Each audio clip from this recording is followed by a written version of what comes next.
1v2. Gigo was too low. Kiaya back-to-back games with solo kills. Ksatria is getting monstrous with Gam securing that first blood, and now Furia making a big misplay.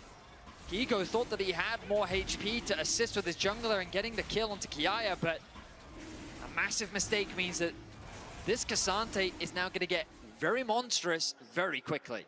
He's going to be so tanky, and Kiaya really can be that difference maker. Jungle is ahead, top lane is ahead, bot lane with that slight lead here.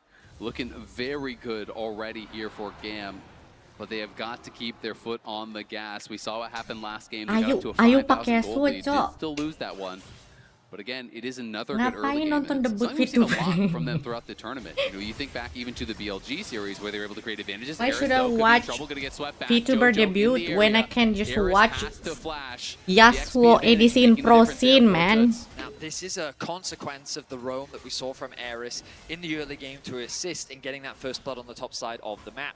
Losing the flash and falling behind is not the end of the world. LeBlanc does spike quite nicely on that first item. But I will say that while it looks good for Gam, having all of that gold invested on the top side Aku tadinya nggak bakal streaming, tapi pas lihat picknya Ayu langsung what the hell? I'm going to open my OBS now. But what if Ksatria just kills everyone? I mean, there's also that reality, right? Where Jojo gonna take a decent amount of damage. Gam can't quite convert it into a kill. Tadinya nggak bakal streaming, tapi setelah lihat Ayu ngepick Yasuo langsung melek gue anjir. Right now, yes, this Ksatria is very scary, but as long as this LeBlanc and Lucian are under control, Furious still have ways to turn this game around. Absolutely. I mean, especially after you came back in last game, you're not sweating a 2-kill deficit early on. Last game was 1,000 times worse in the position that they were in, and they were able to come back and win that. So I don't think they're going to be too concerned whatsoever. You are expecting an early deficit in this melee versus range matchup for the Yasuo. Levi here on the invade, though, trying to use the pressure they have, but they did not check the pixel brush. They were all spotted by that pink ward as they walked in through that bot lane tri-brush. Fury decides, though, you know what, we actually can't fight this. IU is locked under the tower, farming that wave, so he does not want to leave for what might not even be a good fight. I like how Levi is continuing to play with the lead that he has. Kiaya. Eris looking for the change. Gak apa-apa kali, nggak usah We'll disensor. have to distort back. Gigo getting quite Halo, low, Fahri. does have the dominance. The ultimate is available, of course, but Kiaya could also look to go all out. Lihat itu Yasuo versus Lucian di bot lane, bro. Artemis going to die. Actually flash out of there, respecting the damage from the Yasuo. Gets in on top of him, pops the exhaust, and you just can't fight back in that spot. Ini aku yakin nanti solo queue banyak orang yang pakai Yasuo ADC lawan Lucian anjir. Yeah, the Tatu gets a stun onto Kiaya. Kiaya looking to get some damage down onto Gigo. Eris on the side trying to get the damage down onto Tutsi. What? Yasuo ADC against Lucian is works katanya. That's pretty wild. And they get the reset. Levi now is in the Renekton. Flash stun from him. Tatu's gonna fall as well. It's a double for Levi.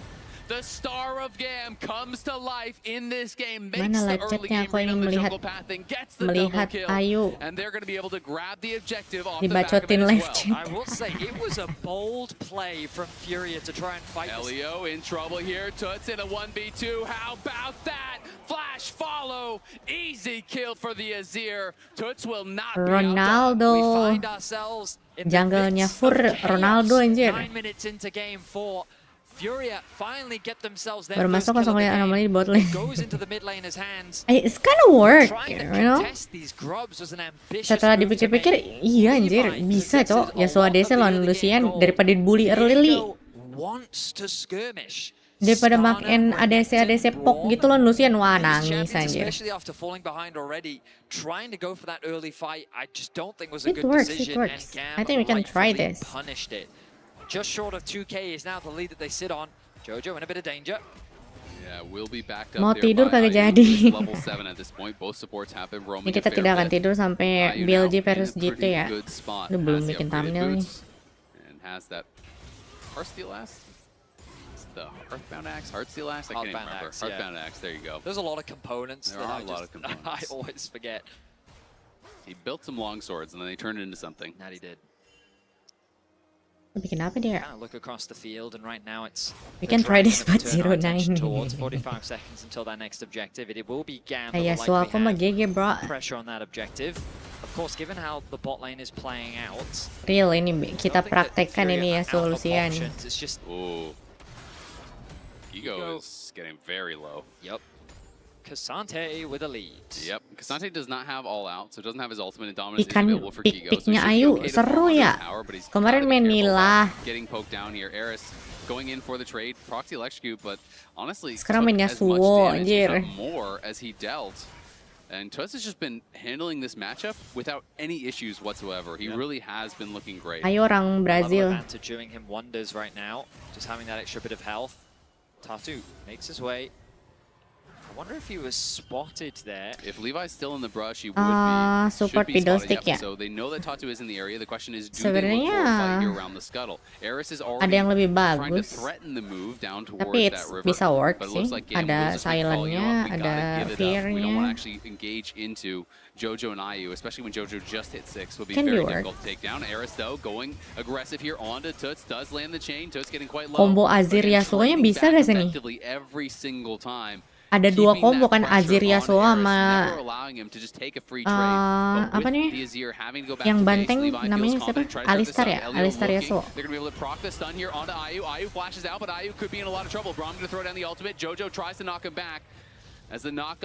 Gila, Ayu seru banget picknya Ayu. Bener-bener Ayu. Main Nila sama Yasuo bro. Ada semen lagi yang berani kayak gitu. This will open up the top lane tower for Gigo to get a bit of gold back in the matchup. But sure, a second of Dragon secured. I like the fact di that international match loh. up is what they need to do, because in an ideal world what's happening is the Trinity Force is already completed for Levi. You spike hard at around 15 to 20 minutes. You get the third dragon and then you force Furia into a fight where you have that item advantage. You're spiking hard at around level 11, the right items, the right time, and Furia hasn't had enough time to scale up. So I think Gam has the right idea around how they want to play things out. Baru masuk MSI untuk dikenang. Iya. Mana jungle-nya cukuran rambutnya kayak Ronaldo. Niat anjir.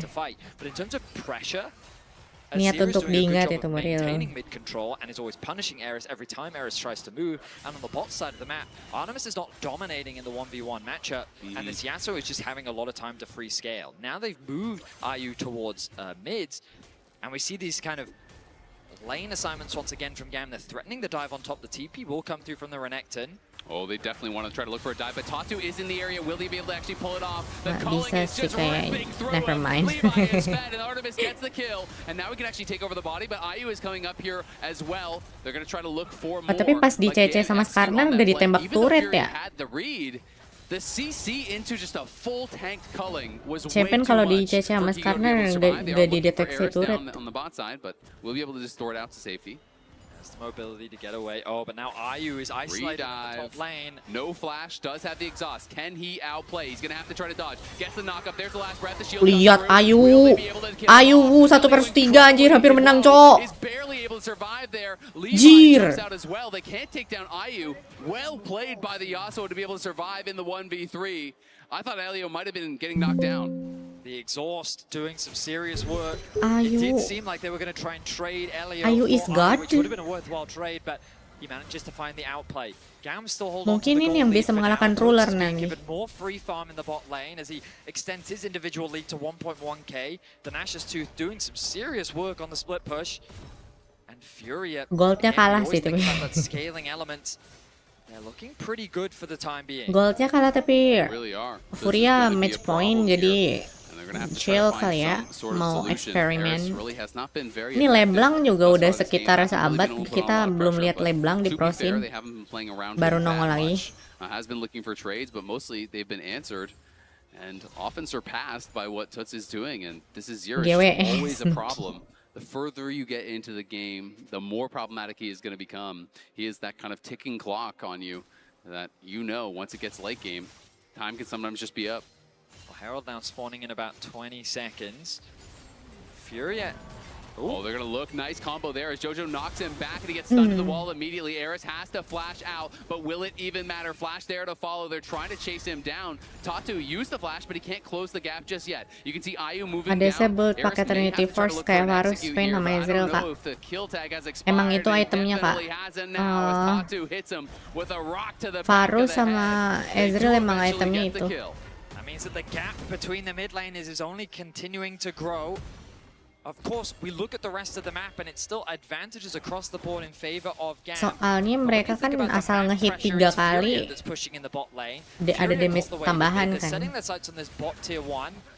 Levi is there. They're trying to force down the tower. Elio TP down. Now Artemis is going to arrive. Can they look to try to turn this around? Artemis trying to get some damage down, but the tower's getting lower and lower. Giga's looking for another solo bolo on the top side. Gigo flashes out, but will Kia spend the flash to follow? He's going to go for it. Ke atasan dikit. Ketutupan lap chatnya kocak. The Ksatria continues to grow stronger. GAM are gaining massive advantages on the top side of the map. The Dragon is a minute away, and Furia find themselves in a difficult spot. So much of the pressure is falling onto Tuts' shoulders. The Azir in a great spot. Some broad shoulders, though. It's going to have to be, as GAM find themselves with such a huge advantage right now. Look at Levi. This Viego is very scary with the Ksatria by his side. We'll see how things play out. Furia, about 2k gold down for now. The Herald gonna drop. They can't really contest. Instead, they'll set their sights on the bot tier 1. Belum pernah kalah kayak gini dari kapan hari. Udah pernah tahun lalu. Beda channel tapi bukan channelnya. Channel yang ini mah kayaknya aman sih. Did not want to get chased down. But remember, while you are watching the action unfold, keep an eye out for exclusive drops just for tuning in to MSI. All you need to do is be logged in and watching on lolesports.com for a chance to score in-game loot. As GAM continue pushing this pressure forward, the Dragon mana is up. Ini kagak lihat-lihat combo Yasuo. They are looking to move. Yasuo Azir nih another Dragon. This would be their third of the game. Bot wave's in an awkward spot for GAM. They decided to just bring Kiaya over towards the Drake. They want to make sure ini kebal hukum anjir. On Soul Point. Tatu is in the area, a level Ngeri down, kali but now the rest of hukum. Furia have regrouped. They're looking to contest. Yeah, they absolutely are, and Furia are much more grouped. Eris is on the side by himself here. Levi, Kiaya focusing down this Dragon, but you can see the damage coming in from Azir ada ulti gak? Azir ada ulti. Oh, lihat itu kombonya. Shush! Shush! Oh my god. Every single time when you think they're down, they get back up and they hit you in the face. Furia do not hesitate. The moment they see a good angle to fight, they will force it. GAM's positioning was all over Kalau the misalkan place. rune-nya Conqueror juga bisa sih but Ayu wasn't scared. Kalau Enchanter ya supportnya. Kalau supportnya tank pakai Trinity Force jangan sih. Furia swing the fight in their favor. The gold now in their favor. And look at where that gold is. A 3,000 individual gold lead for the Azir over the LeBlanc. That is so problematic now. He's going to go back and likely have an entire item. Watch this Skarner ulti. So Artemis trying to get involved in the fight, getting zoned away. Then the Skarner ultimate comes through. The knockup happens. The Yasuo follow-up. The chain CC onto the front line tapi of GAM. tim LTA ini yang hampir ngebantai G2 loh, Jir. Eris had no impact in the fight. This LTA is different, bro. It's different. They commit. They literally almost beat G2. GAM in the fight. Yeah, and there are the Furia coaches right there reacting. You can see even Tatu. I mean, this year G2 is kind of weak though, but still. On the Azir is that's very far ahead huge. at this point, and I feel like GAM's frontline just got a little bit overconfident. We'll see if Tuts has done the same now. Jojo trying to get in here to help him out. There's the flash forward from Levi, but look at Eris. He's just deleted. It's a 1v2. No problem there for Tuts as he gets one back. The question is, can they get more? Elio slowing down. Jojo will set him up. Gonna be able to pop the ulti to break. Miss ultinya Levi anjir. Sidestep there from Jojo. He will eventually be ran down. The question is, can they get something else elsewhere on the map? And the answer Sabar looks debut like Kaede. no. Aku gak ngikutin Gorgora sih, jadi tidak relate, bro. Yeah, so a positioning mistake there from Furia. It's great that Tuts is able to at the very least trade 1-for-1. Aku lebih nafsu lihat Yasuo ADC anjir. In the game, and the fact that Levi was able to pick up that kill is only going to put him in a more favorable position. Furia can't afford to rest on their laurels because GAM is going to constantly fish for these picks. And with nothing on the map for Furia to really cross map for, it's only going to allow GAM to reclaim that gold advantage. Levi in the last fight didn't wasn't allowed, I should say, to have impact. But next time around, he's going to be aware of that, and a single reset could change the whole fight. Tatu looking here for Artemis. Nice dash and nice sidestep. Artemis hits him with the question mark right after. Great job avoiding the gank there from Tatu. The big problem for me is you don't really have any guaranteed explosive engage from GAM. As they're going to get some damage down here on Tatu. Let the culling rip. Levi's coming in, as is Jojo. Beda kan katanya Wingrip mau punya skin sendiri. Safe and will be able to do so. Levi has this big gold advantage. They want to try to use it. Remember, Jojo has no ulti from that bot lane death, and he's going to die again. Iya, ini ya, juga aku nonton G2 ngantuk pasti anjir. Over onto the Otacon. And you can see that Gam is very good Beli makan boros, kocak. Masa tiap MSI pagi-pagi mesti mesen makanan Grab, anjir boros sekali, cowok.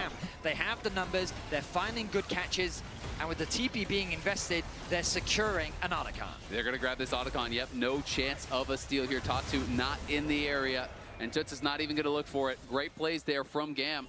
Indomie sih.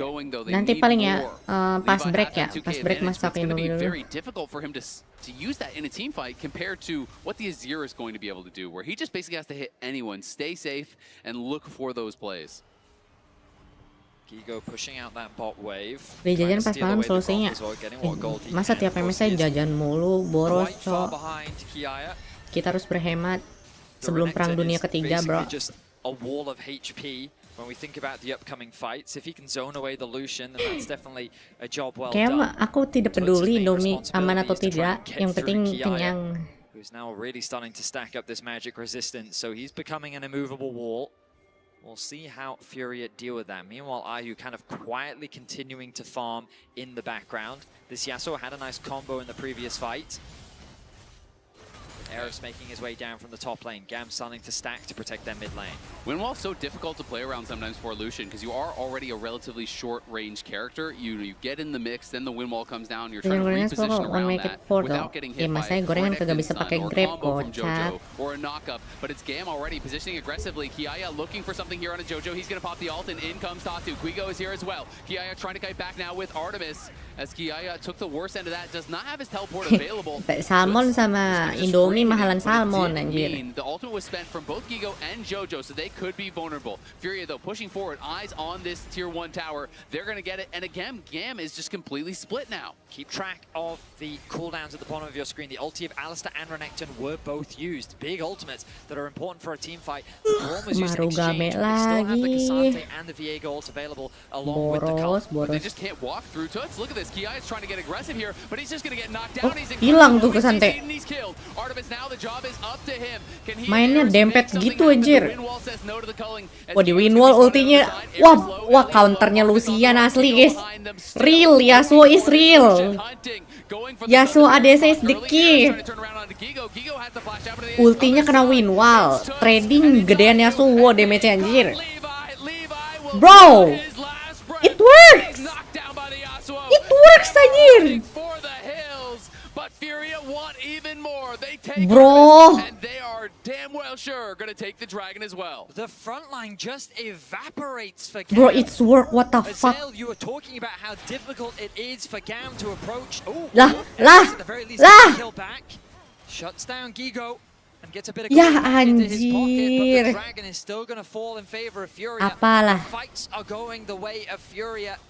And I feel like it all comes down to this man in the mid lane, the Emperor of the Sands. Tuts is just eviscerating them. We see Kiaya trying to approach, and look at Tuts, he just belts him. The CC comes through. Nih, ulti dikentutin Yasuo.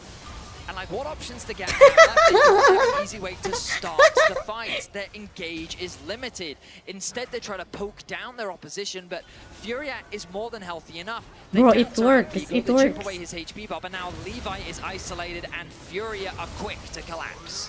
Yeah, it's just really well played. They collapse on him, hit him with the Azir ult. That sets up Ngeri kali, Wak. Tatu, as always, so excited there. I think he's kind of laughing at Gigo for dying under the tower. Looked like that might have been the reaction there, but you can see the Furia fans really happy about how things are going. They are on the verge of taking down Gam, of winning their first international best of 5. Look at the damage dealt there. Artemis getting a ton done, but it's a one-man udah army. 3 match The sih. Emperor on the other side, Toots has Ronde just been 4 killing it. ini. Eris trying to take down this tower, but kind of disrespecting the damage there from Gigo. Takes a couple tower shots for his trouble and will be sent packing. The Baron now makes its way onto the Rift with the Dragons equalized. This could be a tool used to force a fight. Artemis, Levi are here. They're looking for Tatu. They're going to go in for it. They pull the trigger on the Oh, teleport. maksudnya match 1, iya benar. Air is still incredibly low. Gigo has no ultimate, but now in comes Toots. He is the Bentar.3 ulti anjir. Sets up for Ayu, but he's going to be stunned to the wall by the stolen body of the Skarner. Wah, tapi Levi jago sih. And Levi is going crazy. Yeah, that's pretty cute. From nowhere. Percuma ya 3 ulti kalau kagak ada damage-nya, bro. Itu apa Kraken Slayer? Furia walk into the meat grinder that is Levi. He picks them apart. And in the Iya, silver scrap ini mah. 5v5 we've seen Furia kepedean ya, Yasuo DC ya. It's kind of work, but Levi-nya carry banget anjir. They secure the Baron. They balloon this into a Levi itu literally 1 versus 9, bro. Gam isinya Levi doang satu tim. The Braum shield is there to protect, and now the front line is gone. Tadu falls, but Furia keep going back in. Gigo, before he even arrives, Ayu is shut down. And while the Azir wall looks really cool, it doesn't result in much. They didn't quite have the damage. And Gam found the perfect fight. I mean, you can see Levi pumped up, as well he should be. They got the initial kill on the Skarner, and then beautifully takes over the Skarner and drives the Yasuo into the wall after that combo setting up for the last breath came through from Jojo. Stuns the Yasuo into the wall. They are able to burst him down without him being able to do much of anything. But now Levi is spotted. Hex Flash threatening there from Jojo. You can see big early advantage was claimed by Levi in this game, and he is trying to be the force that gets them across the finish line.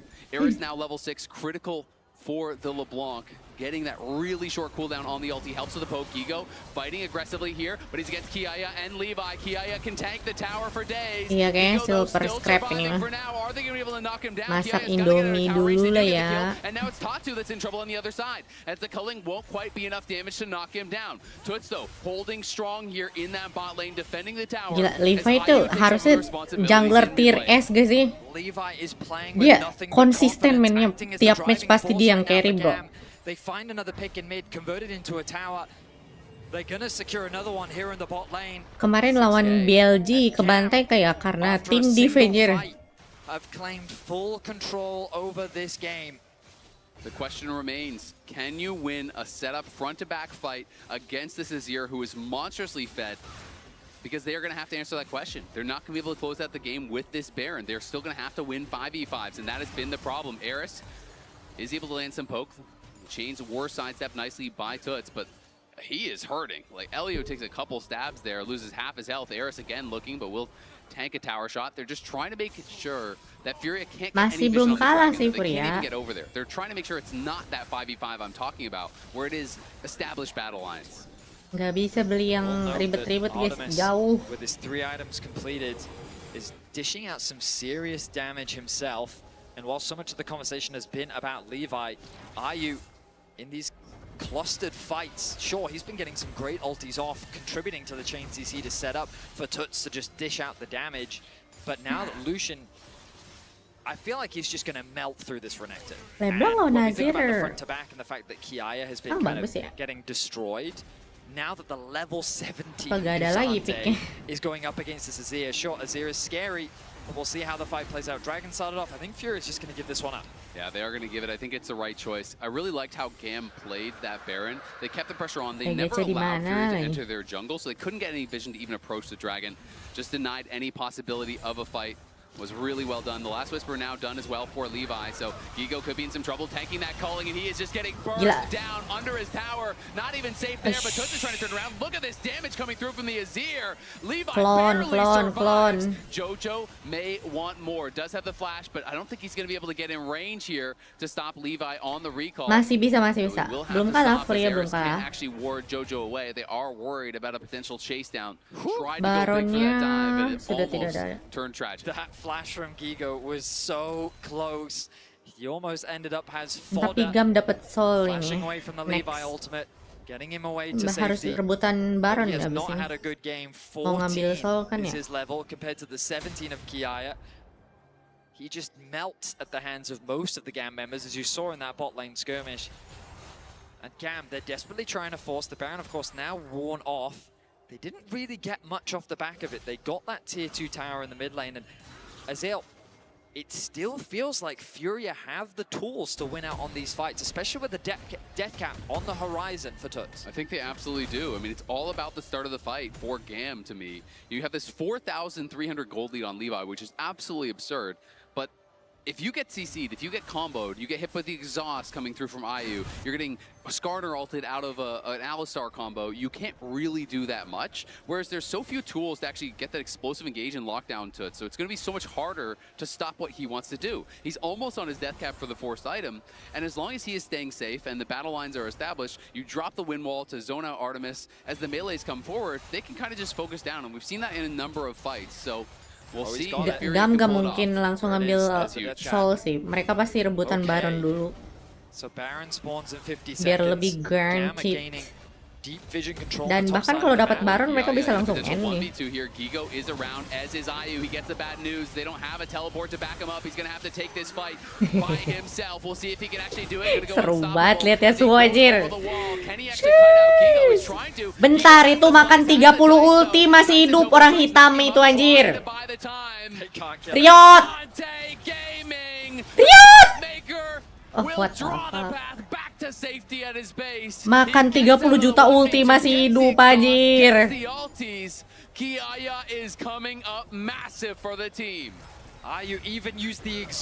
Astaga, itu itemnya pun bahkan Iceborne Gauntlet anjir. Kiaya back out onto the map, close to level 18 in the bot lane, getting even more magic resistance to deal with Tuts. The pressure continues to mount, the TP comes through. GAM is looking to force. There are some missing ultis. Renekton tuh bisa bikin ini nggak sih? Botrek. Botrek gak bisa ya, Botrek ada damage magicnya. Kesannya magic resistnya gede aja. And down goes half his HP. Eris trying to land a little bit of poke, but it doesn't do much of anything on Tatsu. You can feel the tension. Eris is spotted on vision, has the mobility to get away to safety. Furia clearing out what they can of the Baron side of the map. The push in mid now been responded to by GAM. Oh, he's going for the base. This is a very awkward spot. He's going to have to actually use his teleport. Yep. He kind of postured pretty aggressively Okay, instead of using the blast cone to go Leblanc. up towards his side of the map. He, I think, was trying to see, can he find some sort of a sneaky play, but it ends up costing him his teleport. Elio did get back to base and was able to heal up. Now Wah seru nih, Baron ada, semua punya ulti, war terakhir nih kayaknya. Is ready to use it, but again, every time Ngeri, Elio steps Bang forward, Ayu. he just gets an auto or two from Tuts, and it's kind of back to base This with is you. gonna be the last war, seems like. Furia with position. I think they can on just the push The Baron, Dragon spawning in 50 seconds. Nice poke there. About 30% of the HP gone from Pretty Gigo. solid, yeah. Just start. They're just going to force. They're saying, you know what? Anjing. We believe in our ability to win a 5v5. Cari We'll see if they can pull Lucian. it off. Eris is on the top side.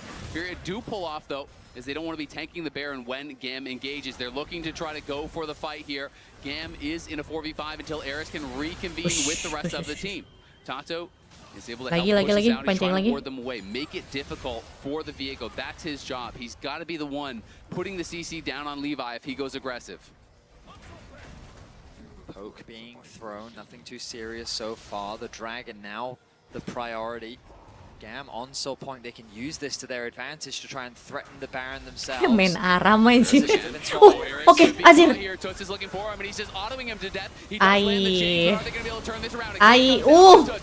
Kombonya. Alah, Levi. Dua orang ulti langsung hilang anjir. Bentar. Iya, Levi carry, menang. Silver scrap, silver scrap. We're going to silver scrap. Yeah. Yeah, that's how it is, I guess. Is trying to catch the waves. We can buy time. Eris is not going to allow that to happen. Yeah, they're just gonna run down Tatu. Yeah, nice try. His efforts It's spectacular, but this game was about one man, and it was about one man only. Levi on the damage-nya Suo setara tank aja. Gam are able to find a ya udahlah ya. to push back, to fight back, and to force us all the way. We're going the distance. It's gonna be a game number 5 between Fury and Gam. Queue up Silver Scrapes. Yang penting seru. Yasuo ADC. Such an intense team fight at the very end. Tuts Bentar. Berarti kalau misalkan Gam menang, mereka habis itu bisa lawan G2 terus masuk ke bracket utama, anjir. Bro, Gam against main bracket gonna be banger. He could easily turn the fight in Gam's favor. If Gam win, they can face against G2 maybe, and then go to the main bracket. What the heck? Dari kemampuannya Gam yang sekarang sih bisa sih ngalahin G2 ya. Aduh, tapi tim kesayangan aing G2 Really was a full team tapi effort, Gam, able to problem solve sih. how they were going to get through that game, to be able to stay alive, to be able to force us all the way. Now, let's head on over to the analysts to break that one down. Who you think's going to take it in game number 5? It's anyone's game and it's anyone's series right now, and it's the second time we have a game 5 here at MSI 2025. Gam kemarin kalah karena lawan LPL, bro. Susah itu mah. A lot of A-ramming during this game, but also a lot of Iya, impact kasian juga from caster Gam's ya. top laner. Yeah, I was gonna say a lot of A-ramming, Tapi but for hobi me, mah. once again, it started in the top side. Kalau with memang Kiaya. hobi This mah Ksatria seru-seru got aja kayaknya nge-host really 10 jam juga. Really quickly, some of it of his own doing, right? Like Tapi making saya lapar, so Bang. Saya makan ah. Some of it of some Aku mau interesting makan. decisions from Furia trying to gank Selamat him tinggal. on the top side of the game, but how it turned out is that he just became an absolute menace, and by kind of contrast, or in addition to, Levi ended up becoming an absolute menace as well. Because Levi is the core of this composition, right? Anytime you do have a Viego, you just know that whether or not your fights are going to be looking good, and we saw it in this game as well, is one, does he live? Because he is a very exclusive champion, particularly with the newer build, where you go for a lot more crit items. And then secondly, can you just find that initial reset? And when you see this comp, you think it should be LeBlanc. It should be the Lucian Braum that sets up for it. But as it turns out, it was a Ksatria that actually did so much of the damage that enabled these kills. And if you do get an early reset, Viego is such an insanely oppressive champion, right? Splits up the fights, and he just gets to use the full power of his kit. Yeah, and at this point, he's just so far ahead. He ends up being able to pull off this escape that I thought was really funny, because Furia are trying to find windows back into the game. They try to get this catch on him in the side lane. Kiaya, in his photo, didn't know it would be for this, but he's looking really happy about those stats. Really excellent game from him, getting that far ahead that early.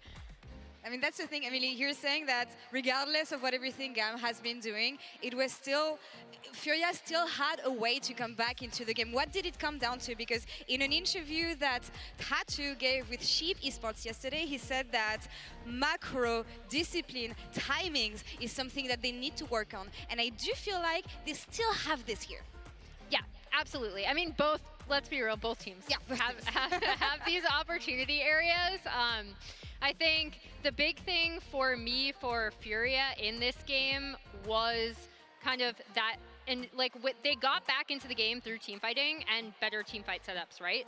But then when Gam were able to pull off the team fight right before they end up getting the Baron and kind of really firmly taking the game back into their control, that was a problem for Furia. And you know it's serious business. Even TK is locked in. He's focused. Yeah. He knows what the goal is. And when you look at this gold graph, we see the back and forth, right? We see the ups and downs.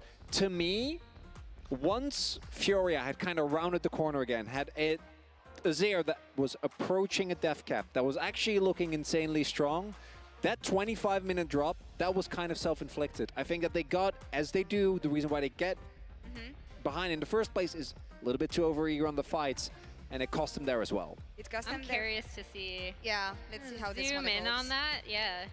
What happened there? That's the Tattoo goes in. Yeah. Yeah. On the play, and they attempt to kill Levi, which I think from a comp perspective does make a lot of sense.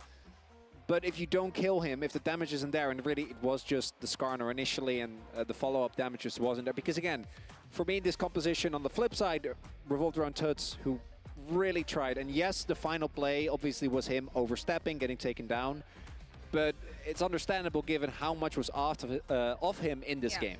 I feel like Tattoo pressing the trigger when he doesn't have to has been like a symptom of Furia so far. For the better or the worse, it doesn't always land out as expected, but Gam turned the tables near the Baron in our HyperX Reflex replay. So talk me through what happened here, guys. Yeah, this is the team fight that really ended up turning the tide for Gam, and the big winners coming out of this, Levi. It's Levi.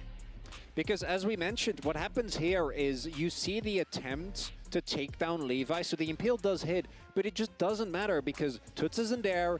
Yasuo is, he's running over, he's doing his best, but he's melee. So by the time that the Impale times out, there's been basically no damage done to this Viego. Yeah. Instead, starts off the fight with a kill, and you kind of know the moment that happens, particularly when you're right outside the Baron pit. As a jungler, you just can't afford to taste those chances, because if that's a support that dies, you can try and fight and come back. But as jungler, the moment you go down, that Baron is going to be gone. Yeah, and already he and Kiaya were in good positions, right? Like, even when Furia were able to take the game back into their control, and I do still think they have better map play and better neutral objective setups, and better teamfight setups on the whole of the series, this was where you need to have that Azir in the fight, right? Like, he is still the person that you need surviving, doing the most damage, and these two in Levi and Kiaya as the Viego and Ksatria are still pretty far ahead. They're still in a great position, and if they're given the ability to take over a team fight like that, as we saw, they will.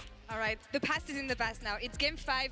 Once again, elimination on the line for either of these teams. And I want to ask on the side of Furia, they have that stage experience. They played 10 games almost so far at MSI, but also the anxiety of going into this game 5 yet again, knowing how things happened yesterday. So what is the hope for the Brazilian team here?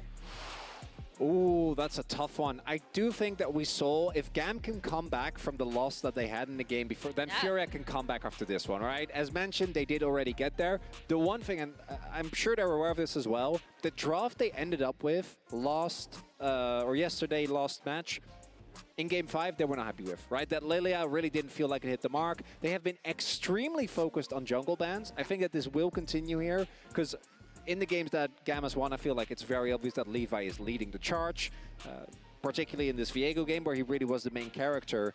If they can shut him down, that might be an opportunity, but they gotta really use all their bans, which kind of have been thrown towards him. I actually want to continue to see them play their game, right? Like, this Yasuo bot comp is something that they brought out. That's why you saw the Alistar getting locked in as first pick. People might have been a little confused on that one. But I did still like, even though a lot of these early errors were unforced, I did like that they were still willing to take chances. I want them active early on the map. And I still do think that they have had a better approach to objectives, a better approach to overall map play, bahaya, and guys. Typically better I team did fight setups. something Yeah, you wrong. mentioned it, like the neutral objectives for Gam, I feel like has been one of the main issues for them so far. A TK massage is not going to be enough to pull the victory for this team. You never know, the mental power, you mental know? power. What else? What do we want to see for Gam here on this game 5? I did something In a wrong. comfortable position. All right. Obviously, I think on the flip Masak side, they're Indomie gonna try pakai to air leave pam, a anjir. comfortable position, but Kiaya has shown that he can actually match Gigo, who Lupa, obviously has been one of the standout lupa. performers of the tournament so far. Reflect.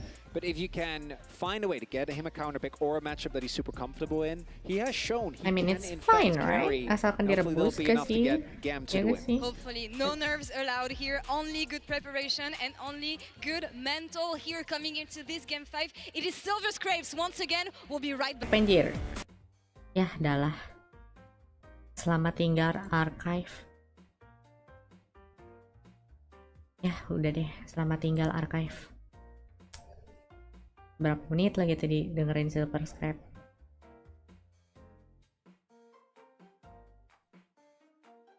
Polosnya.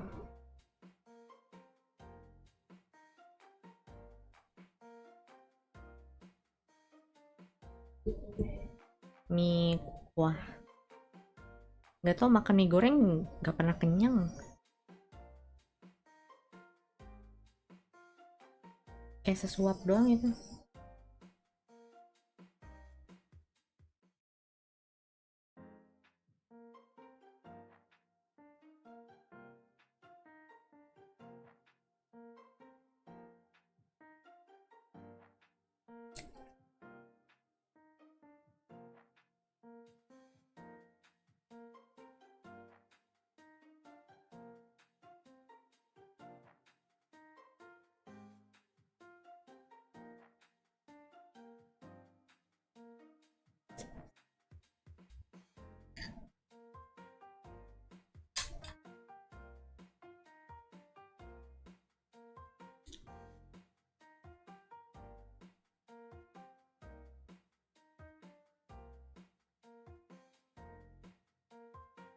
Wah sih pakai galon kalau keren, wadidaw. Iya anjir. Tapi udah jadi, ya udahlah. Gimana lagi, masa kuahnya buang.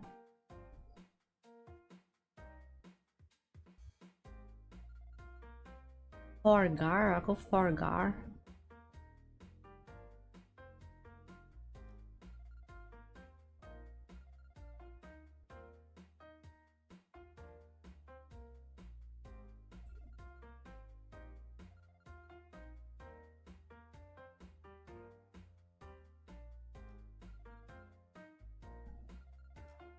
Gila. Levi kalau menang bisa masuk ke main bracket, bro. Habis itu Gam pulang kalau kalah. Iya, air pump. Ya, gimana lagi ya? Udah direbus sih, harusnya sih mati ya bakteri mah. Gak enak doang airnya rasanya.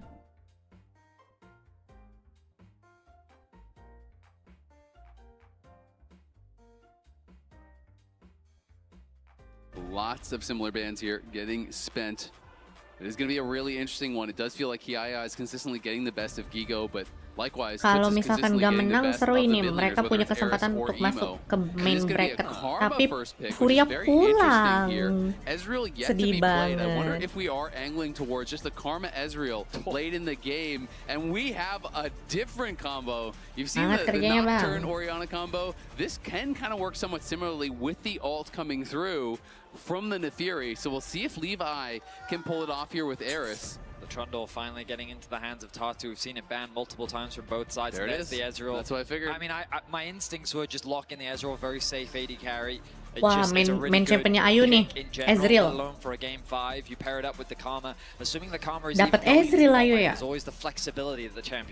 MF is up and available. It has been something that's been getting banned a lot, but instead they're going to go towards Kai'Sa. The question for me with Kai'Sa is what is the pairing? Because you don't really have much CC at all so far. You could look towards like an Ornn or something like that in the top lane if you want to get CC from there. But as far as the engaged champions in bot lane, you're really looking at some like weird stuff. Like, because all the traditional engage supports are already taken away. Of course, there's lots of things that you can do, like fiddle support was popular for a while. There's all kinds of wild things you can do. But as far as like the meta support picks in pro play, I mean, also the engage supports are gone. Pairings alongside Kai'Sa too. Like, yeah, you think of Leona, Nautilus, Rel, other traditional Rakan, Alistar, they're all gone. So, even Nico could have been an option. Yeah, that's Nico's also gone as well. So let's see what Elio has prepared for us. The Victor, another control mage, going to be removed from Tuts. So, I mean, he has played some pretty weird stuff, I will say. Yes. I remember in the finals, he brought out a Heimerdinger. It did not work. But like Heimer, Bard, he's played all kinds of things. You could play an Enchanter alongside it, but generally like you want hard engage. Blitz, I do think, is a really good nod. That is one of those hard engage champs that you could play alongside with it. Though it is not something that he did play this split. Is it weird that my instincts are like volley bear support? Like that? Yes. Rise going to be removed from mid lane pool. Traditionally a good matchup for Orianna, but with the Rise gone, no ability to play more towards the side lanes. I think this is saying he's too good on control mages. Like, they don't want him playing that style. And he was incredible on the Azir. Honestly, he's been fantastic throughout the series. His Ahri game earlier was Itu gambar apa, amazing. He anjir? has definitely been looking really strong. Has been getting the mid lane advantages. It is Jace as that ban here. Final ban. Clearly Fury is like, I don't know what support you've got. Because we've also ran out of ideas. I mean, Elio might have something completely cooked, or they might just be going for like, hey, it's just an enchanter and we're just going to throw in Kaisa because we think Kaisa's pretty good in the 1v1 against the Ezreal. Kaisa Lulu My gak sih? problem is, you're not just going up against Ezreal in isolated 1v1. You're going up against Ezreal Karma, which is so difficult, the amount of poke that they can put out. And since you don't have any hard engaged champions to actually answer that, and Kaisa can't really answer as far as the poke, Oh, Kaisa Bard. Bard is definitely a great playmaker, but the 2v2, I think they're going to get absolutely slammed. But I also just think that like Landingnya Bard's susah lawan placement is his ability to either act as an engage on low ability champions or Karma to ya? interrupt Karma things Ezreal like lagi. channels or something like that. And Ezreal, Trundle, Karma, like these are the type of champions that run out of Bard ultimate, you know what I mean? Like, I think it's very difficult to engage on, and I would have preferred if they'd saved it. I understand why they want to try and give Kia a winning matchup. He's had a great series overall. With the Gnar blind pick Tapi bisa coming jadi tuh through, Karma Kia mid has a sih, lihat ton dulu of coba. options that he could go towards. Yeah, If they absolutely want to does. really commit to dives, something like a Camille could be great. It definitely could. I mean, that kind Camille mid. I feel like it pincers you a bit Camille mid? into playing that split push style. Kassadin. Kassadin, game 5. Yeah. We have been seeing more Kassadin. Counter, I kena know counter that Orianna. Japan was playing it in the EU, and we have seen it, you know, a number of times, especially when you get late and fearless. A lot of the champions that are really difficult for Kassadin to deal with are no longer on the table. That being said, I don't think Orianna is the absolute easiest matchup by any means because the auto attacks are actually quite strong. And if Eris is really pressuring, I do think that could be problematic. Gangplank. But what I will say about Gangplank Kassadin, Baron excited to see the Gangplank going towards Kiaya. against Gnar. Kassadin is afraid of similar things to Viego. That hard CC, if you lock him down, he gets killed really quickly. They have like no There's CC. nothing. He's not really afraid of anything, and the laning phase will be the scariest part for him. But you can go hyper defensive. You can go for the full scaling build, like the tier plus Rod of Ages. With resolve secondary, second win, exactly. D-shield. You can just go for full scaling. And the Kalau thing is, misalkan if you make Fearless a mah game single 5 mistake, udah if you kagak get one mikirin kill, strategi it lagi ya. becomes so difficult to deal with. So in game 5s, Apa I do love sisa seeing championnya things apa like the yang bisa Kassadin. kita abuse? Ultimately, like on paper, I prefer the Furia draft. I think that they have good side lane threat. They've got good scaling. I think they've got good lane matchups as well. The Gangplank is a nice twist. I think it can be really good into the Gnar, and it can have some great team fight value. But this Ezreal, it's such a strong pick. Just let me play. Game 5, I feel gives Furia so much safety for IU to really step up and be a big carry. It really does, and I mean, it's just going to be so interesting to see because I do think GAM, their comfort zone somewhat is these more non-traditional comps. Because you think about like how are they going to start a fight? It's likely they're going to look for a Bard ult, and then out of the Bard ult, GP ult gets dropped on your head, then if Fury comes in with the shockwave, it's going to be that type of a play.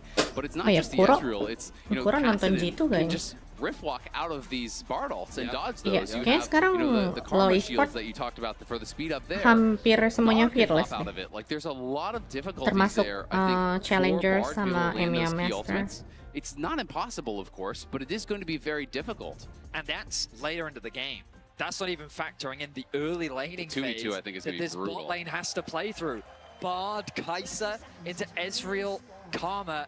It's a tough one. Well, and you can see that he realizes it. It's Fleet there for the Kaisa. So the Kaisa is just going to try to rune towards that, hope that helps out a little bit. You can also see it's Fleet on the Gangplank. So it is not going to be the very typical grasp. Sometimes people even go towards Comet in some of these range matchups. Ezrealnya jago parah kind of sih. like splash of AP in some of the GP builds. That has become a bit more meta, but it is Fleet. I kind of feel scared for Gum, but Levi or Nafiri is pretty scary too, I and get think. the full heal because you don't have to just kind of waste it on a minion. So there is something to be said about that, but definitely concerned about how GAM are going to do in the 2v2 bot lane. Just feels like a really tough matchup. Ezreal. Again, the thing about GAM is that they've been in positions, like in the Talon series, they stole Elder twice. one of them was with a Tristana. Like, the word magic really, like, they just find ways to win games. That's just what they do. And we'll see if they can bring the magic here in Game 5. Yeah. Both these teams have worked very hard this year to get to this point, and it all comes down to a single game. And their road to the MSI main stage isn't even over yet. They'll still have to play another best of 5 tomorrow. Yeah, I really want to see Eris continuing to pressure Toots here. Toots has just been so good throughout the series. You need to keep him locked down. If you give Kasten a free lane, you are going to be in trouble. He did not go for the absolute safest lane setup. He didn't go for Fleet. He did go Conqueror, but he is Resolve secondary, and he is D-Shield, so he's going to have second win in D-Shield. That Tapi is match ini Levi serius ya mainnya ya. Dia main champion carry terus nih, gak main tank. Gak kalau Levi main tank susah deh. So you're not just kind of wasting that magic damage shield that does come through. So we'll see how he's going to be able to do that. Meanwhile, on the bot side of the map, things are going exactly as we expected. Artemis has missed, well, he's missed 7 CS in the first 2 waves. And the bullying Itu from dapat gold gak sih has ngancurin been oppressive. gentongnya On the top side of the map, Gangplank? there's also that push advantage for Gigo. And the 1v1 early on for Gangplank is a little difficult. Elio just base for a refillable in a ward. I'm kind of a bit surprised. He was still at like 2/3 health, but I guess he just feels like he'd rather give the solo XP to Artemis or something, but I'm not really sure that Artemis is going to have a good time farming under the tower by himself. You can see he's about half of the farm of his opponent. Now down that full wave, he's going to take a base of his own. Now thinks better of it as Toots is getting put low, but again, this becomes then a bit of a race between your mana versus Kassadin's health. And Eris is losing out on that race right now. It was a well-timed Q from Toots to be able to absorb that last command attack. -1 there for Kiaya. Toots sitting underneath his tower, feeling relatively safe for the time being. I mean, the farm is pretty much dead even regardless of his HP. Kayaknya bakal dirubah lagi. Completely fine position. Ganti-ganti mulu emang. Still a very rough situation already. A 250 gold lead, and we're only 3.5 minutes in. Artemis is no stranger to some difficult bot lane matchups over the last 2 days, with the split maps that have been happening to him. But in this 2 versus 2, it is Furia that is off to the races. Kiaya taking a bit of damage, has the level advantage. Buset, Flashes in. hampir. Wah, mati udah. Ada Levi. Gila cepet banget udah di situ anjir. On the aggro with the W. Well done, Kiaya getting aggressive. This is the recipe to success. Go to the top lane, Kiaya and Levi do it again. I mean, it's a tried and true playbook for this roster at this point, trying to play through the top side of the map. And it was just very well played. Kiaya found some really nice trades. He was level 4 to level 3 as well. And then Levi was in a position to capitalize on the backside. You look at the minimap, you can see he's done the clear up towards top side. He kills the Scuttle Crab. He hasn't been spotted on vision yet. At first, this flash seems very odd. Flashing in gets an auto attack. The burn comes through, but then Gigo realizes, that's why you've done it to set up for Levi to get this first kill. Absolutely, and honestly, if that coat is so sick, I'm not gonna lie, man. Gila, keren banget, bisa nyala. Even if you flash in like that and the jungler's not there, if he doesn't also respond with his own flash, your next auto Q probably kills it. Right. So, and the trial by fire is really powerful. You have to play around that. Iya juga ketemu lagi, anjir. Eris here has kasian juga ya. Does have a tier for himself. Ya. Toots is going to be working in towards that row. Doesn't go for the early tier, so he went for a much less greedy build. He just goes double ruby for survival. Not going to go 1 tier and 1 ruby. And I feel like that's totally fine because he has been farming well. He has not been getting pressured that heavily. And Eris, very soon, he's going to have to deal with a level 6 Kassadin where he can actually start to trade back. I will say that one of the advantages of Seraphs on Kassadin is just that extra bit of protection you have, because you are effectively a melee champion, right? So in the late game, having that extra bit of shielding can be very valuable. We've seen many Kassadin builds, though, where you kind of go for one or the other, and ultimately choosing not to go for the Seraphs is not the end of the world. And I think he probably still will get the tier. My assumption is he's just trying to rush towards Catalyst to really try to, secure his lane phase and then probably grab the tier later. But it is possible you can definitely go tierless. But mana is just at such a premium on Kassadin. It really is all about that, because getting the stacks of your Rift Walk is where you get so much of your damage from in that late game. So you really have to have the mana to be able to actually maintain that and keep pushing those ultimates over and over and over. My personal favorite thing about Kassadin is just the way in which chat always looks at a clock and they slowly count down to the level 16. So many have experienced level 16 Kassadin before, and the stress that it puts on players as it gets closer to that level 3 ultimate, where the cooldown, I mean, it's sub 2 seconds. Doesn't have a cooldown anymore, actually, at that point. It's pretty ridiculous. So he is kind of that late game champion. And the thing is, we talked about Prio. I love that Gam has been able to get some control over the top side, but the constant pressure they have in bot means that Furia still have a way to easily escort this Kassadin towards the mid and late game. And I think that's so crucial when playing a champion like this. Yeah, absolutely. And it's going to be AD here for Artemis. He has that scout slingshot, so is going to be working in towards a more heavily AD build, very likely. You can see IU already on Sheen tier, going to be feeling really good about that, as Toots is able to leave lane and grab all of the honey fruit, so he'll be staying around. He's basically farming dead even, and bot lane, of course, does not have that luxury here. Artemis just doing his best to survive. Not surprised at all by how the 2v2 is going. I expected it would be very rough, and it has been. Elio, though, does have his teleport available, so it'll be interesting to see if he makes a play. One of the things I love when I am playing Bard with Spellbook is you don't use a TP to go back to lane, you actually go roam elsewhere, try to attack somewhere on the map, see if you can make a play, and then you save that TP to go back towards bot lane to cover. And it seems like that is the plan right now for Elio. Just wants to be active. While we were yapping, important to note that Levi did also steal away the blue buff, and so Tatu going to be a little sad when he shows up and realizes his blue buff is gone. Tatu was covering around the bot side of the map, so Levi found a nice window where he was able to pick up that objective. Meanwhile, we see both supports hovering around the top side of the map. Ezreal now moving towards the mid lane in order to catch that wave, get some control over it in order to be in a position to contest the grub spawning in 5 seconds. Tatu makes his presence known. Elio just going to take the portal away to safety, and Kassadin now finds himself in the bot lane, more than happy to just pick up this fight. Artemis is moving up though. Gam, as always, want to fight. They are going to try to have that extra man advantage because remember, Toots has no teleport available right now, so the Kassadin will not be able to join. The GP has no teleport either, but you can still join with the Cannon Barrage, with your ultimate. You're kind of that extra half man. And if they can actually spot Gigo, they'll see that his Meganar is already popped and would be expiring, but Gam now not going for it just yet. They're trying to maintain some control here in mid lane, and Kassadin has been bought the time to move up. Now they have the extra man on the side of Furia, as it is Levi here contesting for these grubs. But Tatu able to grab the first one for his team, and it doesn't really feel like Gam have an easy way into this. I think they're just going to have to trade for plates, but Levi wants to at least smite one away. He's going to look for it. They're going in on mati dong Levi. After in comes Artemis. Here comes the Cannon Barrage as well. Levi's going to get knocked down, but can Artemis trade? Yes, he can. Artemis now getting the damage down on the Jojo as he flashes out to safety. Artemis trying to fight against Toots here. He'll flash forward right past the Kassadin, trying to finish him off, and he will do just that. But it's Toots and Tatu fighting back, taking down Eris here, as he's got nowhere to go. They want to give it to the Kassadin, and they should be able to. It's a double kill for the Kassadin, and that could spell trouble for Gam. Udah tamat riwayatnya Oriana. The third grub. A chaotic fight breaks out around the objective as Gam tried to force the combo onto IU, using the Neferi with the ball from Oriana to try and one-shot this Ezreal, but the combo doesn't quite connect, which means that Gam find themselves very deep in a situation that they can't really escape from. They've committed to trying to get these kills, and Toots benefits massively. Question is, did he overstay? Can they find a punish? He's staying away from the wall there, does not want to get stunned against it. So it's too tanky, even going back in here, liking his chances, has not spent up his gold, so he's got a ton in pocket. We'll see exactly how much he does have. He stayed on the map for quite a while, so I wouldn't be completely shocked if he did get towards that rower right now, with his farm being very good and a double kill. We'll see how close he gets. Yeah, there's the rower. That's enormous. He has Roa tier at 10 minutes on Kassadin, and he is up 650 gold over Eris. This Kassadin is already going to be a problem. Yep.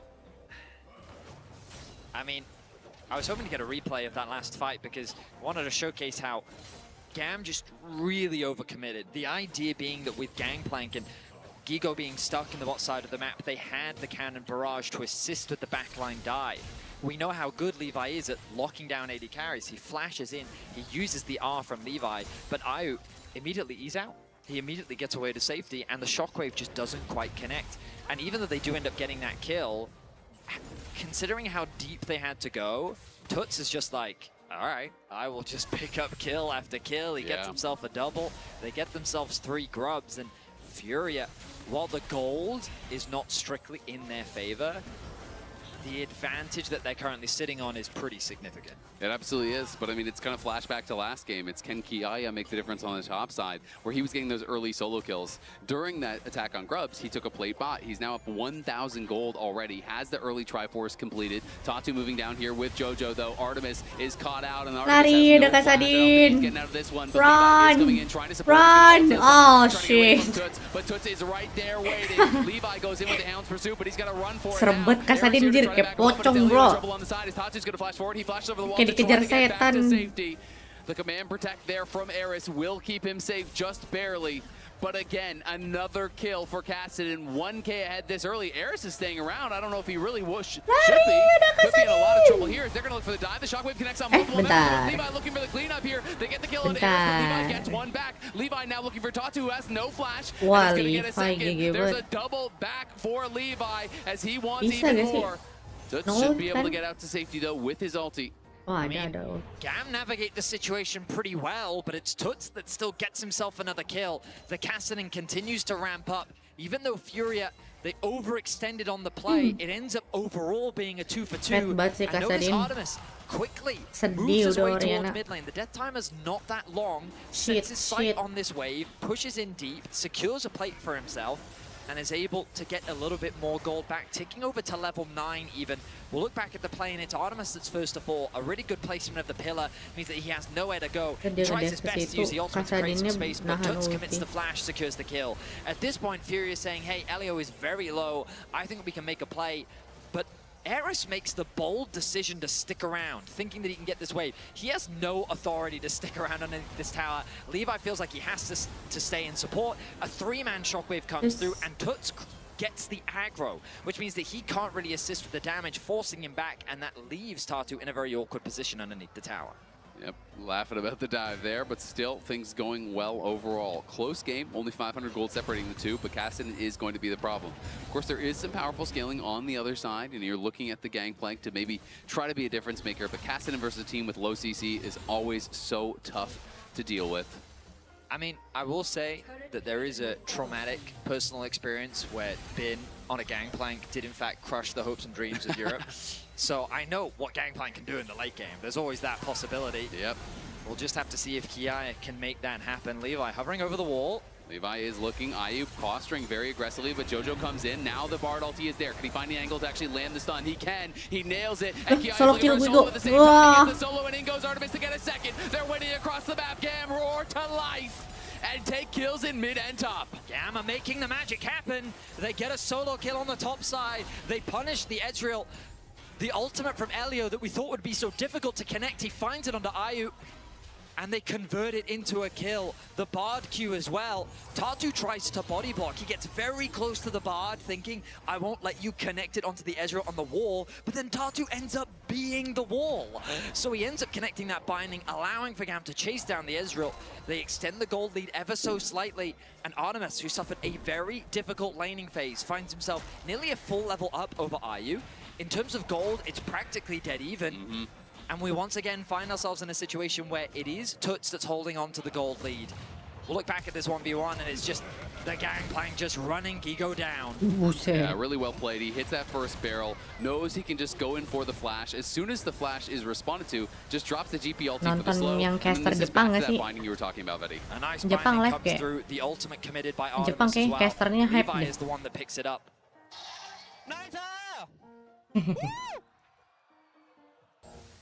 I gotta love it. They are excited, man. This is what they work for all year long. Levi will be able to hop over the pillar. Is pretty safe against that pillar, honestly, as you can just kind of use the Eviscerate to just jump over it time and time again. Tatu, has been trying to do his best to use those pillars to great effect, but they haven't always gotten the most. Oh, dibacanya Tatu. I always turn my attention to the neutral objectives. Level 11.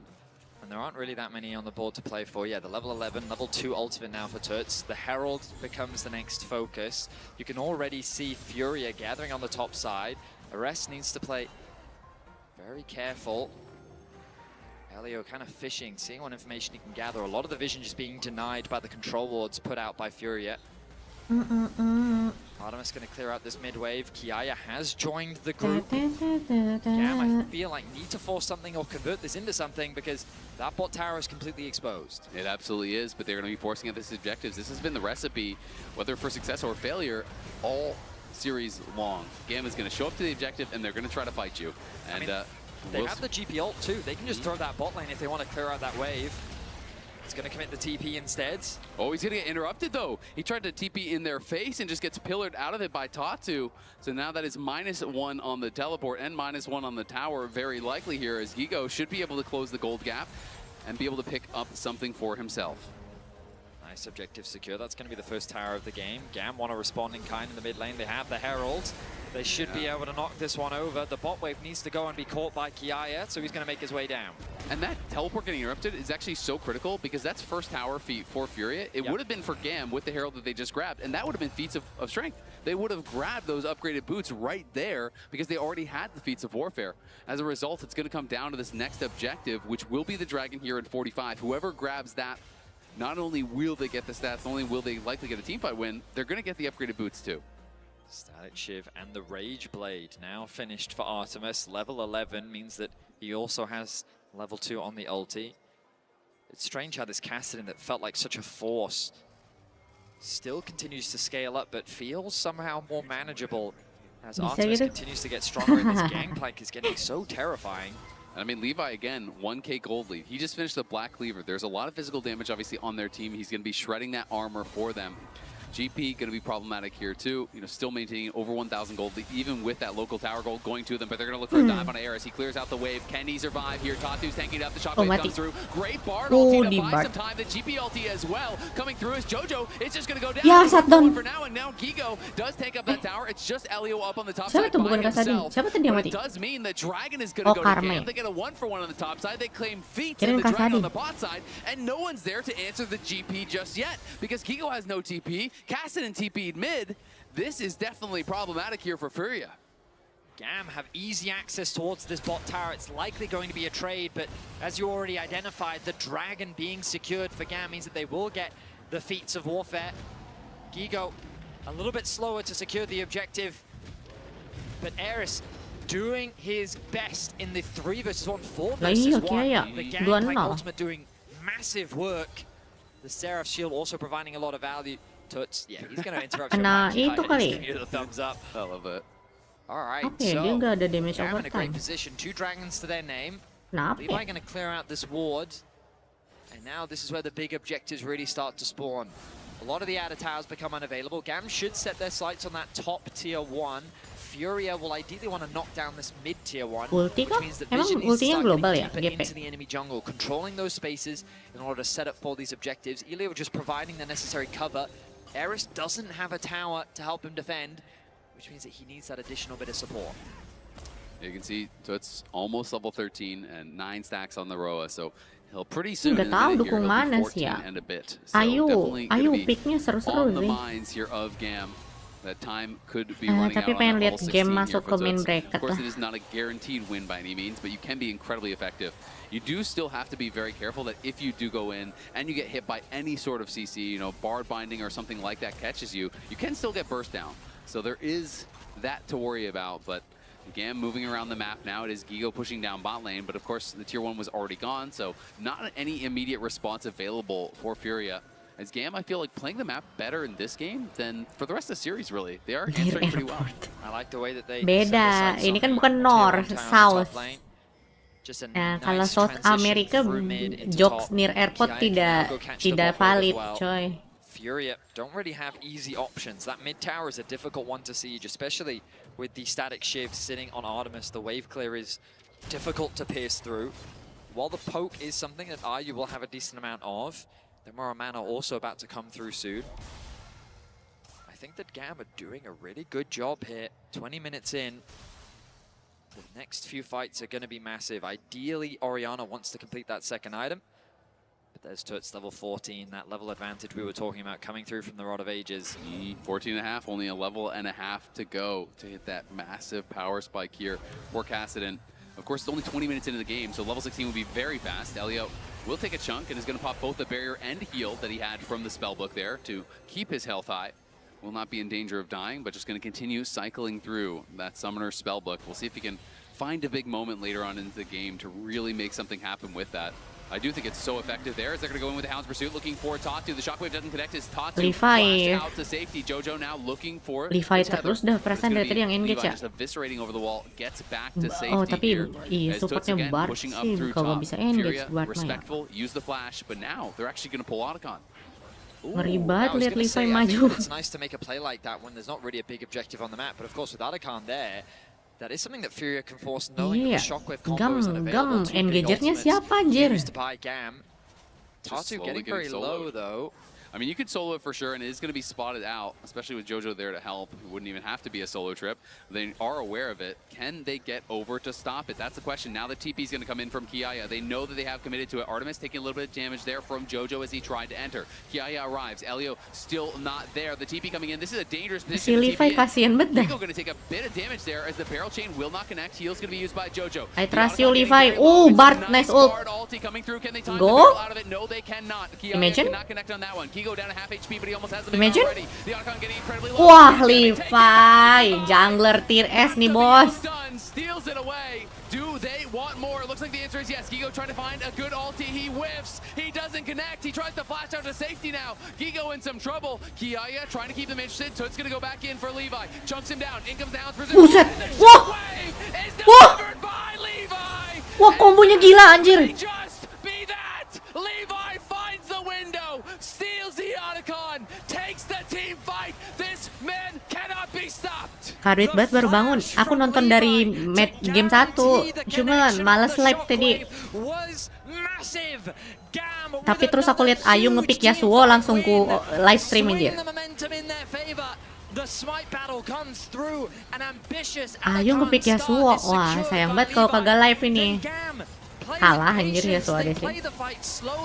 Once the objective goes down, they realize what they have to be afraid of. Gigo looks for an ultimate, isn't able to find it as Levi Jam tim creates Aceh enough kah? Kok space. tim Aceh sih? Then Toots, he Ngaco goes kocak. in, and that is the fatal mistake.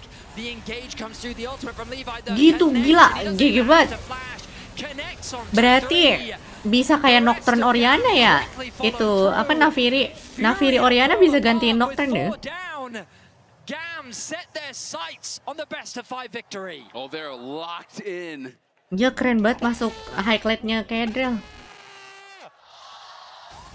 Captain Levi at the helm. Tahun kemarin kan meta tuh Nocturne Oriana. And I draw your eyes to the summoner spells. Sekarang Nafiri Oriana nih bakal meta kayaknya. Keren juga anjir. All 5 flashes available. Not a single flash available there for Furia as Gam now moved to Soul Point here. As he called out, 6,000 gold lead. And Eris really able to find the follow-up. Good timing on the Shockwave. Great combo there with Levi. That's why they drafted it. It's kind of this like miniature Nocturne combo that you can pull off, and it has been very effective. The top side for Gam just always doing work, but they're looking for Kiaya. Kiaya trying to be supported here. It's going to be a teleport in from Elio. Nice use of the spellbook. Gam make magic. They did it on their road here. They're continuing to do it here in Game 5. Levi with a 5-1-5 scoreline.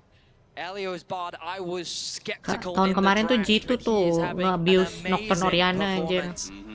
Dibantai BLG. Huge.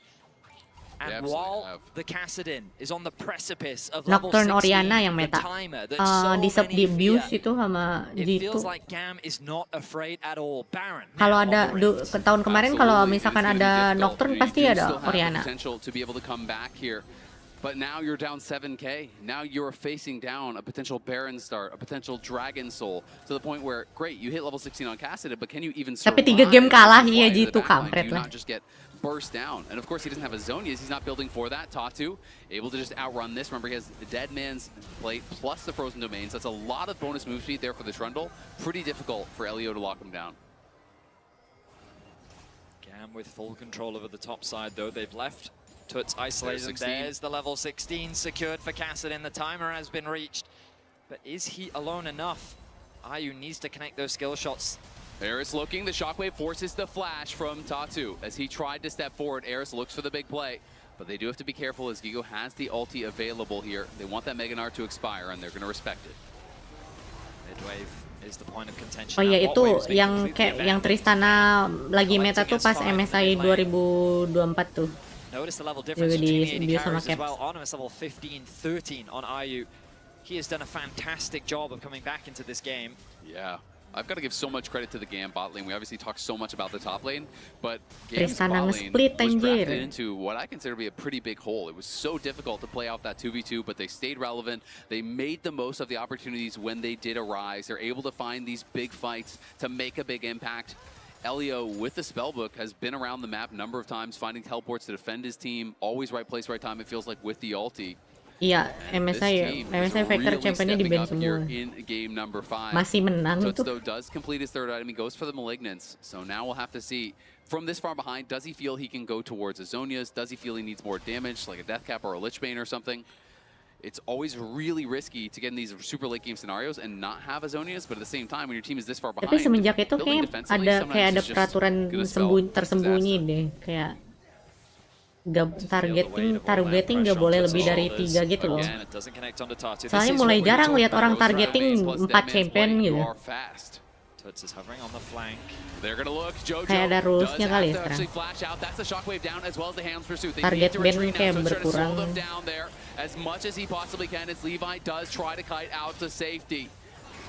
Ultimates used there by Gam. Furia now on the offensive. They're just going to push in this wave and make their way towards the Baron. Yeah, I think they're just going to try to force the issue here without those cooldowns up and available. Furia moving over towards the Baron, clearing this out, but there is no summoners on Jojo. This would still be so risky. The Cannon Barrage is up and available. Tutsu is going to go into the enemy jungle, spots Levi. Likes his chances in that 1v1. He's chasing after Levi as he has to use the We Are Pack. Flash forward there from Tuts, trying to take him down, but not really enough damage to make it happen. And now you're missing that flash.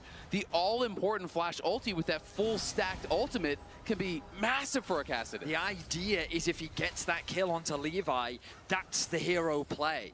I respect the confidence, but the execution just doesn't quite come through, which means that he doesn't get that kill. Mungkin ada itu kali, kena apa namanya, biasanya kan ada penalti ya, misalkan ada tim yang target ban 4 champion gitu, mungkin ada penaltinya sekarang, jadi agak dihindari gitu.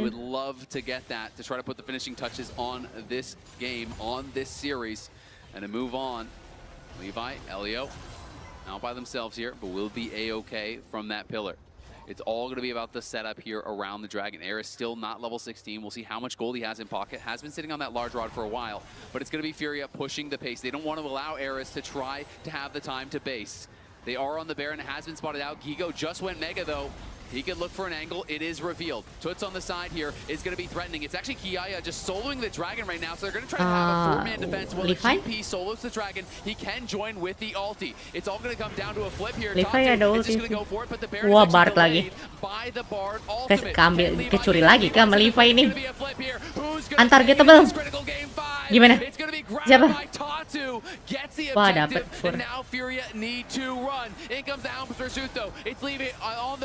Gigo, he's trying to run for the hills here, but Gigo's in a lot of trouble. Jojo and IU trying to stay around to support their top laner as he walks out. Kiaya looking for the barrel chain, can't quite find it. Kiaya though, looking for another one. He's loaded up and he's gonna find it on Tuts. Bisa end loh. Kalau menang war bisa end loh. Guys. Jir. Aduh, selamat.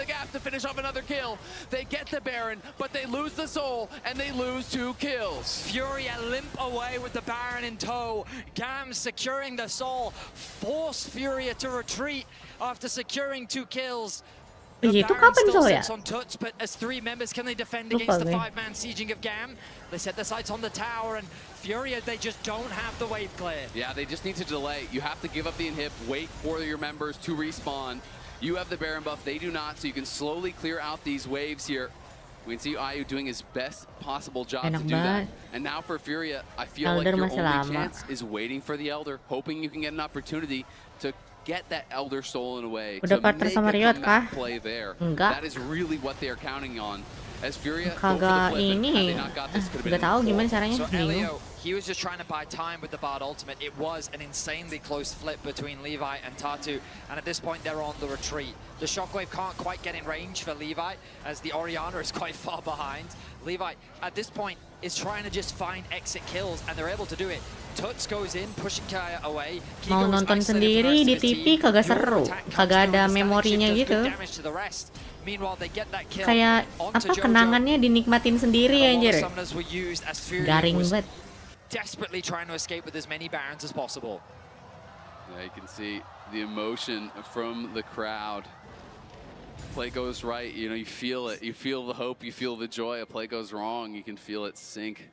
That horrible feeling of knowing you are close to your trip here being over. Furia, though, of course, are not out of it just yet. Era's still not on the death cap here, but Kiaya is going for a kill onto Gigo, but Tatu and Tuts are here as well. But everyone's coming from Gam. Can Kiaya buy the time? He's trying to cut out, drops the ulti here. Levi around, Tatu going forward, Gigo getting incredibly low as well. Gam are just going to back it up and wait for Eris.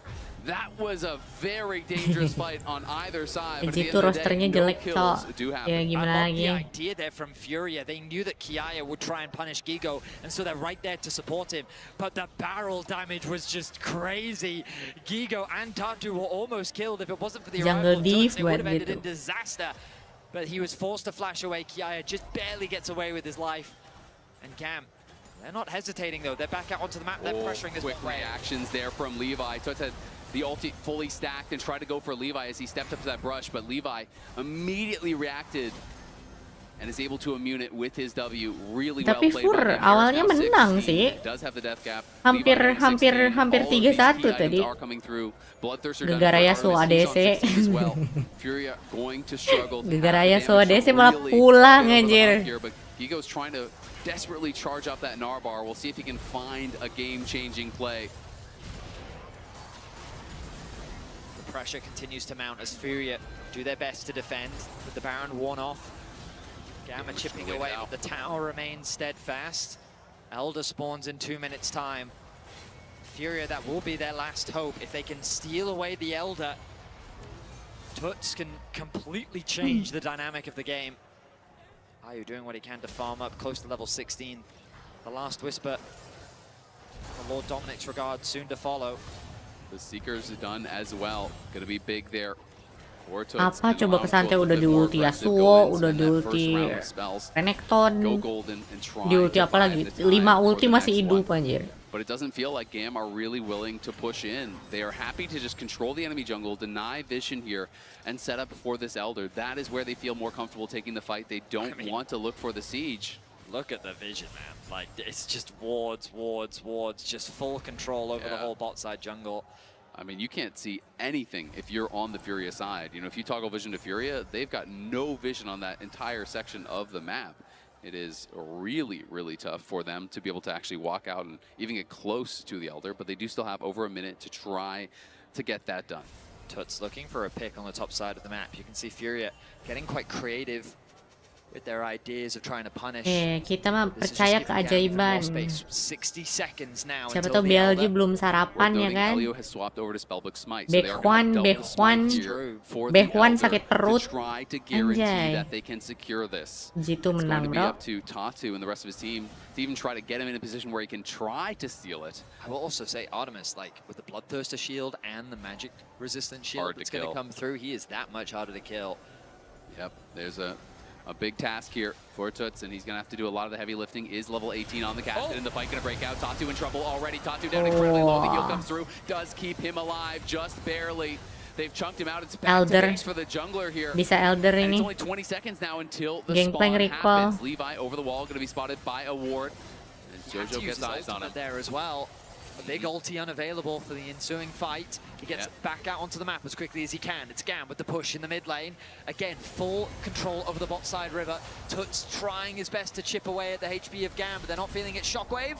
Eris going to force the flash out of IU, but this could actually be big. This means no shockwave if they can force a fight right now. So I think Furia are going to try to go. Starting. They need to try to make something happen right here, right now, but GAM are just blocking their way in towards the Elder. Tuts goes forward. He's looking. He's trying to see if he can find something, but the Elder is already secured by GAM, and now it is time to run. IU's in trouble. Rest in peace for pulang ke Brazil anjir.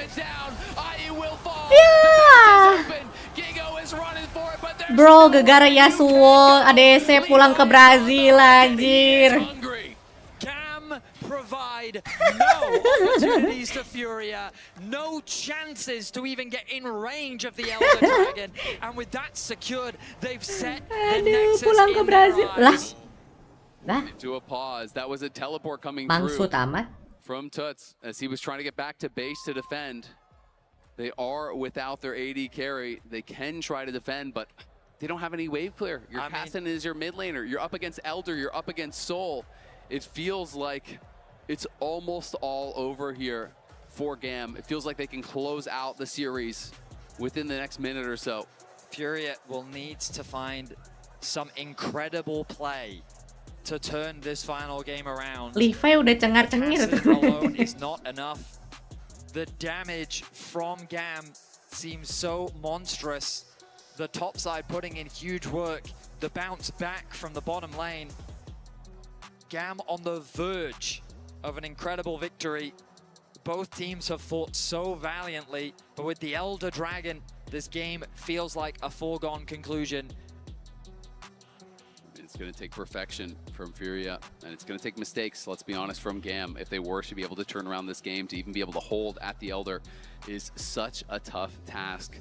The objective was designed as a game ender. It's supposed to be there to close out the game. It is so hard when you're already down so much gold, plus the Infernal Soul, and now you have effectively more than 20% less HP because there's the XQ plus the true damage burn. Gak bakal bisa very kalau comeback sih keterlaluan Players nih. have got to try to stay locked in, to try to stay calm, think through how can we problem solve in this moment to keep our hopes at this tournament alive.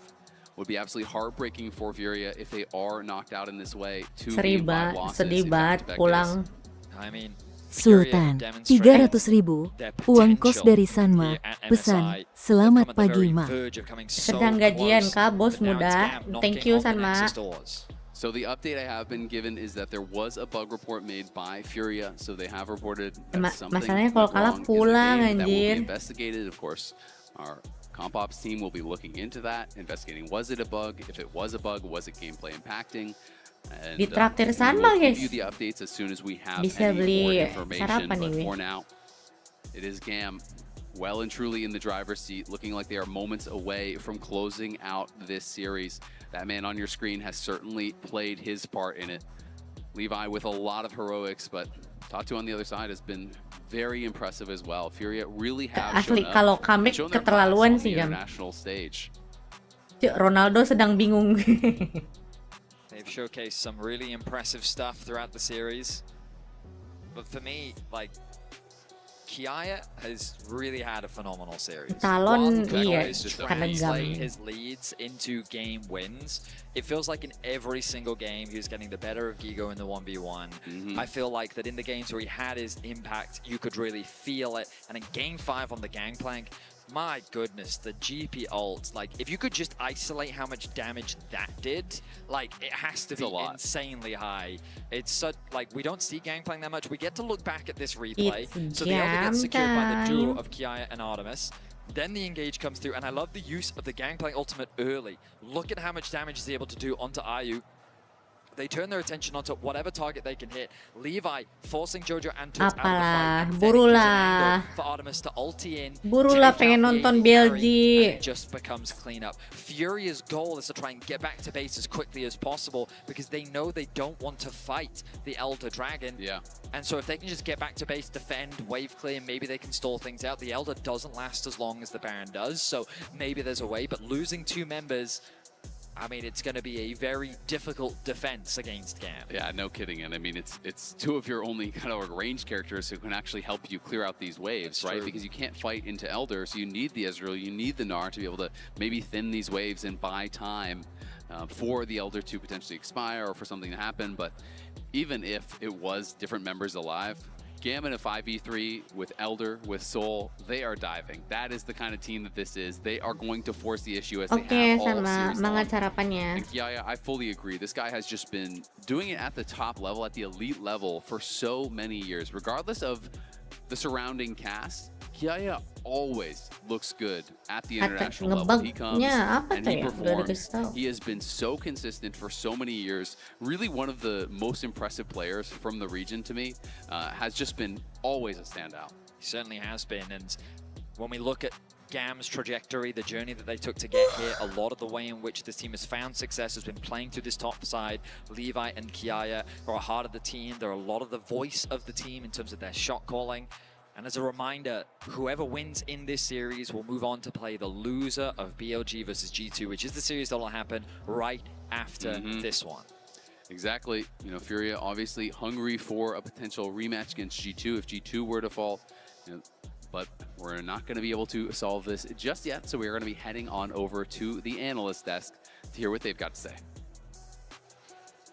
Welcome back to the analyst desk. In these situations, you're probably never happy to see us. But as we investigate further when it comes to this potential bug, you know, we need a little bit of time. Give our casters a bit of a break as we talk and wait for more tapi updates. Gam kalau menang lawan G2 sih. This series has been a Seru roller gak sih? coaster, gang. It has. Gam G2 seems like What's up? You're here a really now. amazing Thank you match for joining to us. What watch. has your take been on the series thus far and the game 5 so far? We haven't gotten to hear as much from you today. It's so hectic. I mean, the fact that Ksatria was able to open up with like 2 kills really early on, able to get to his row, I thought this was going to be a pretty smooth game for the team. What sucked was the Otacon start. Because I know Furia as a team is always the one that wants to start the fight, get a skirmish going. So starting Otacon when you are level 15 on Ksatria and really haven't been able to Lama bet, send him on sides and keep him on pengen sides, nonton that was G2. frustrating to see. So that was rough. So now you're in a state where, yes, you just lost a massive fight, and just one more push and game's over. So they just really, honestly, I don't know what the pause is. We're going to find out. We're going to figure it out at least to see the status of it. But if it doesn't go your way, you're going home. It's grim, right? I think to exist longer in this moment, of course, anytime there's any bug or you expect there's a bug, you pause, you check in with the ref. That's something we expect, something absolutely the players should be doing. But in a context like this, in a situation like this, it's difficult because now you're sitting in this feeling after a potential game, series, tournament losing team fight, stewing in that moment. So even if we come back to game and they manage to hold on, the mental recovery, the pressure on Furia, this has to be one of the hardest situations to endure imaginable. The nerves have to be crazy. Like, my palms are sweaty. If you're the catcher, you have that kind of a lead, and you're figuring out. Shake like, my hand dress. Oh my God, your palms are sweaty. Right? I get nervous for people. That's why it's not good to be next to you sometimes. You're saying my anxiety rubs off on you? It happens. I've seen your dog. That dog is also nervous as hell sometimes. Wow. It booped me in the head. Raz just coming on, throwing me under the bus. I think Raz doesn't. And your dog. Is like, he's just. And my dog alone. This is a Raz classic, you know. He's gotten too emotional on behalf of Furia. He has to balance it out by roasting somebody. And sorry, I have to. Emily, No, I'm used to it. We're close friends. I'm used to this. Yeah, of course. I will say that I was skeptical initially when we came into these drafts as to how effective these compositions were going to be, the relative lack of hard engage. But I do think that the Nefuri Oriana combo has looked incredibly consistent, much more reliable than I thought it would be. Some good Trundle pillars here or there to interrupt it, but dari launch itu ada post block, dicek lagi gak ada bugnya.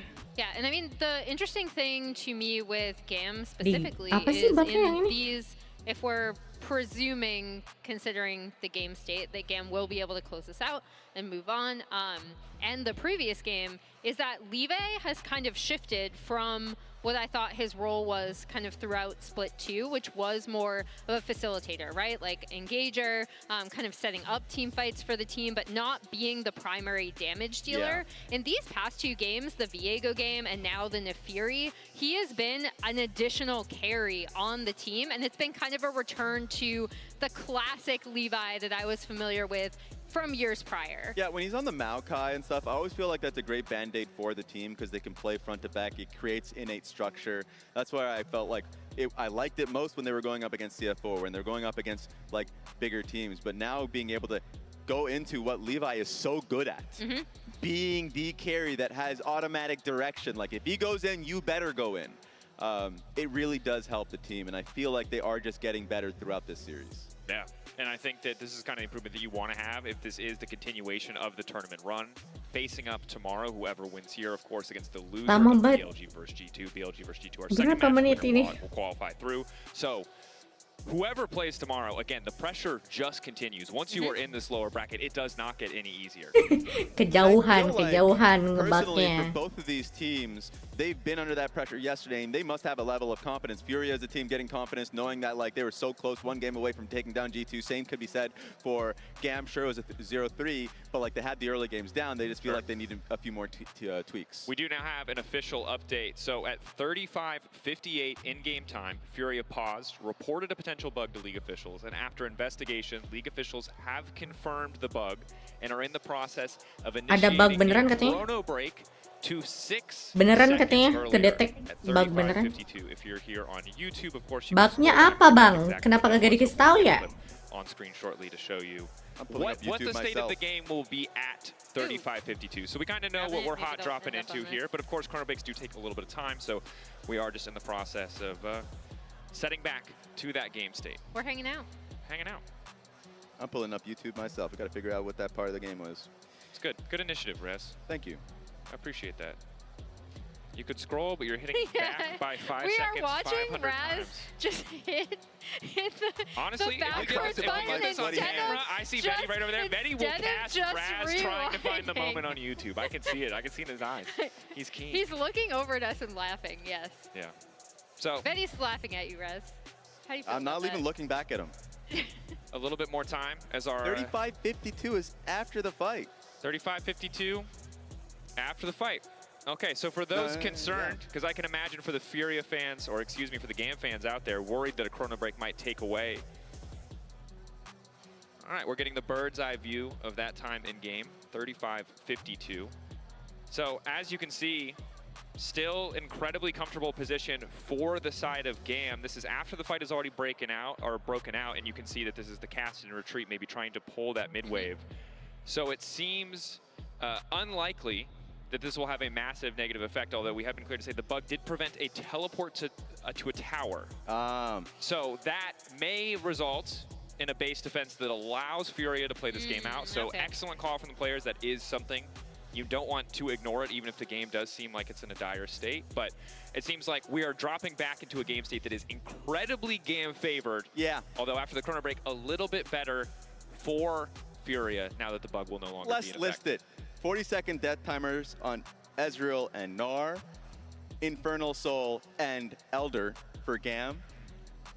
I don't know, a miracle. Kalau dimundurin terus We've seen some crazy stuff like the Furia comeback bener-bener so, sih. like, miracles have already been done. The struggle is we've seen that the Kassadin hasn't really delivered in the same, times up level 16 way that we often expect it to. So we're going to need to see Furia dig deep and show us something that really hasn't shown up in this game. But as you highlighted, it is something that has shown up in this series. A lot of clutch moments coming out of the mid lane. What is so frustrating if you're looking at the Kassadin's perspective from Turt's POV is just if the combination from Orianna and Furia is just being held, how do you ever go in? Because like, sure, now that you're level 16, like past that point, you can always feel like you're going in and out, but then they're just going to be able to follow you.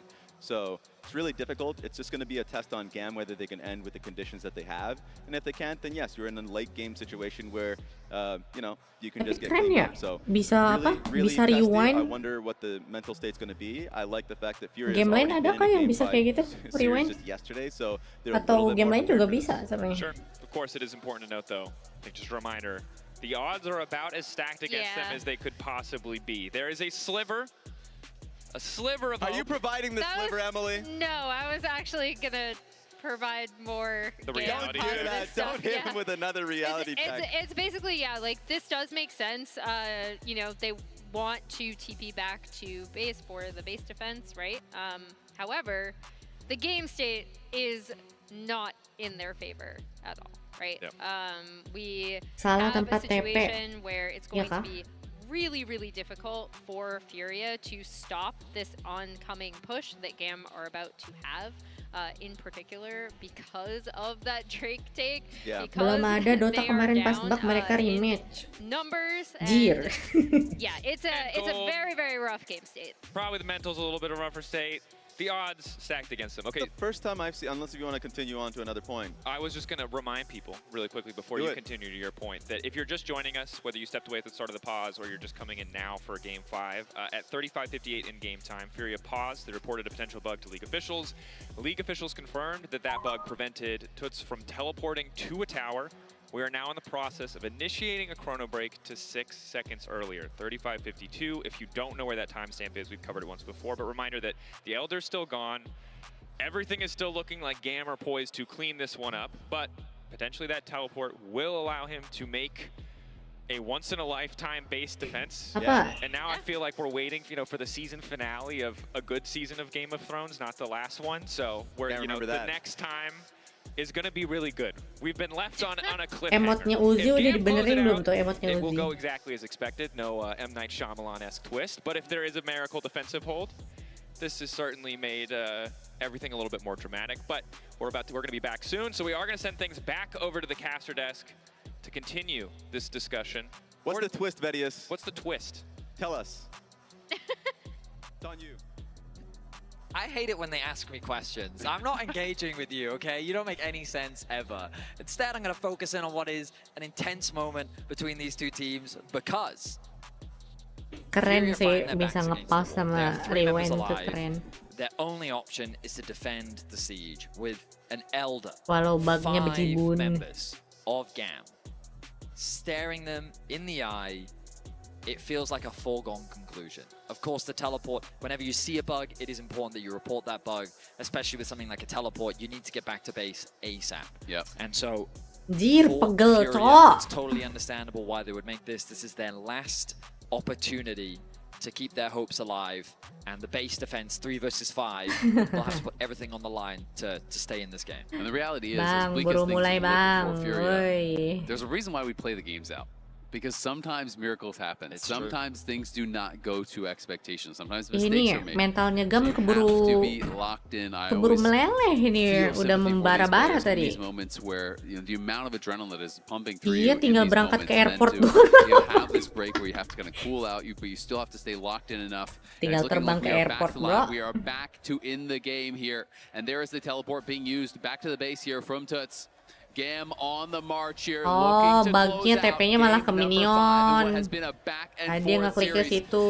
Ya udah, terus apa? Jojo still on the recall, but they are not going to be waiting for him. Terus gimana? All up to Toots. He's really the only one who can try to get anything done. The tower being closed down. Redemption comes through to heal him up. Toots is going to be put with the exhaust. He's trying to kite back. He's trying to go in and make something happen, but can he do it? He cannot.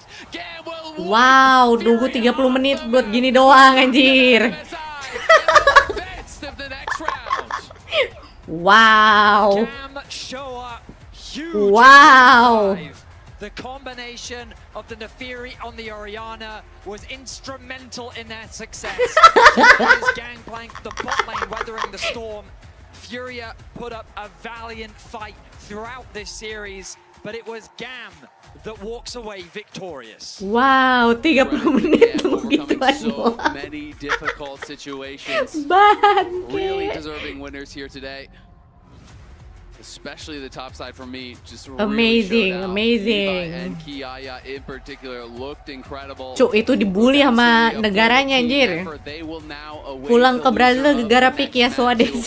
Either BLG or G2, whoever drops down, and that will be the match to decide who is the last team advancing to the next stage and who is the second team exiting MSI. And I will say now, the head-to-head between Vietnam and Brazil is 7-7. Let's go, Gam versus G2. Between these two regions, Gam versus G2. It has been an intense battle. Soalnya BLG pasti menang. But Furia, they had an impressive tournament, pushing G2 to the limit, pushing Gam to the limit. A lot of young players on this roster that I am excited to see on the international stage in the future. This was their debut for many, and I imagine that we only have an exciting future for many of these players moving forward. Absolutely, the youngest team in the tournament. Ronaldo pulang, bro. 5 young Brazilian players here playing their heart out. Setnya, They went 10 out of 10 possible games, but unfortunately for them, fell just short in both of those series. Padahal Kasadinnya bantai-bantai early ya. But I do think that they tapi Levi GG parah sih. They were, how many games they were able to take. in matchups that they were really written off on pre-tournament. And I mean, for the analysts coming into today, Furia was expected to be the favorites, and that's something that I think is massive for the region. People taking them seriously, people respecting what they can bring to international competition, and it's going to be devastating how close they were. Getting a win over G2, the what ifs are getting a win, crazy. yeah, and I mean, you better than anyone, having that many years of competitive experience, know how it feels to come so close and then lose the final hole. They're going to think about the regrets, but it also helps them learn so much. So I'm excited to see what they show us throughout the rest of the year. Whereas GAM, they seem to have just kind of fixed their issues as the series have gone on, constantly pushed, constantly tested, but their bot lane, throughout the sheer amount of bullying that this bot lane has experienced in this tournament, they come up clutch in Game 5, and they do an amazing job to close things out. They have looked incredible. You gotta say, GAM, they're gonna be scary for whoever actually has to play them. They are an unpredictable team. They're such an aggressive team, and they really will push you. They have clearly such a defined playstyle, and they fully commit to it. And I think that does make them a threat to whoever does have to face them. And for me, like, being an analyst in League, sometimes it's very difficult to quantify the intangibles, but there is an intangible with this roster. The magic. There is something that happens that is just a joy to watch. Absolutely is. And now we're going to be joining Lore and Kiaya, the dominant top laner for the Verizon post-game interview. Oh, top laner Thank yang you so much, guys. Di MSI emang gak ada POM ya? Chukman, on defeating Furia today. Talk me through Game 5, going into that game, facing elimination on one side, but also with the stage experience that you had over the years. How are you feeling? Thì vào ván thứ 5 là mình đã rơi vào cái thế mà hành lý trên tay luôn rồi. Nhưng mà bản thân đội mình cũng là một cái đội có rất là nhiều kinh nghiệm trong cái khoảng này. Thì em đã cảm thấy như thế nào trong cái ván thứ 5 đó? Ván thứ 5 thì là cái ván mà quyết định trận đấu, là sẽ một đội sẽ thua, nên là đội thua sẽ dễ, nên là bọn em bản thân em cũng là cả team á, là hoặc là đội trưởng như anh Khánh á, là có trước khi đánh á, thì có một điều á, là khi mình vào cái thế gọi là cái thế hành lý rồi thì mình sẽ đánh bay vai cất luôn, cho nên là đó là cái lý do mà game 5 này bọn em đã làm được. Em tin rằng á, là khi bọn em vào cái thế mà nó bắt buộc mình cần phải làm gì đó thì bọn em sẽ đánh bay hết sức. It was the fifth game and it was the elimination match. But Levi told me that this is the fifth game, this is the elimination game. But this is actually when we are at our strongest. Peaking at the last moment, of course. And also, Fearless Draft, Game 5, Gangplank? That's a champion that we haven't seen in years. What was the reasoning behind this? Gangplank là một con tướng mà chị đó chưa thấy em dùng nhiều năm rồi. Vậy tại sao em lại có lựa chọn đó? Ở lựa chọn đó thì ở cái cuối thì em cũng đã suy nghĩ rất là kỹ, và em cũng đã có phân vân là không biết đánh là Gangplank không á, nhưng mà em trước khi trước khi bích á, là có vài giây thì em cũng đã nảy ra cái ý tưởng và cũng có một cái rồi đó nó ngẫu hứng á, thì em muốn đánh Gangplank, cho nên là em quyết định là cầm Gangplank, mặc dù là con Gangplank mà con tướng mà từ đầu tuần cho đến từ trước mấy tuần trước là em chưa có tập nhiều á, thì chung quy lại thì cái kèo con lăng này thì cũng chỉ là cái ngẫu hứng của em thôi, thì em chỉ muốn đánh vào và em tin rằng là khi mà cầm con tướng này em sẽ làm được.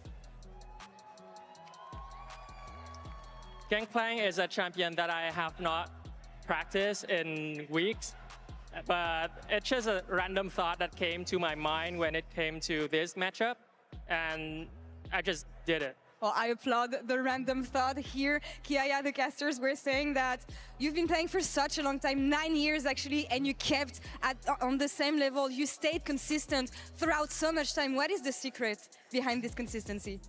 Em đã thi đấu được 9 năm rồi và cái màn trình diễn của em nó lúc nào là nó cũng rất là cứng cựa. Thì em có bí quyết nào để có được cái màn trình diễn như vậy không? Bí quyết thì thực sự thì bây giờ thì bản thân em cũng không chả biết quyết là gì á, nhưng mà em nghĩ là em đánh được như vậy cũng lâu dài vậy thì em nghĩ là có nhiều yếu tố, ví dụ như là em khi mà em thi đấu á, thì em chỉ cần nghĩ là em tự tin và đánh thoải mái, và quan trọng nhất là phải có niềm tin ở đồng đội mình và có cái niềm tin với bản thân mình. Thì trước khi mà phải có niềm tin với đồng đội mình á, thì mình phải có niềm tin với bản thân mình trước. Thì đó là cái mà bí quyết mà em nghĩ là đó là cái yếu tố lớn nhất để mà em có thể mà thi đấu được tới bây giờ. Thì em nghĩ là mình phải có niềm tin vào bản thân mình và đừng nghi ngờ những người, quan trọng là đừng nghi ngờ. Panjang banget itu translate gimana I anjir? don't have much of a secret, but it all comes down to have faith in yourself and then have faith in your teammates. Don't ever doubt your teammates. Well, too many more victories, of course. I had a last question, but I think we're running out of time. What time is it? It's game time! It is game time, indeed, in Vancouver. Thank you so much for the interview, Koa. Thank you so much for the translation. And that's all for us here on this side of the stage. We'll be right back for the second series right after this. Sheesh. Gam, iya menang Gam. Oke, tinggal menunggu BLG. Ke WC dulu guys, toilet break.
G2 Esports narrowly escaped disaster on day one, with Furia taking them to silver scrapes and very Sekarang nearly ada pulling off the teasernya upset. semua ya The tiap LEC 2 match ya. seed came out flat on day one, but a win today would silence the doubters. To do it, they're going to need to overcome their kryptonite. On the chase, Cap's trying to make the difference. The ulti. Oh tidak di game ini, anjir, aku tidak mau mengingatnya.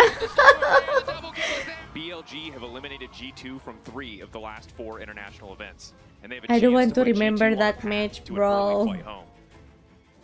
The LPL representatives took care of business versus GAM, and while they may have had a few shaky moments of their own, a 3-0 is still a 3-0. Will BLG punch an early ticket to the bracket stage, or will G2 finally exercise their LPL demons?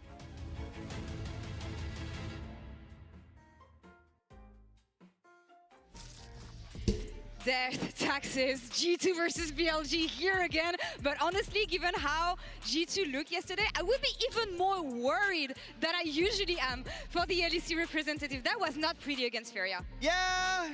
Usually when G2 comes into an international event, you get a little like a spike of hope that comes through.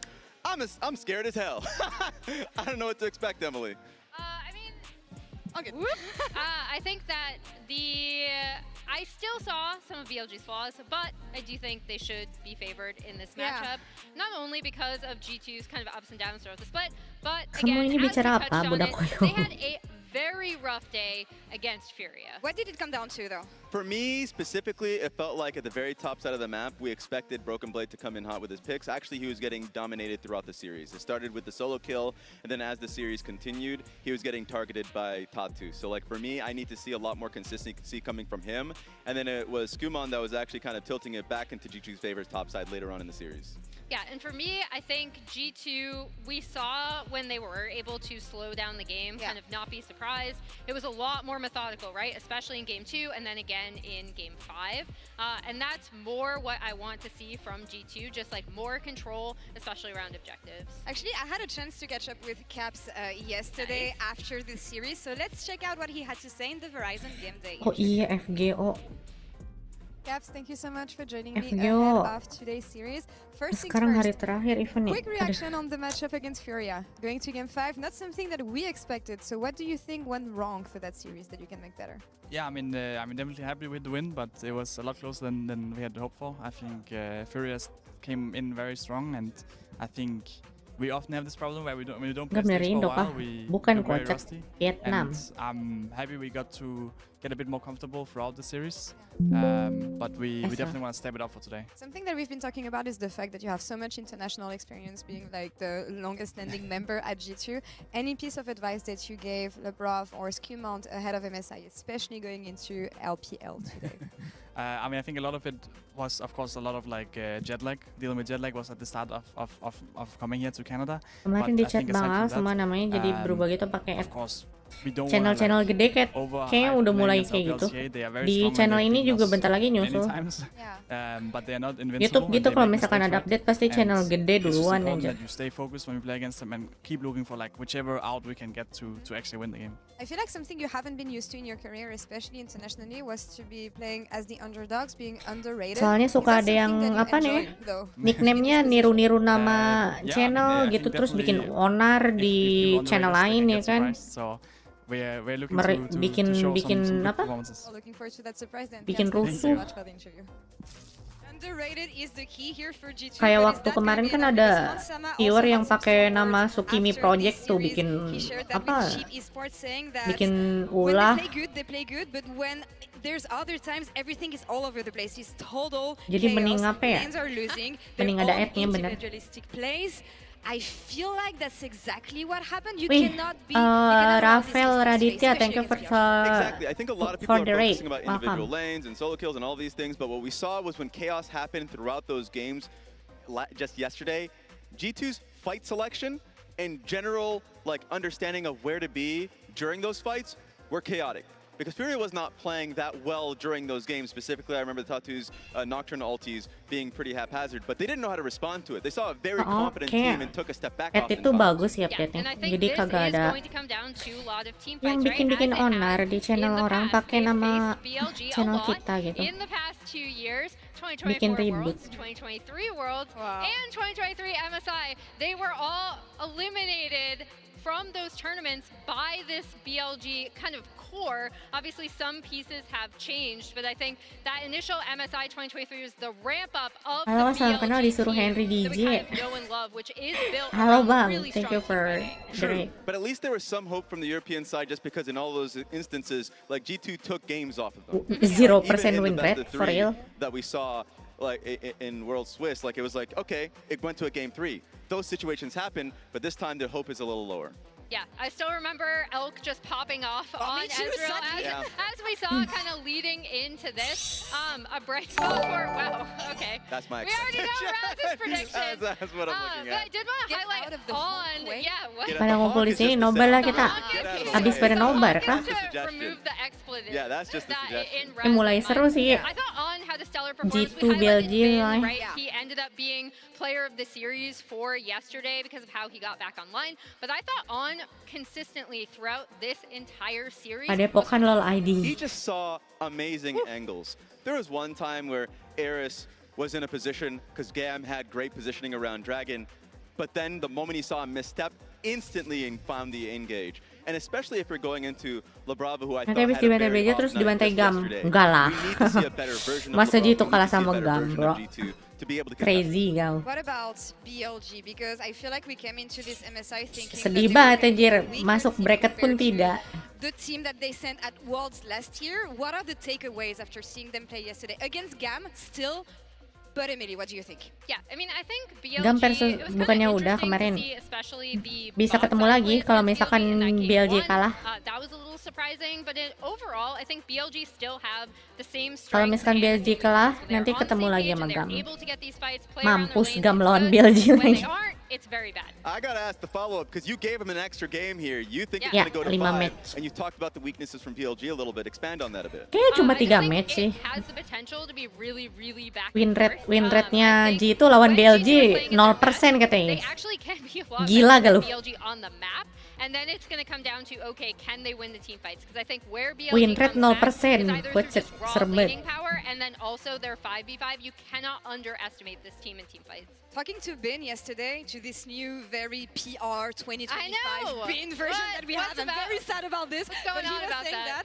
their worst enemy is themselves. Do Yeah. you guys So agree on true. that? Yes, absolutely. Like, this team has the potential. They have 2 of the potential best solo laners in the world. Their bot lane has been one of the best bot lanes in the world previously, right? If they are all on the same page, they can be the best or one of the best teams in the world. And I've PERATURAN. seen consistency from Knight. Kagak Knight's ada been PERATURAN. really scary as a player. Elk and Di MSI. Ben, the 2 players that have been really like demons when they went up against G2 in the past, either on like the Philios for Elk or something, any play, honestly, any pick that he's played in the past, he's been incredible. We just need to see that level on a consistent basis. This could be the starting point for them if we're trying to find confidence going into the major stage. But they need to be able to get past G2 first. And G2 is a team that anytime we count them out, it was the same narrative just last year at MSI. There was like, there's no hope for them. They had a really shaky split. All these things happened. Then they came in and had a lot in the bag and a lot in the tank that gave other minor regions or North America or Europe a lot of faith when going up against the best teams. We're seconds away from this second series of the day. Where do we want to look at in the early game on the side of both teams? For me, it's the jungle, because both of these junglers don't have the international experience. Skumond as a player, like first international for like first MSI for him and all these things, looked great yesterday. I liked his Maokai. Beishon also looked great too, so I feel like the nerves hasn't been really showing that much, but also they haven't been tested on international like this. For me, Coachnya I want to see Isihun. classic BLG. I Ini want to see something like I saw BLG. in Game 3 with those bot lane plays, using this bot lane that can be so strong. I'd like to see that, a return to form. All right, I want to have an exciting series. It is LEC versus LPL after all Isihun the kata stages coachnya. already. Casters, over to you. Thank you so much, Lore, Emily, and Raz. I'm Dracos here alongside Kobe. Thrilled to be bringing you this best of 5 fearless series between G2 and BLG. And look, I can't fault the analyst desk for their predictions of BLG across the board. It was a little bit shaky from G2 yesterday. You could say that. You could say LPL that. I was gonna start by asking how nervous are you? AL lagi keren sih. Aku juga gak sabar nonton AL. From a very wise man that said, it doesn't matter if you win by Jungle-nya an inch or a jago mile. parah. Winning is winning, Daniel. Okay, and that is something Tarzan, that really matters Tarzan. for G2 after what we saw yesterday, and especially from Broken Blade. If he comes into this series playing like that, it is going to be very, very bad for G2. So you know, they have to lock in. But one of their coaches did address this on Twitter. G2 Memento did tweet out talking about, yeah, I'm sure all of you have no faith in us to do well, and that is okay, because the boys have faith in each other, and so do we. You might be surprised at how seru things tuh can kayak change AL tuh. from day to day, so see you tonight, okay? You know, things can change. I believe in Memento. I like his perspective. We'll see if I like his drafts as we get into Game 1 picks and bans, powered by Omen and HyperX. Look, TF already gone. I like that. The one time we've seen it, it looked pretty good. I don't think we need to see it again, as you're going to follow as well. I love whenever we come to international tournaments when we have Literally patches orang changing hutan to, namanya like, spy on Tarzan. all the players' solo queues, and almost every single mid laner I'll look at them have been spamming Twisted Fate. Obviously, TF-nya Cap segila itu ya. Semua match di ban anjir TF-nya Cap. Segila itu kan TF dia. once you start to see those mid lane bans come coming through. And the jungle pool wide open, so we'll see if that's a priority for either side here, right? Beige want a pretty solid start to the tournament despite I think low match-nya Gam kemarin. Top lane, which is the point that we were just bukan, match-nya Furia. Everything's open top lane. Gwen is up. Interesting. So Di they go terus with the Wukong ban here. I guess that drops the Annie priority a little bit as it's one of the good pairings. But Pantheon is also a very good pairing. There's so many AD junglers that you could play with it, and already they hover a couple. Debating what they want to go for. Annie, the utilities in, can be that early aggressive playmaker. 2 jam lalu apakah sempat main sebelum ini? Bahkan harusnya live-nya dari jam 2 pagi, tapi malas tadi pagi. Focusing and prioritizing utility mids for caps. With Talia gone, that's one off the board. Ganti thumbnail dulu. G2 lawan BLG. And what lessons they've taken from that first day of game. Yep, night yesterday on the Annie, the Aurora, the Talia, a lot of those things that can make those plays. And here we go. This is the other one that we were talking about, though. When the Wukong was banned, Pantheon priority here, really, really high. That is also a very good Skumon champ. So the response here, I think you should be feeling, pretty good. It's very Kobe, it's okay. I appreciate you. After every play, after every pick, it's not. You don't have to check in on me. After every game, yes, please. The second we're off air, I need you to console me. It's also Judulnya apa? Not an elimination series here. This is a promotion series. But there it is. That Aurora, again, a lot of these playmaking mids that pair so well with these AD jungles. Really quick to snap up here, and it looks very even so far. Some people have their favorites. Kapital lawan Ksatria. Do go. I am a pretty big fan of the Annie.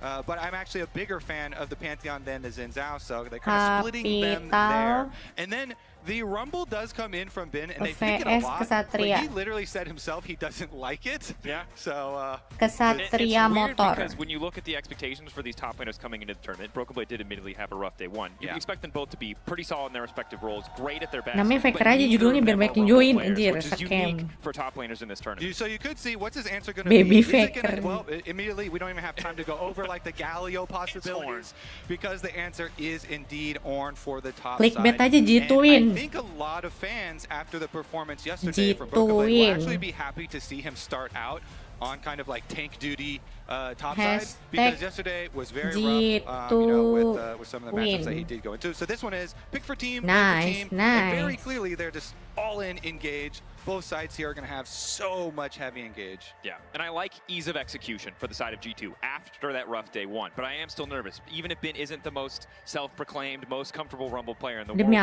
seen how good Rumble can be. Even if the lane phase isn't dominant, the equalizer brings so much power alongside that Annie. But now we head into the second ban phase. Braum, Kalista already off the board. And even if he says he doesn't like it, it's his most picked and played, so.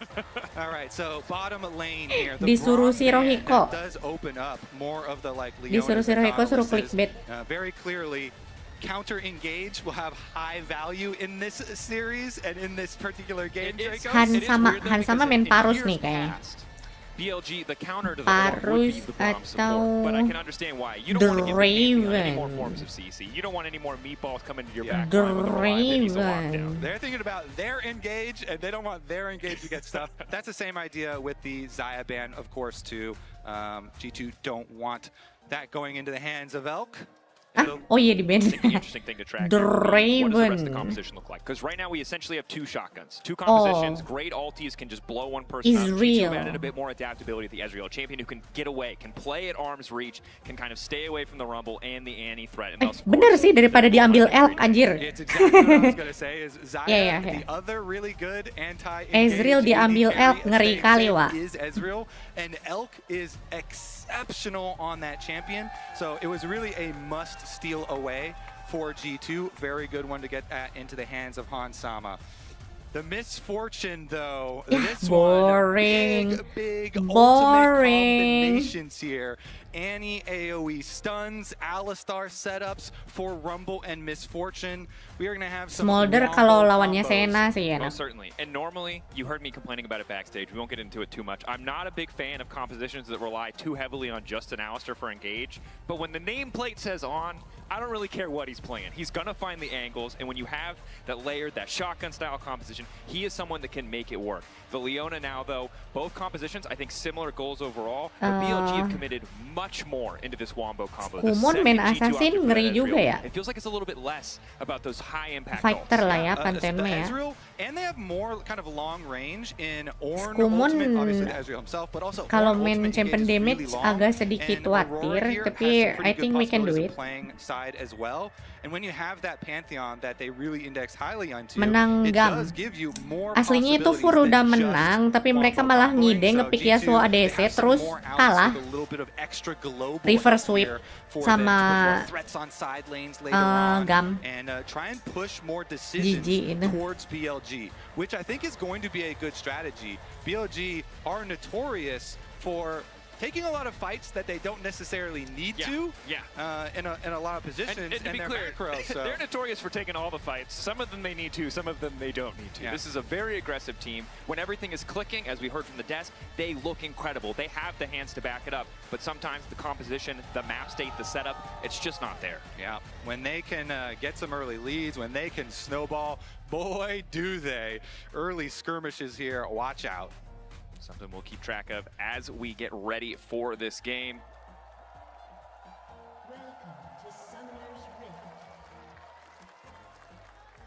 Again, not an elimination match, but still pressure on for both of these teams. Wow, Desai masuk world lah, mungkin. We hear the gyos going up. And this is something I love about the LPL fan base. I feel like no matter where we go in the world, they're always there to greet us. Gyos fuel for this BLG team. Favored in this matchup, most certainly. But I think for both these teams, it's not enough to win to scrape by. You want to look dominant in this matchup. Yeah. And the death set up really nicely. Top lane-nya rada boring sih ya. Junglers for Rumble sama you know, international experience here, not there for either of the junglers. Both BLG and G2 have kind of had rocky roads this year, and the junglers here showing up on stage. We'll see. That's why we highly prioritize that, you know, comfortable pantheon for Skumon. Of course, it's out also comfortable for Beishwan here, but a lot of eyes will be on them. Day one, of course, ada Twitternya nice performances, especially with the bottom dives. Kind of bring back some juga BLG ada tweet-tweetnya style when they had Shun on the team. You know, last year MSI going for lots of bot lane dives. Not this time around though. Yeah, it doesn't look like we're going to see Xin 2 early on. Level 1 so far. Han's getting some solid autos down. Elk poking back, but Han's keeping that passive relatively stacked. Trying to keep those advantages going. Alistar, obviously, notoriously a champion who is super weak. Level 1. No aftershock for the Alistar. Guys, sudah mulai kerasa ini. Damage reduction from the Glacial will feel pretty good as we go later into the game. Yeah. So early priority for bottom lane achieved. Aura ngantuknya sudah mulai kerasa, bro. Bahaya ini, bro. Alistar, of course, is going to help heal up the lane for later on as well. But both sepertinya butuh will kopi be kita guys ini. So see how much they can pressure on kopi and sakit perut. early. Plus, who is going to make the early visits Sarapan towards mid lane? udah tadi makan These two mid laners both have huge potential in this game and in this series, especially on these two champions. If you get an Annie ahead, you can roam around so much, make so many plays. Exactly same for Aurora. Whichever one does get the lead, kind of like can take that lead to the rest of the team elsewhere.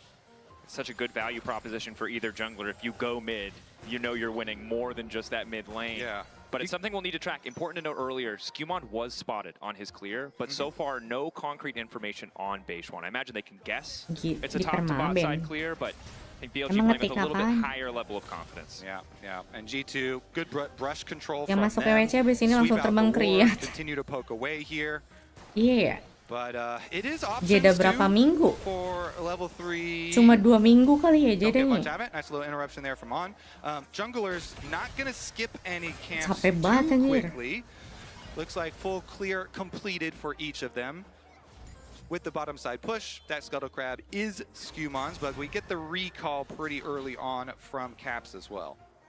Yeah, Caps forced out in the early lane. Annie, a lot better of mana usage, a lot easier to use that mana efficiently. The refund on the Q. Guys, kira-kira G2 bisa menang satu match gak? And the Dark Seal picked up here instantly from Caps with the boots. Mirrored.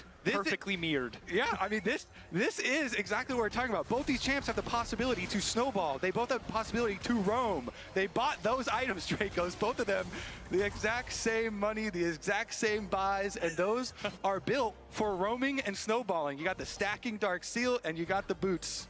I love that it's mirrored so perfectly. Obviously, Caps gets a few more levels under his belt. The trades get a bit easier, at least like until he hits 6. BTW si Kaede kenapa dukung BLG tadi di Twitter, kocak. Been not too concerned. Baru connect gue. Can you look juicy? Oh, no mana. Oh, beta mid. Si Kaede malah dukung BLG anjir. G2 first on the lane assignment, Ezreal. Night will carry gitu. Leona moving top. Of course, Elk on the MF will have a bit more movement speeds thanks to the strut, but G2 ahead on tempo, at least for now. And Reverse now the TP bot side for Broken Blade. This is a FlyQuest classic that G2 have brought out here. Yeah, I mean, definitely the benefits of the bottom lane pushing in and earning their early recall. Super nice for G2. Dia berusaha mengumpulkan social credit, bro. And they do use both their teleports to bottom lane, so they are locked in down there. Might mean we see a little bit less prio on the early Drake, or at least a few less members, as the bot lanes are unlikely to be involved. One. Picking up some chickens, taking his time. And despite the fact that both of these junglers can gank early, seems like they're pretty content to power clear at this exact moment. But level 6, we know, will be kind of the go button for both of these compositions, as at that point, engages are inevitable. Exactly, exactly. And we have seen a lot of Ornn Pantheon combinations for ganks as a top side. Sama, not able to land the follow-up Q, but a solid initial trade. Good movement from Elk. See the Shield of Daybreak come out, but Labrov just can't get in range. Yeah, looks like they will be able to sustain over there, but it is on the Xin Zhao to try and predict and try and cover those possible areas for the Pantheon, because you mentioned level 6s. Yep. Once Ornn has level 6 and Pantheon has level 6, that range of engage and follow-up is very, very massive. So you see Beishuan there, hovering and covering on that timer.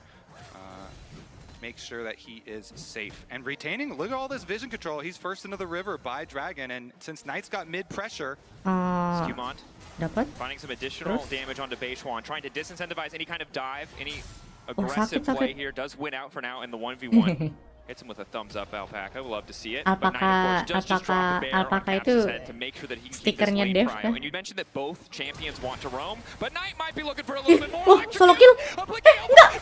Anjir. They're both still standing. There's a fight in the river in the meantime, but I do not care. Keeping my eyes on the mid lane 1v1, but the river might be important now because it's Skumon. Who finds first blood. They get there first. The action just goes crazy through the river. Soalnya kalau dapat naga ada buffus juga kayak si Pai nggak? Nggak tahu, kayaknya enggak deh. Dia mah kan punya stack sendiri kan? Pasifnya. Ada stacknya sendiri. Let's take a look at it here. Skewmont ada stack AP. In that 1v1 wasn't ready for Bin to be there so quickly. Yeah, Bin, since he had the push on bottom side, he's up into the river first. And so even though both of them have long range ults, and Broken Blade tries and throws his out in support, it is not enough because Bin will flash for it. Is definitely worth noting though, he did have to invest his flash to secure that kill.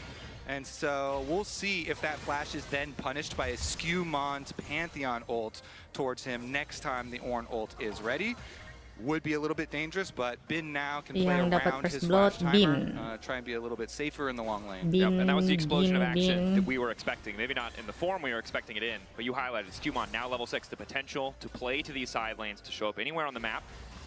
Labrov stepping up, knowing that he has backup from Skewmont and Sama. Caps no push in the mid lane quite yet. On the way in, Caps. Early Mercs is going to feel pretty solid in the 1v1. Will help mitigate some of that all-in kill pressure from Knight. Kita akan melakukan peperangan di Grubs. Hovering around the Grubs, taking the vision away. And again, the combo is scary here. A Grub taken down. Solar Flare doesn't G2 quite connect. mendapatkan Elk able to walk 2 away. G2 may just need to Grubs. back off, and they are going to. Labrov, quick flash out. They recognize the power Akan that Elk ditinggalkan can bring karena to bear. tidak ada Single smite. piece of CC hitting very likely means a BLG win in the fight, so they'll concede the single Grub. Lah, The second that initial ulti misses is Knight off of cooldown. Keeps just dropping a bear on the rabbit. Yep. Drop it for trades, drop it for pressure here. G2 do at least, as you say, get the Kirain 2 kena for the spearnya feats Pantheon bonus tadi. there. Dapat. But the gold advantage still, of course, in the favor of especially Bin. Since they had all this action up by the Grubs, Bin was actually able to continue to play aggressively into the Ornn down on the bottom side. But now that they've reset, he has to respect Pantheon ult. So he has. Nicely done here as they're able to track and play around the global. Because again, he still has no flash. Mid lane, though, it's global. Tsukimiya on extra movement speed coming in from the Aegis is all Knight locked up, locked down. Tippers on the way in, but not doing a hell of a lot. Knight taken out by the Weirding, and that's what we talked about with the Pantheon, that long-range semi-global threat. Yeah, exactly, and he has multiple options because the tower attempted dive that we saw earlier on, so Knight also didn't have his flash. So Potentially a counterpunch coming bot lane, though. You can see pings down around Broken Blade. He immediately backs off, knows that he is on the weak side of the map, knows that they do not have enough information. But BLG, hungry to get something back. And right now that something seems to be Drake as they lay down a bit more vision. Yeah, looks like they should be able to do, but the resets are coming in now, so will be the lane swaps as well. As you see the allocations, they're sending Knight up to the top side of the map right now. And Broken Blade matching. And of course, since both solo laners are AP solo laners on the side of BLG, Broken Blade investing so heavily into that magic resistance here on the Ornn to be able to deal with either one. Just sustain, sustain. And I will say that Annie lacks in sustained damage, so that Kaede Rookerin, that's what he chooses to go for here. I imagine will be is going to be pretty solid as we see the engage on the bottom side. Lebrov stepping a bit too far, but he does manage to find the lockup. Quick cleanse and a sidestep from Elf means he's A-okay on body blocking the Mystic shots. There's no follow-up. Lebrov caught out and knocked down. Yeah, bring back Mickey X. Tapi enggak sih, Labrov juga kalau main Nautilus sama BC-nya lumayan sih. Thank you very much. BC Nautilus Labrov main lah. And I think something we learned yesterday in the Rumble Ornn games we saw is the Ornn can get to a position where he's comfortable. You know, he can survive some of those trades. The problem is Bin can equalizer other people on your team, and that gets pretty scary, pretty quick. Certainly does. Of course, Caps as well has invested in the Merc Treads. Again, both solo laners for BLG are AP, so he has a little bit, but definitely everybody else very, very worried here. Taking stock of the game, only a 600 gold lead for the side of BLG. Neither side too close to getting the feats overall. Warfare right around the corner for BLG at the very least. So still very close, still very even. Top lane really the only notable gold lead in the game, and it has been pulling ahead somewhat as expected in the context of this matchup, but it's something that's going to need to be respected by G2 as we approach more fights. Yeah, definitely, especially with the amount of CC available here. Again, the Alistar and the Annie can just hold people in place for not only Bin ultimate, but also Elk's ultimate. See if they can actually get that perfect combination, or if G2 will be able to spread a bit. Need to see. And I think the other thing I have to call out is that Aurora, a powerful champion, certainly you see some of the best games of it in the LCK and the LPL, hasn't been the strongest domestically for us in LEC. We've seen good games, we've even seen good games from Caps, but we need to see that peak performance from him in this game today, especially when he's the one who got those early kills. Mati dong. As Broken Blade might be in trouble. Flash forced out. Bin on the way in. He's blown the horn. Bin's respecting it. But Broken Blade is in dire straits. Ooh, tower aggro continues though. He might be able to get back. It's the one. Wah, keren. Even with the max HP nerf too. Maksa Bin, maksa. Shutdown dong. This Kaede Rookerin or main lah, worth it ya. Shutdown. Fight continuing on the bottom side though. Quick bit of lockup. Worth it, worth it. Follow-up. Beishwan, good use of the ultimate to stay standing on, immediately using the unbreakable will. Now the retreat going in, but it's cast off to the side of the Weirding. But they've just been locked up. It's a beautiful combo. Knight and Elk dealing a death blow. Oh, Dracos, that is the juicy combo. Dadahan sama. The headbutt pull. Knight gets another. And it might just be a seal now, but the pages in the book might be coming soon. Niatnya mengambil Ezreal dari Elk, tetap dibanting. As you finish talking about it, and that's actually going to be the Malignance completed as well. So here's another look at it. Beishwan and On kind of kiting back. Enak banget posisinya di sini aja. Gak bisa ngapa-ngapain udah. Got them all. They force flashes. They pick up the extra kill onto Hans too with the chase. This is so massive for BLG because not only the kills, but getting those flashes as well. And this is a situation where they get two, But if they had another 300 gold, another half of an item, it would have been 3, no doubt. Mati lagi kayak dia.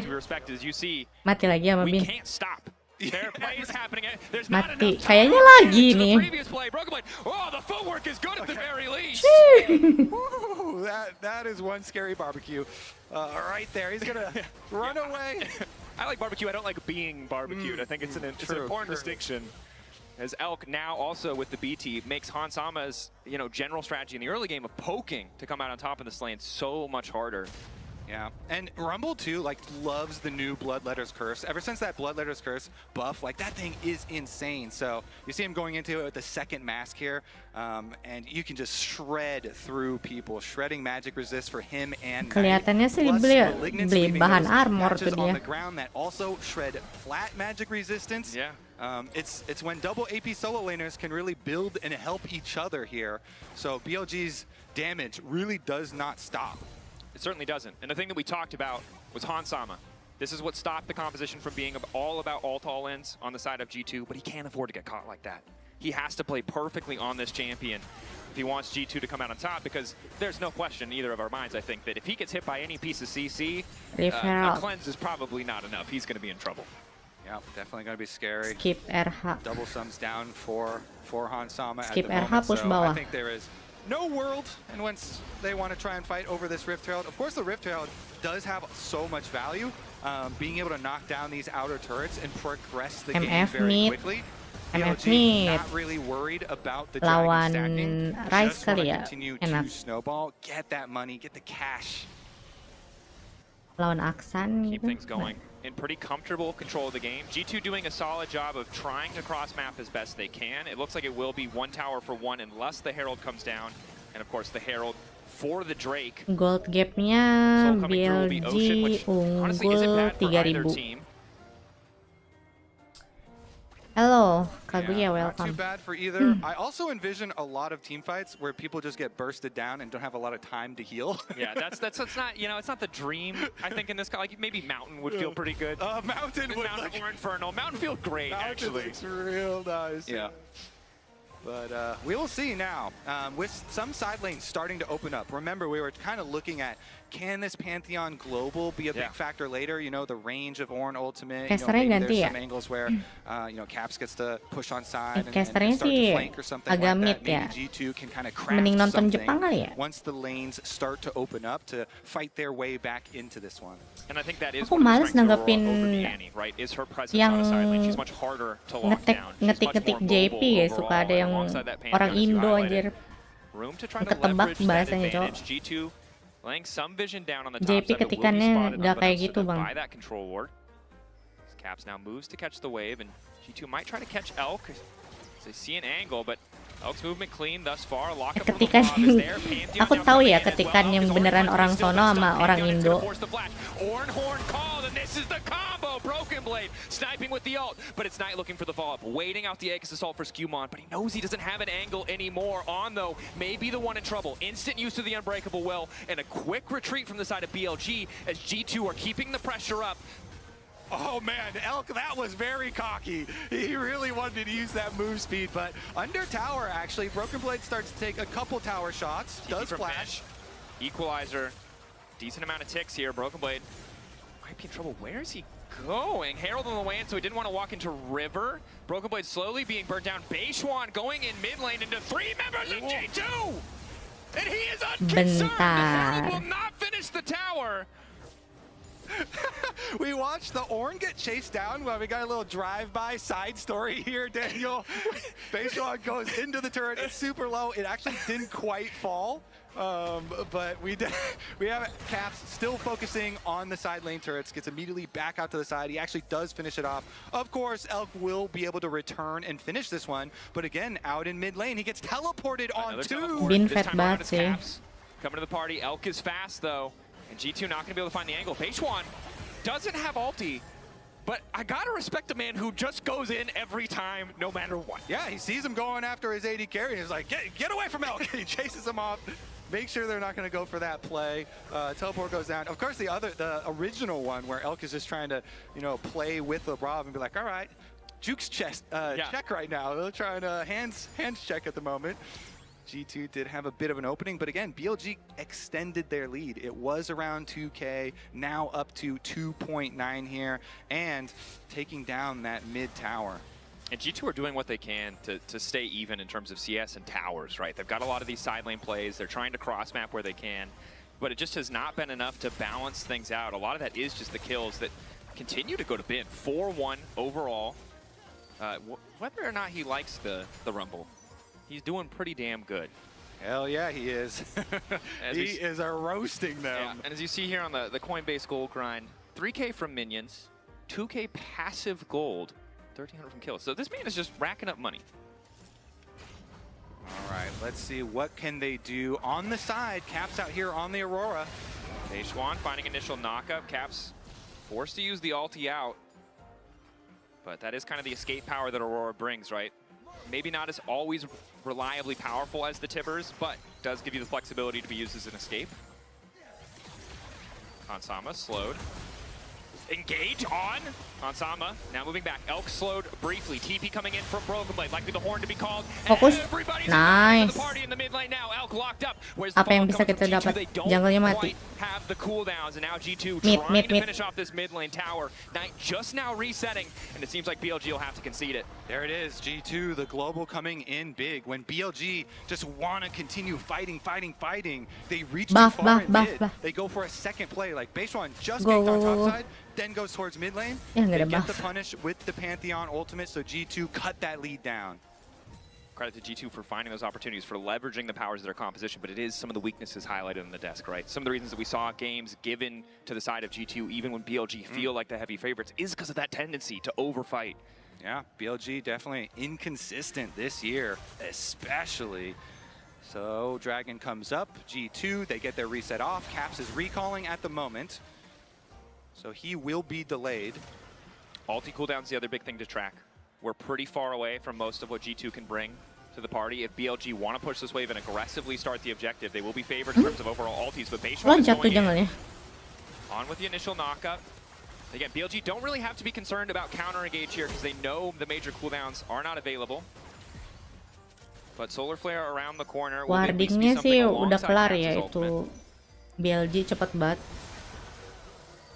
Warding Dragonnya. BLG debating. We know what happens if On can find that multi-man pulverize. Easy ult follow-up for Elk.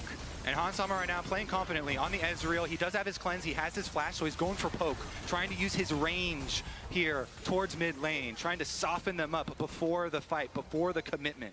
Yep. Good use of the buffer on the Arcane Shift as well.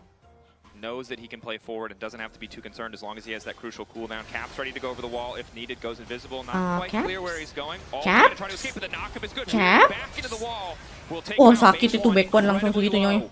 Is he willing to risk the 50-50? Enggak lah, dapat ini teman. Nice. Drake picked up by the side of G2. BLG turning back to the mid ya kah? Serakah? G2 have position on Otacon. Serakah? They do. And the honey fruit heals Caps up immediately, but a little bit too risky here. Otacon takes a long time. It is a heavy investment. It puts you in a very dangerous and precarious position. Precarious for sure. Yeah, when you are precarious, all of it. When you are facing that level of wombo that BLG have, you got to be very careful about shredding your own resistance. Padahal tadi warningnya udah GG BLG, cepet banget. Udah ada 3 watt. It's a pretty good combo. BLG can find the angle. Tapi Caps tadi bagus sih, gangguin backfun. Caps carry the game. I think we get to 0. The magic resist limbo. Yeah, it's not a game G2 want to play, so we'll set up some more vision on the top side of the map. Don't have much coverage for nice Otacon, carry, Caps. but I don't think they're too concerned quite yet as they're already pushing in the mid wave. One of the advantages of the Ezreal, that extra range, that ulti means you usually can get mid wave in first. Yeah, and remember the extra tools that G2 have, the long range. Knight immediately flashing out. Doesn't want to risk anything. He knows if he gets caught, it probably is Otacon for G2. Yeah, I mean, that regardless is such crazy good value for G2. Not having to worry about that flash from Annie greatly reduces their ability to get the dream combo. I mean, Alistar already is on Hex Flash, doesn't have the real one. So G2, very significant. Problem is, BLG roasts through this thing very, very quickly. It looks like Otacon here going down. BLG know that if they give G2 the chance to reset, that they won't have that crucial cooldown, so they're demanding that G2 malah BLG yang dapat attack. Wah, udah hilang itu. Anjir. G2 now trying to retreat. Labrov on the way out, standing next to the wall. Ai. Looking to find the lockdown. Hansama trying to lay down a little bit more focused fire, but BLG Sakit Aurora ya. Sinzau loh itu. and they walk away. The commit from BLG is so good. They went over there instantly. They burn it down on hiding in the tri-brush, able to get over, get the engage. They pick off Labrov. And credit to BLG, because if they wait for the full reset, both teams push mid-wave, they take their time. G2 have better vision, and he doesn't get to do anything in that fight. But they have on the flank, they have a good angle, and they just go for the throat, knowing that if they force the fight then, they've still had the edge. Yeah. Feel a bit bad for Labrov. Of course, a lot of eyes on him, you know, on this international stage as well. With the changes that G2 made this year. Iya, Pobi katanya mau masuk Fnatic ya. Getting the Otacon, they have Seru juga 24 tuh. empowered flowers here, with giving the extra experience as well as adaptive force. Gonna be so nice. Any T1 extra adaptive challenger. force when you have this much burst damage? Yeah, if their setup is good, it does just feel like a DPS check, and they are certainly passing the check now, as our observer's beautifully highlighting Baron. Just a few seconds away. BLG on specifically has moved in to lay down just enough vision while the rest of his team resets. Pobi mau pindah ke Fnatic. Although G2 are a bit ahead of the play for now, laying down vision of their own. Okay, vision Some a good road first leads to step me. here. G2 are looking at, can we find another pick? You know, either way, they could try and get one by dangling some bait out somewhere, trying to bait BLG into a fight and then using their globals to collapse, or they could just set up vision and then be the ones, you know, looking for it proactively and try and send that way. But it doesn't look like BLG are going to give them an opportunity to do that, because they're literally just grouping here. Even Bin walked all the way up river on that mid wave to make sure that BLG would get mid priority so they can actually move over to the objective. In respect to BLG for having the continued confidence to hard force, right? We saw that play in mid lane go awry because they didn't respect those semi-globals, but as long as they're grouped as 5, Jungle-nya BLG yang backone-nya kayak kurang pede gitu loh dia. Labrov ketangkep lagi, mati. Knight dapet loh. Bisa gak? Cap sakit damage-nya.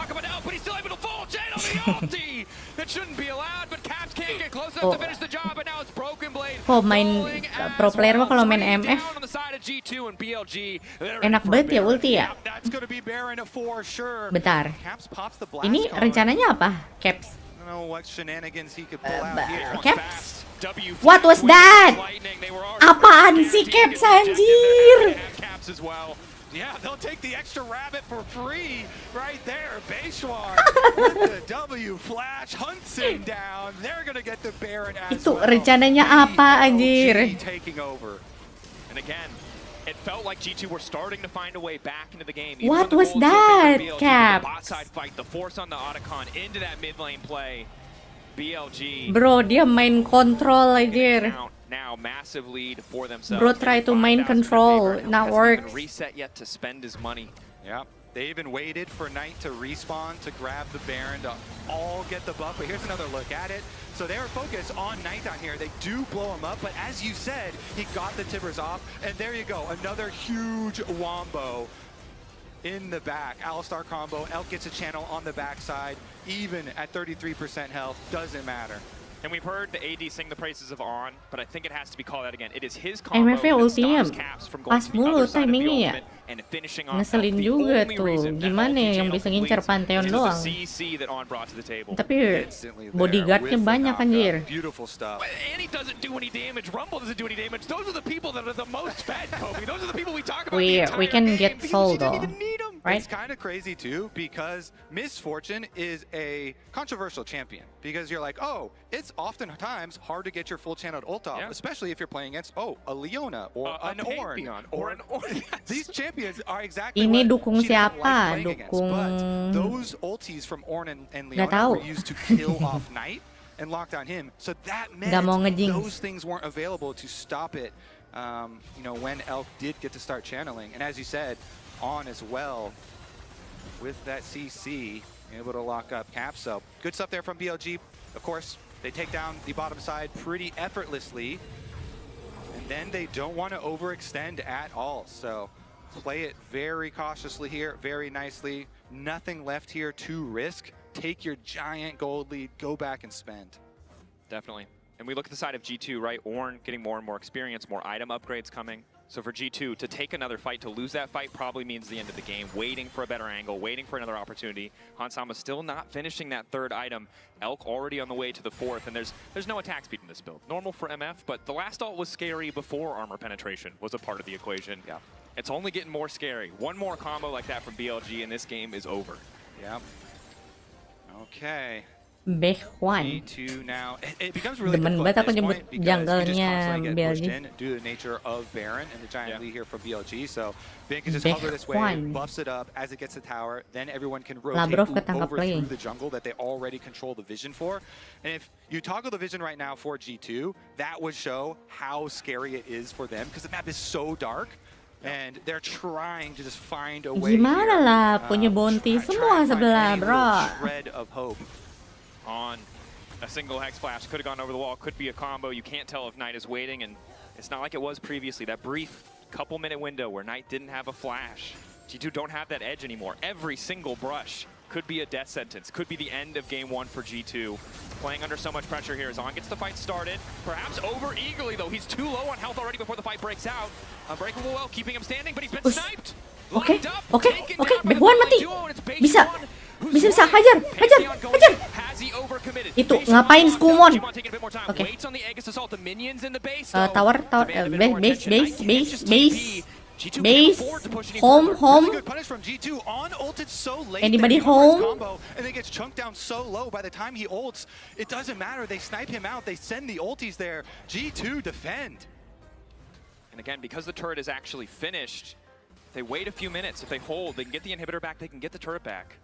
They kill off On. They kill off Baishuan here. Ornn is handing out upgrades, Dracos. You know, there definitely are possibilities here. Base. Look, a Muramana, you need a super Muramana. It's not you got to go up. You need a higher caliber blue spear. Or is it Muramana? Muramana. Okay. Just double. I don't know what the actual name is. We had Fur Jojo earlier, which I'm not sure happened to be a double tag. So I feel like, you got to have the double prefix. The Ornn upgrade names are... they got rid of They're pretty, They got rid. I was sad, but as a play-by-play, also relieved because every time they reworked items, I was like, oh, this is another hour of homework. Yeah, I was like, they're so obscure. But I don't think anyone except for Ornn mains knows what they are. So Kobe, they can be whatever you want them to be. Yeah. You can just make the name up. And like TFT players too. Oh, TFT players.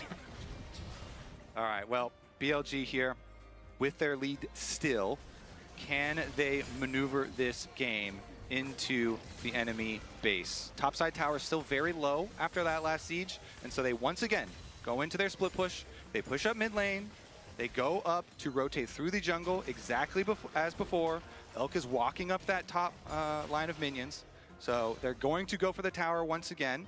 Caps is recalling here, and this tower is so low, you don't want to die at this tower. These secondary ones are usually bait for the defending team to die at when they're that low, because your position for fights there is just so much more risky, so definitely advised to give that one up. And TP from Caps, close to the mid lane. G2, I think recognizing the push has already come out from BLG, knows that they have to reset, trying to use this brief window of opportunity to reclaim some control over the map so they don't just have to immediately concede the Baron. Yeah. Skumon has his Guardian Angel as well, so Pantheon can full send. You know, when you have Ornn ultimate, if you see someone in a bad positioning, then you can go for one of those picks. But we just got full 5-on-5 in mid lane Dracos. Broken Blade checking the position, ready to catch someone out. The BLG again, the flash is there for Knight. G2 has to be so careful. Everyone's fingers is on their flash key, ready to go out or in a moment. Oh, Caps mau flanking. Kalau dapat MF-nya sih bisa kali. Over/under on Elk channeling another ultimate this team fight. Based on what we've seen ditinggal anjir, ditinggal Caps, ditinggal jauh. Gak jadi flanking, monyong. Anjing BLG. G2 getting that ult out is Bangke punya mata keenam anjir.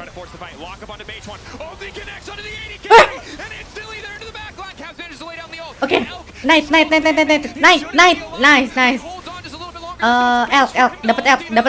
Dapat Elk, kill Elk, bunuh Elk, nice. Gila, Baron. ultimate and G2 just back off. They disengage. Aduh, satu orang pulang. We can't see the health part, but the turret has going back. Mid aja kali ya. G2 continuing the push forward. Susah baronnya. Kena This is push. crucial.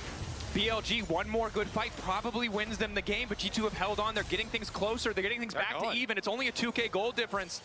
N kah? Yeah. Bro? Seriously? What can he do now? Low health bars. No ulti for him. Baron gak sih harusnya? Jitu? Seriusan lu? Wah, dah gila lu. Wah, dah gila anjir. Wah, seriusan lu. Wah, seriusan anjir. Jir. Baron, aduh.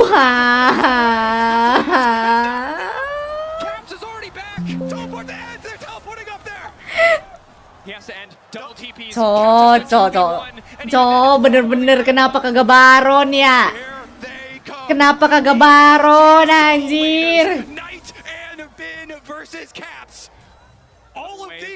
Cok, bisa menang itu, what the fuck? Cok!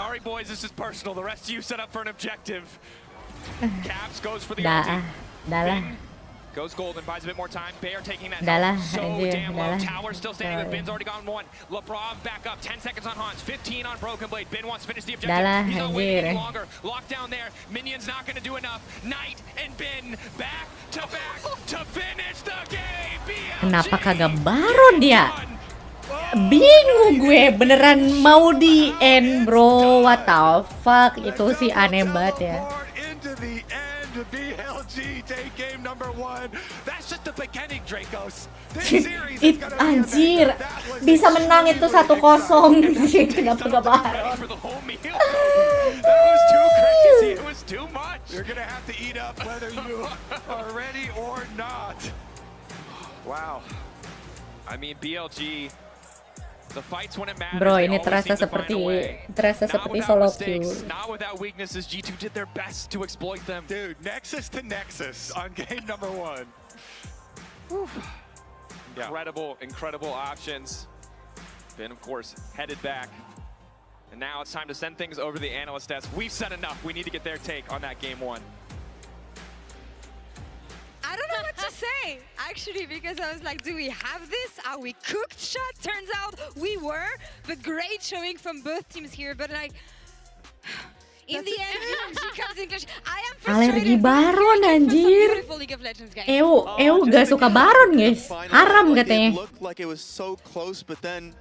Tidak sesuai Bible katanya, makan Baron haram ini. Oh my god, it was just one play and it's just a Nexus to Nexus, the LPL classic. I feel like BLG can't keep getting away with it. It's happening. If I'm a BLG fan, I'm looking at this and I'm like, oh no, right? Itu because like satu-satunya kesempatan loh. It started off satu match menang satu match juga kagak apa-apa, mayan loh. Right? Because they get the on Alistar. Aku langsung keringet dingin gue tadi pas mau end anjir. Get in and kill off. Like BB is on Elk the entire time. He cannot do anything. And so this to me, I was like, okay, we're getting in position for G2 win. Yeah, because it looks amazing, honestly, for G2. The fact that they Aurora TP'd in early, they had full setup of Drake, they even put in a ward for Baron, they had everything, they had the proper fight, and then they pushed forward. And I was looking at the death timers, they have 10-second death timers, they're trying to delay all these things. Look at Xin Zhao that's able to take down it was actually the knockup from Alistar on top of it just before that. So on this entire game. That is the story of the game. This Alistar, like, you look at the Fog of War, he's here. You look at top lane, he's here. You open the fridge, he's here. Like, this guy is diabolical on that champion. That's why it was so important in that mid lane fight, right? That they had previously gotten out that Alistar ult. Yeah. That was huge, and that's why they recognized that they could initiate on it. And then here, yeah, you have Bin and Knight being able to close out this game before, you know, Elk is even able to get there. You see him kind of pushing out mid just in case. I mean, Cengar-cengir lagi, kagak usah nyengir. Two different moods. Baron. We were talking about the si Alistar, Ichi, and for me bos. that has been the story of this game, combining with the rest of this BLG comp. You have the MF ult, you have the Alistar combo to combine it. Emily, talk me through how beautiful this competition was. Yeah, and I've been a staunch MF defender, kind of, against the likes of Isaac Azale coming Bentley specifically. But this is kind of the platonic ideal of what you want for Warnya udah bagus tadi. Naik dulu, abis net langsung dapet elk-nya. They're going to have a pretty good window into setting up around the map in a lot of these fights, just because On and Elk were working so well together in this composition. Yeah, even in that last fight, you mentioned the Alistar, of course, even like Knight not being seen coming through. So like not only the Annie ulti coming off, it was On. There were other fights on top of that. The mid lane fight came to my mind where they were able to get another great knock-up into the MF ulti. That all happened, and it's important to talk about the game, honestly, taking a step back. Because coming into the game, we expected to be mostly a BLG heavy favorite. Ini Warnya udah enak loh, yang bukan yang ini, yang terakhir. Yang ini mah rata sama yang si Caps mau flanking tuh, itu udah enak tuh. Beruntung itu juga Warnya. I feel like I am. In addition to team fights, again, how you use MF around the map and how she takes down turrets, I think is a super important part as well. Udah dikasih keberuntungan sama Tuhan, malah tamak, mama.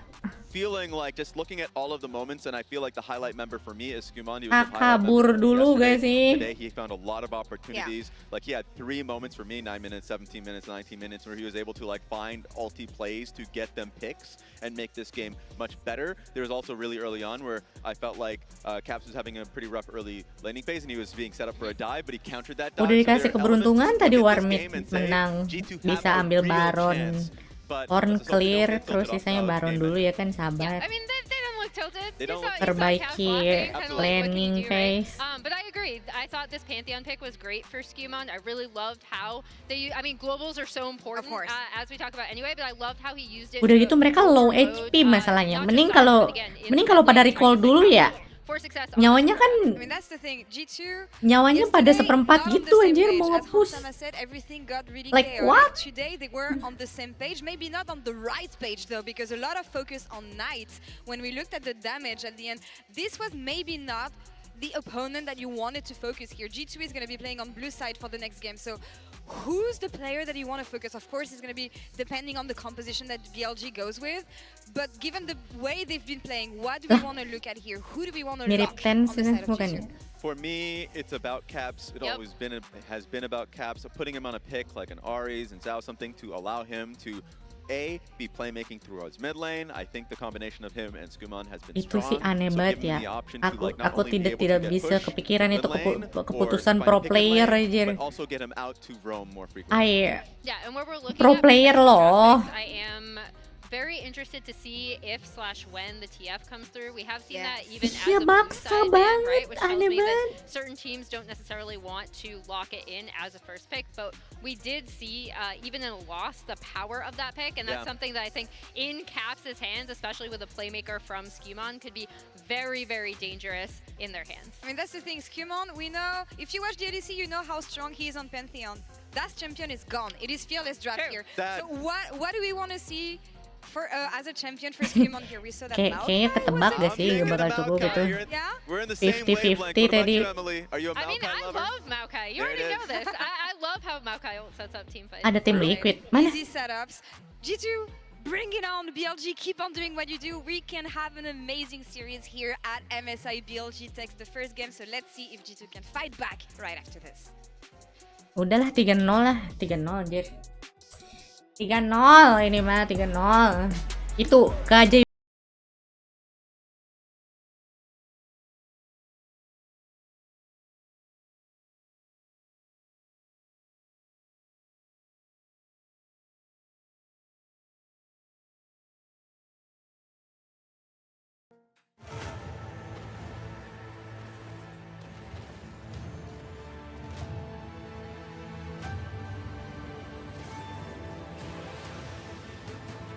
Iya tadi masalahnya satu-satunya keajaiban tuh. Keajaiban tidak terjadi 2 kali. Tapi bisa sih, mungkin terjadi lagi ya.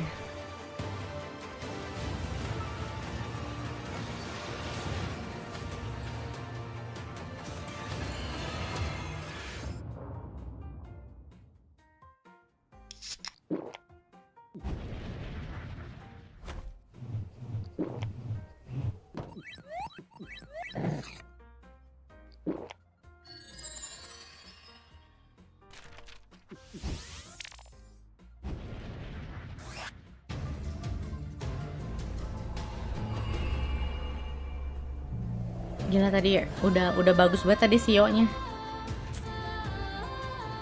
Sedikit tamak sepertinya.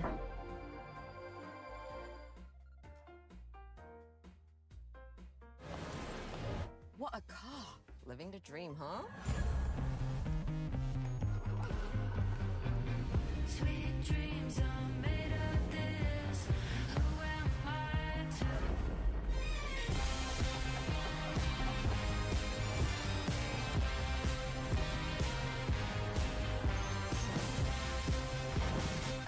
Okay, I get it now. Sweet dreams are made of this.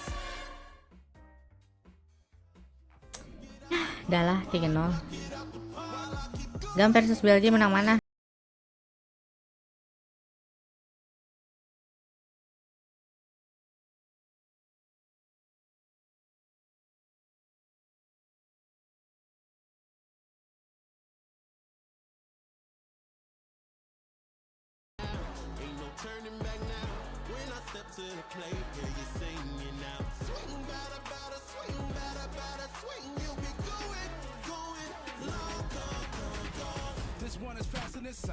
All in the dirt when we slide.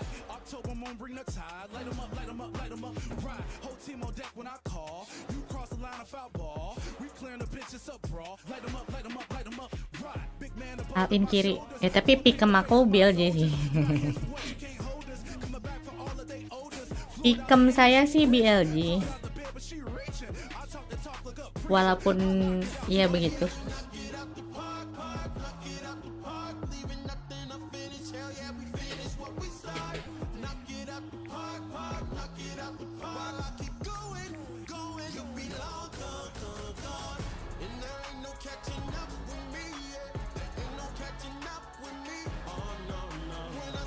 Pikem match pertama siapa sih? Gam. Match pertama pikemku Gam. Yang ini BLG. Pretty obvious, I think.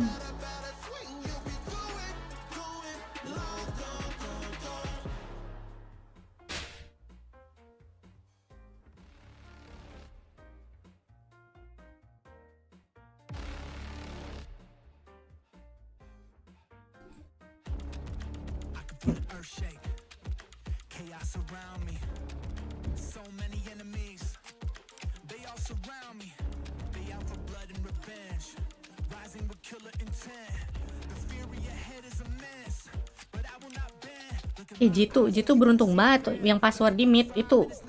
Entah kenapa somehow mereka bisa dapat knight sama si apa namanya? Sama elk tuh. Wah, itu udah enak banget. Beresin lane dikit ya kan, terus ambil inhib lah kali. Habis itu pulang.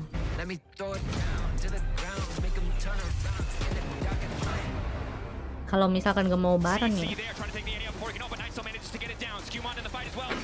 Mana nih replaynya? Replaynya jangan yang ini napa? Yang war terakhir. Nah, itu kan enak banget dapet knight. Capsnya nggak ada sih. Tuh elk dapet. Nyawanya segini loh.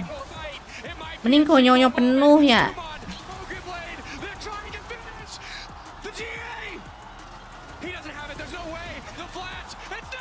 Aduh.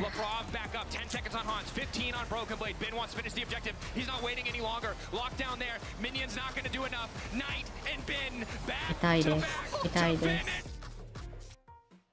4 more, please. That's all I have to say as we get ready for game 2 between BLG and G2. A nail-biting finish off the back of one miracle team fight from G2, but it was still, for the vast majority of the game, BLG in the driver's seat.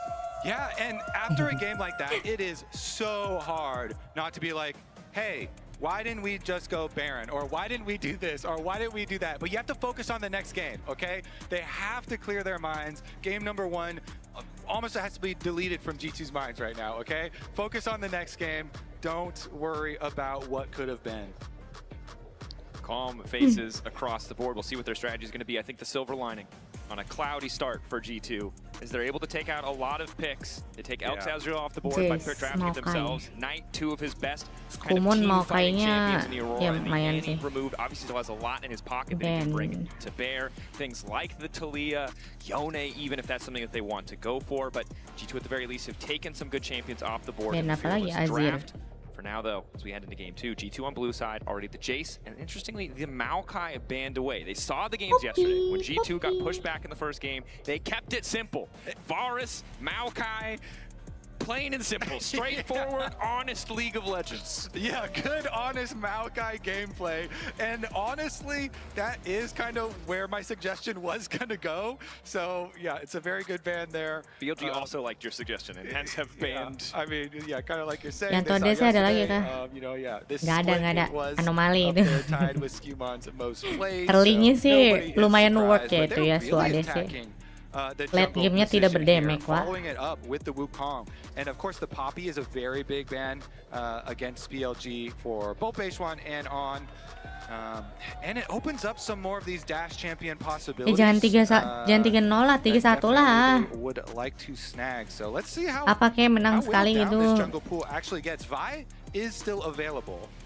So, and Ahri is still up, of course. So if you want to go with another one of those big like mid jungle combos, kind of similar to the ones that we already saw, Ahri plus Vi, and it stands out. I think nicely into the wheelhouse of both mid laners, both in terms of recent performances we've seen often trending towards those playmakers, those kind of utility mid laners, not the big control makers, not the big assassins. Knight has played Mungkin bakal ngambil a couple times, maybe.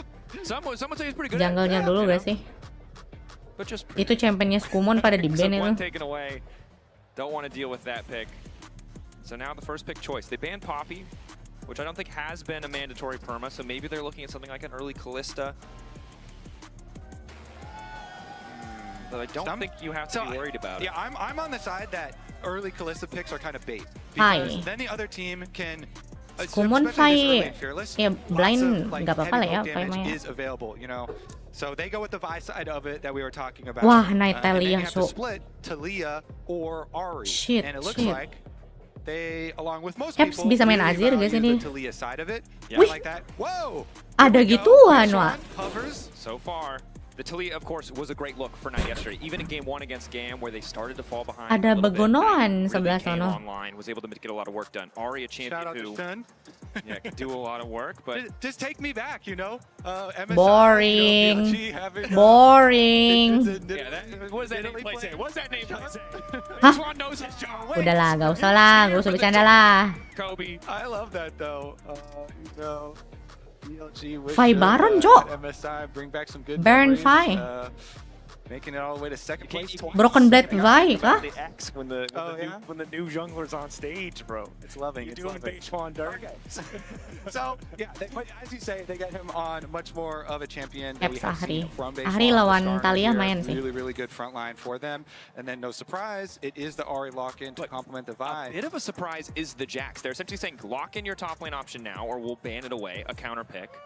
Is Ben willing to just grab something like the Silent? Because Broken Blade on the Jax hasn't looked phenomenal. Domestically for a while, he was a powerhouse on it, but obviously it's unfair to call back only yesterday. But need to see if he can really... You kind of have to, because yesterday was yesterday. It's kind of recent in my mind. Yeah, it feels pretty relevant right now. So, Ben taking a more conservative matchup, but what I'll say is we have a nice front line here. We have good setup on BLG. We need a bit more damage. I would call that a giga front line. A giga front line. Mega front line. Rosternya jungle div. In fact, mega health stack. Kita butuh Yike. We need Yike back. It is worth saying Jax did get those attack speed buffs on this match. So yeah, as we said, yesterday was also with those buffs though. So it didn't work. Kayaknya Bin kagak bakal pakai Jax sampai semifinal dah. To go something front to back. Vi is good at killing a lot of champions, but we've seen historically when she's really good, oftentimes things like the Zeri, they can get away from her easy. There's certain picks that you can bring out. Kayak kayak buzzer BLG. Also something that I think G2 probably need to consider banning. And I will say this is a trap that some people fall into. Waktu November aku dukung BLG sih. Is always tunneling so hard on my, I have to assassinate somebody. Faker udah kebanyakan pialanya. I've got Ari on my team, so we have to go kill backline. But Vi does shred frontline pretty effectively too. So very often, like, you can kind of, you know, queue into the front line, you know, pop denting blows, try and help your team that way, and save for really perfect timing on your ultimate. Because if you go into the front line, you shred them a little bit, and then you use your ultimate when they try and CC you. Yike Glazer. Coba sebutin lagi siapa yang bisa didapatkan sama G2 selain Yike. Jangkos, mana mau Jangkos balik ke G2. But you're right that the denting blows. If you can just start autoing that jungle, that top laner, you will do a lot of damage. You'll shred that armor. But now we see double 80 carry bans. Don't want to give these ranged follow-up options to a composition that is already so pick-focused inside of G2. So that's the Kai'Sa gone, that's the Jhin gone. But support focus is the name of the game for G2. They've taken away 2 of On's picks here. The Renata with a comp that wants to go in, it makes sense. And the Rel, still just a premier engage option, is now you've set up Elk to play one of the best champions in the meta, no doubt in my mind, and a champion that with this kind of line can do a lot of work. Elk was already, you know, showing his ego last game. He's gonna do it again. He's like, you have Vi, Ari. I don't care. Is good. I'll pick a low mobility carry. I don't need dashes. Yeah, okay, I'm gonna be honest. I saw that nameplate and I saw that champion, and I kind of forgot about the fact that there is that Ari Vi, which is gonna make this difficult. You're right. That's a good call out. The Sivir here. Okay, and this is nerfed Nico on this patch. It was actually pretty big. 20 damage early off of Q. Now it is buffed later for scaling. But support does not get a lot of levels. Yeah, it's to balance out the mid lane role. The scaling is there for champions who get money. This champion doesn't get money. So very clearly here, you know, they're looking to farm with the Sivir and play for that big farm condition. Double poke gets locked in alongside the Varus though, so they are going to have strong laning from BLG. LCK Challenger. Fnatic katanya mau ngambil Kobe itu. Ambil ini gak sih? Ambil Smash. Ambil Smash, Real ini mah. No joke. Tim manapun, ambil Smash. I haven't seen a lot of footage on Nico with the 20 damage nerf on the Q. Yeah. So we'll see how potent it still is. I mean, against Karma level 1, it's always going to be tough. Nggak jadi 6-man roster dibatalkan. Maybe it's something that G2 can navigate. Expect them to be on the back foot early Gara-gara apa? Diserang fans. Esports for a million years, like Kobe and I have. You may forget about the Sivir 500 CS bloppity blah condition, but G2 do have certainly a scaling angle. I do think it's tough though. BLG have completely shifted the playbook from what we saw in Game 1. Game 1, all about going all in. Yeah. This game gives them a lot more flexibility to just absorb that engage. Tapi emang match-up-nya biasanya Talia ketemu Ahri sih. Kalau misalkan Talia biasanya orang pick Ahri, terus Azir. To get through that beefy front line. Yep. Huge, mega front line here for match-up-nya biasanya kayak gitu. Planning. Brav doing a lot of talking here. See what the game plan is. Time to lock in. Guys, continue. Sweeper super early here. Does find that one. Mesti build tebal kali ya. Gimana itu mah? You know Karma is OP level 1. Tipis banget gitu ya. Bener juga aja. Has an extra ability. Why is that fair? Boom. Mantra. Boom. Powered ability, I guess, is LeBron already getting poked. Probably a quick reset here. Ini game apa dia kuliah seru. Nonton sini kocak. Pusreng mulu. Starts off with a strong level 1. You have to hope that the doubt doesn't set in, but they're taking so much control. They're calling Broken Blade too. They're calling Broken Blade now. Ooh. Okay. Tipis menang damage. Damage tuh Skarner sama Sion. Geli deh. If there was any teams to just full on 5v5 at level 1, I could see it being these teams. And it is like an important defense there because you don't want any extra to deal with on Berani juga Broken Blade main Jax depan Raja Jax ya. And Elk is gone with teleport on the Varus. So has again another way to get right back. And see, and I think the nice thing about having this much poke on the side of BLG is it will eventually force a fight from G2. It feels like G2 are going to have to be the ones to engage as we see lane phase kicks off here. Nothing much to report yet. Yeah, I want to see how heavy this bottom lane pushes, because with teleport and having Gak the free mungkin, base BLG gak available mungkin for ngepick Elk, Jax. and the double comments, that one Ada going ego wide there, every pribadi, little bit of bro. poke does matter. So G2 then move up afterwards. We have Not a lot of sustain in ego. this lane. You can see both supports packing heal. But I think important to remember how much this game means in the context of G2's history against the LPL Kayak especially. It pasti has not dalam been jiwa pretty, Bin kayak Kobe. masa We were sih gue very mesti grateful when Team main Liquid Jax gitu aja. took out IG for us in 2019. And I think that when you rebuild this roster, this G2 roster, they told us explicitly is 4 international results. Kemarin aja ada kesempatan pakai Jax berapa kali kagak mau. LPL team, doubly so when it's a team like BLG that has eliminated you so many times before. Yeah. Di match-match sebelumnya dikasih kesempatan tuh dia kalau mau ngepick Jax. Nggak dipakai sama dia. Terlalu easy katanya. G2 took one game. That's not enough to win, though, Kobe. I think they want more. But I'm saying you haven't won a game yet, so maybe there's already one that's in the bag for you. We haven't won 2 or 3 yet either, which I think is the break point that's really important. So, as expected here, the onslaught of a Varus. Oh iya, bisa jadi kayak Smash ya. Junglers of Smash kagak boleh main Kaisa, kagak boleh main Ezreal. And no surprise, Main Corki dia, Wak, sama Miss Fortune. Sedih banget. Caps though gets caught by the flick. A good charm to follow. Knight relatively out of mana, but he might not need it. One more auto. In the 1v1, Knight stands on top. Knight's to Leo with the solo bolo on Caps. Oh, that is shit. going to be very, very painful. The Talia gets a Shit.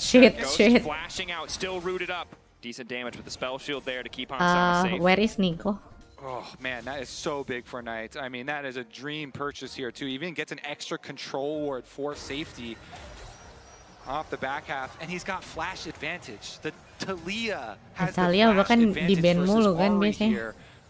This is massive stuff. Really early tier from him. Ini mah udah Talia terus yang makin Knight ya kan. Aduh. Gak bakal, gak ada ulti sih. No flash. Ya. Belum ada ulti. Bisa dihajar, hilang flash main lah. Yeah, and Knight hadn't gotten time to go place his control ward yet either, so he does instantly have to blow the flash and even that back up. Kalau Caps ngepick Ahri tuh kayaknya emang biasanya matchupnya gitu. Talia pasti ngepicknya Ahri biasanya. Kayaknya bukan strategi, itu mah emang biasanya begitu. Kalau Talia pasti ketemu Ahri, Azir. Soalnya match-match sebelumnya pasti gitu. Kalau Talia pasti pada ngepicknya Ahri, Azir. In the river there. On was moving up to try and get vision from the other side for Knight as well, but Skewmon camping out. Mid lane camp by Ahri. Skewmon and Lebrov, because that one's fake! Knight, the Q flash, perfect! Dapat, bisa lah. Bisa lah, nice. Taken down, Beishwan, a quick knock back into the wall, but it's just too late. Is he gonna give his life as well? Dua loh. Oke. Ya udahlah lah bro. It is Skewmon and Lebrov, the additions on G2 that come help make the difference. After Caps got solo killed by Knight, these two come and correct the situation. Plus getting that extra one onto Beishwan is huge. Ooh, Elkin on. Playing forward, knowing that they need to keep this wave away from their tower. They don't spot Skewmon, but luckily they have that control ward in inventory so they can regain control over Trivarush. Broken Blade still feeling comfortable here. 4 members on the way down. Weaver's Wall available for Knight. The clone dancing, continuing. Obnoxious that's cool, but it works. On. A little bit of damage down. Lebrov in trouble. Flick back hits, but it doesn't knock him into the unraveled earth. Keep your eyes on that arrow coming in from Elk. It only manages to connect on the clone, and G2 are able to walk away. G2. Support jungle doing some work this game. Let's see, that allows the push on mid too. I mean, look at Caps. He's already another wave right up at turret. Knight gonna have to get back pretty quickly here. Skewmon comes over to contest though. Smite from Beishwan secures it, but Knight has to spend a little bit more time supporting with a threaded volley, threatening a little bit more as Elk will TP to move back down to the bottom side. Will mean that they have more pressure in bot lane, likely to be first to start the objective as Broken is just going to be forced to catch that wave and does not have a TP of his own. Working in on it here. His tier picked up as well for Elk, so the onslaught of poke continues. G2's decision to split up these lanes. Just give Hansama an easier time against the Scion, but the struggle early is that Bin, there's no CC on the Sivir. You can't just stop him from forcing those waves in. The TP as well. The bars means that G2 are just incredibly far behind on tempo. Yeah, and it's just painful for both side lanes in CS. Broken itu Blade menipu down, ya. Hansama also down, struggling in it. And on these rotations, you see Ini kok bikin waves bingung dying to anjir towers di on mapnya. the side lanes. This very powerful combo from BLG working wonders here. So gold advantages for both him, Elk there, as well as Bin. And while G2 have gotten some advantage out of having that Nico, the plays in mid lane, we need to see what it looks like as we get closer to level 6, where you can really start to outvalue that Karma. Beishwan hovering mid, but this is the struggle of a pick like this, Garner. It is comfort for Beishwan, but it doesn't have that same point-and-click reliability against a champion like Ahri. You really need Knight to be there as well. As the flash comes in from Bin, instant ulti, wall laid down, 2, flip back to the other side of the wall as he takes it down and knocks Skewmon down. I like that. Bin making the sound Udah dapat look grabs like an dong. assassin here. Flashes in, gets it. They pick 3 it grabs up. dong. Knight grabbing the kill. Oh, tapi bisa Caps ngambil dapat 1 gak sih? Play bottom lane. Hansama ulting. Lebrov likely to fall. Kill finish. Feet of Warfare as Elk grabs that one. That lethality Varus really starting to hurt. Meanwhile, on the top side of the map, you saw Beishwan, I think, over starting the grubs after that play had already gone in their favor. Knight and Bin really couldn't support. So G2 will at least get these 2 back. Even without a jungler in the area, as Beishwan's just a bit overeager. Yep, they bring 2 back for themselves. Fortunately for G2, the bottom lane, more and more of the poke does hit, and Elk, he flashes in. Even though he does, even though the ult gets juked, it doesn't matter because the damage they have there, as on, also flashing, fully committing to these plays. Yeah, and it looked to me like the mantra Q really is the difference there, as it manages to connect despite the spell shield from Hansama. He's only able to protect himself. Yeah, that is all the summoner spells used though. They both flashed and they healed for that, so full commitment to be able to get that kill onto the nerf to Nico. See if they can continue to press this advantage. As you highlighted, down sums does mean some of this objective contests might be a bit harder. We're still quite far away from the Drake, and Broken Blade, with that time he spent on the bottom side of the map, at least has a Phage under his belt, which may make this lane a little bit easier. Yeah, and G2 right now, when you've got Vi ultimate and there's no sums for BLG bottom lane, like this Varus should be a target. Varus and Karma down here, though, have done such a good job constantly hitting their poke, constantly having that pressure. So let's see where this Vi Ahri does go, because both ultimates being available. Itu mah combo gonna be gak sih? looking for that proactive play. Looks like Skewmon at the moment just farming though. And as we have a break, I think it's important to highlight how effective and annoying Bin has been already in this series. This is a guy who's come under a lot of criticism. BLG as a team as a whole, beginning of the year. But Bin, I think, has been a stellar performer. We saw it yesterday. We saw it in Game 1.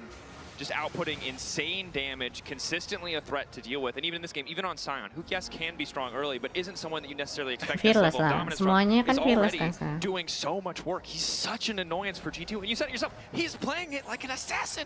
He's going over the wall. He's ready to go. He is. He definitely is. Successful this game. Okay, Skewmon with a little takeaway here.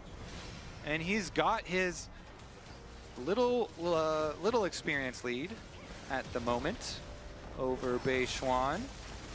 But again, now with the recall, okay, Sundered Sky completed here for Skewmon. Now, surely, they've got ult, they've got Sundered Sky. Ulti. Melk hits the real Lebrov. Lebrov Ada ulti gitu, running. gak ada ya? Nice. That's the ulti down, and Lebrov is at least able to walk away. He does use the heal, but he holds on to the flash.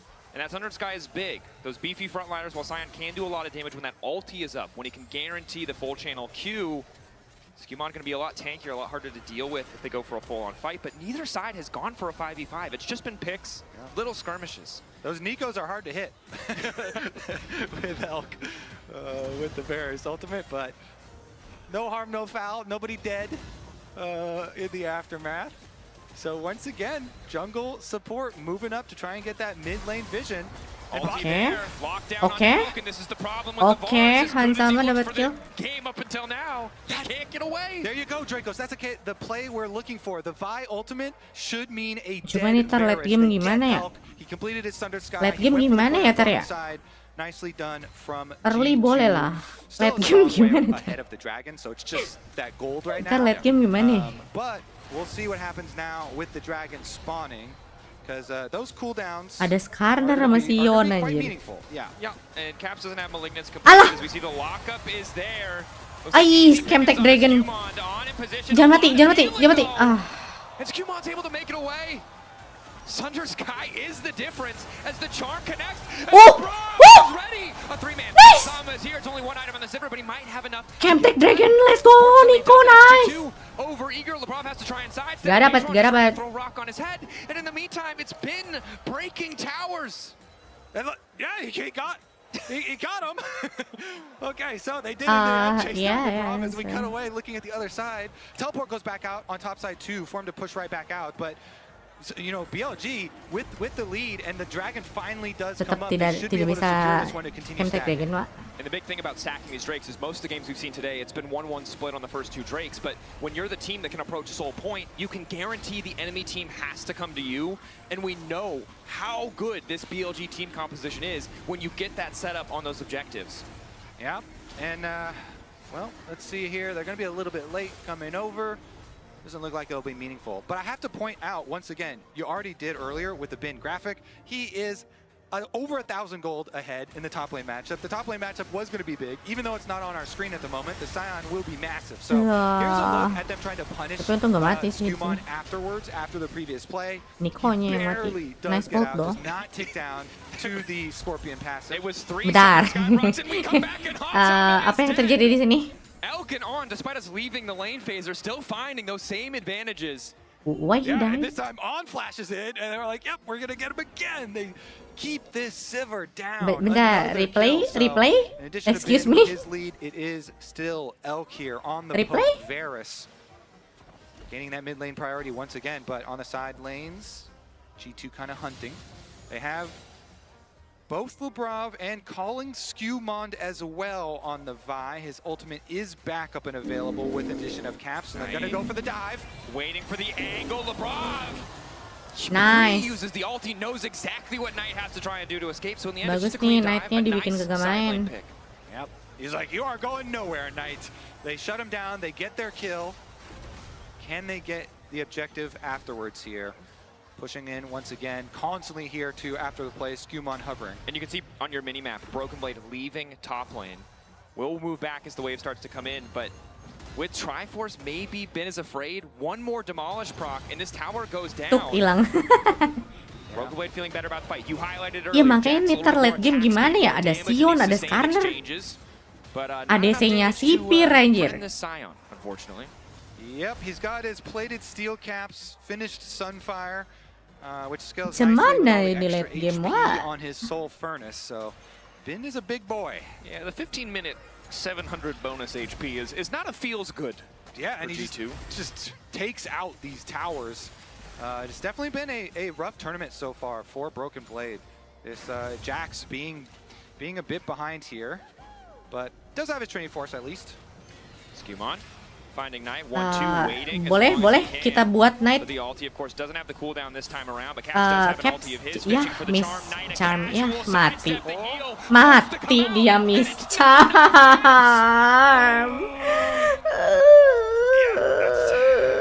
That one back, Dracos. Say it, Kobe. Say it, Kobe. Say the thing. That tower dive sucked. Is that what you wanted? That's not what I wanted, but I think it's what the people needed to hear. Okay. That's ruthless. And again, Skumon, if he has ult here, it's easy. If the charm connects, there's so many ifs in this play. Knight-nya udah gak dibikin main sama Skumon, malah dikasih makan lagi sama Ahri, ya Tuhan. Tidak. Udah disuapin loh sama Skumon anjing.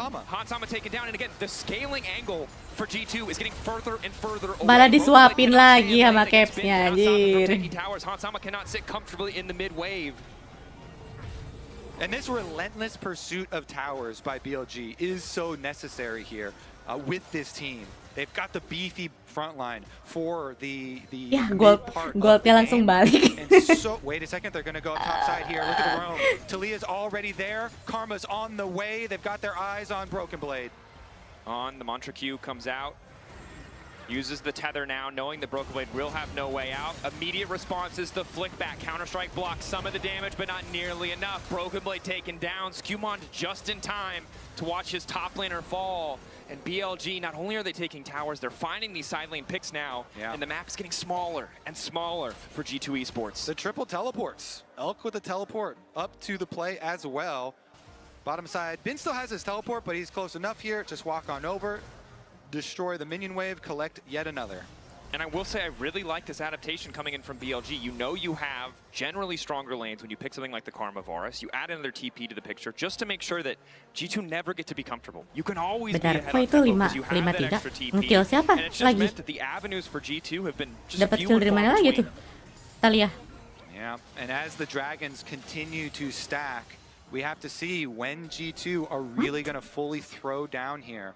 Number 3 looks very dark here, so this might not be the time. Checking in to try and 3-0 retake guys vision ya. at the moment, though. Nico is 3-0. very good at that. The clone's such a Pix, useful kirim tool. Pix. And Hansama doesn't have a second item yet. Udah satu-satunya kesempatan menang tadi game pertama udah nggak bisa lagi, bro. But I think for G2 right now, even trades are a little bit tough coming into these fights because you know that BLG have the stat advantage. Oh yeah.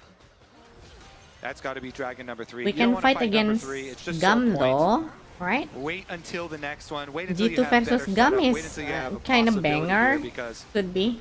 there are multiple 2-item power spikes. Both BLG solo laners have their double item power spikes. Meanwhile, Kan not a humanoid single bukannya person di on Fnatic G2 ya. does so. You cannot fight that one. That plus the vision advantage way, way out of reach. Knight moving bottom lane. This time the charm connects. Masih ada Knight doesn't have chance-nya lah time gak lawan Gamma. to use anything else, and will immediately ult down. There is a chance. As on flashes. Okay. Phase one's running now too. Broken Blade, they're gonna stun him. What the heck is this sequence of play? Back Phase one? is gonna die. Okay. Okay, then they find a kill back. I'm sorry. What? Are you not entertained? Thank you. Knight creates the wall, on flashes over, Big One is in there, And this the problem is also in there. We have witnessed the biggest strengths and biggest weaknesses of BLG in a single Mati dong game. Broken Blade. When they are on the same page, Dia they are sakit banget Alia, unstoppable. Wak. Right now, they Ampun, seem to be on the ampun. same page. Broken Blade. Ampun. Happy about this sequence as the Yeah, slow is there. yeah.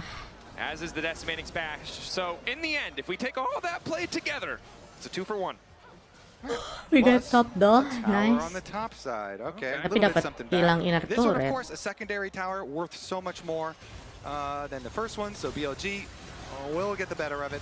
And you can see that Hansama just doesn't Buset, langsung hilang tuh needs to turret. finish the Navori Flicker Blades because he wants that auto wave clear. Even then, though, a third item probably necessary before he can do much to this front line.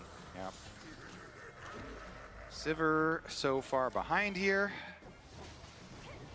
And Dragon stacking plan for BLG is going to be it. So they will continue on that. It's pretty far out in the future, so we'll take Otacon first. Lah, gapolin lah. Tadi aku dukung Gam menang. Or rather, Tsukimiya clone on the way in. Caps has no teleport, so it's just a full trade here. Yep. The team-wide 800 gold of that top tower for the Otacon G2 trade. If Lebrov could stop disguising himself as the Pikem aku aja G2. Pikem aku aja That BLG. one looked really funny though. That was a Pikemku Gam sama BLG. He's just doing the punching bag down, sliding through the river. I will say this. I may not be pleased that that interaction works, but it is funny every time.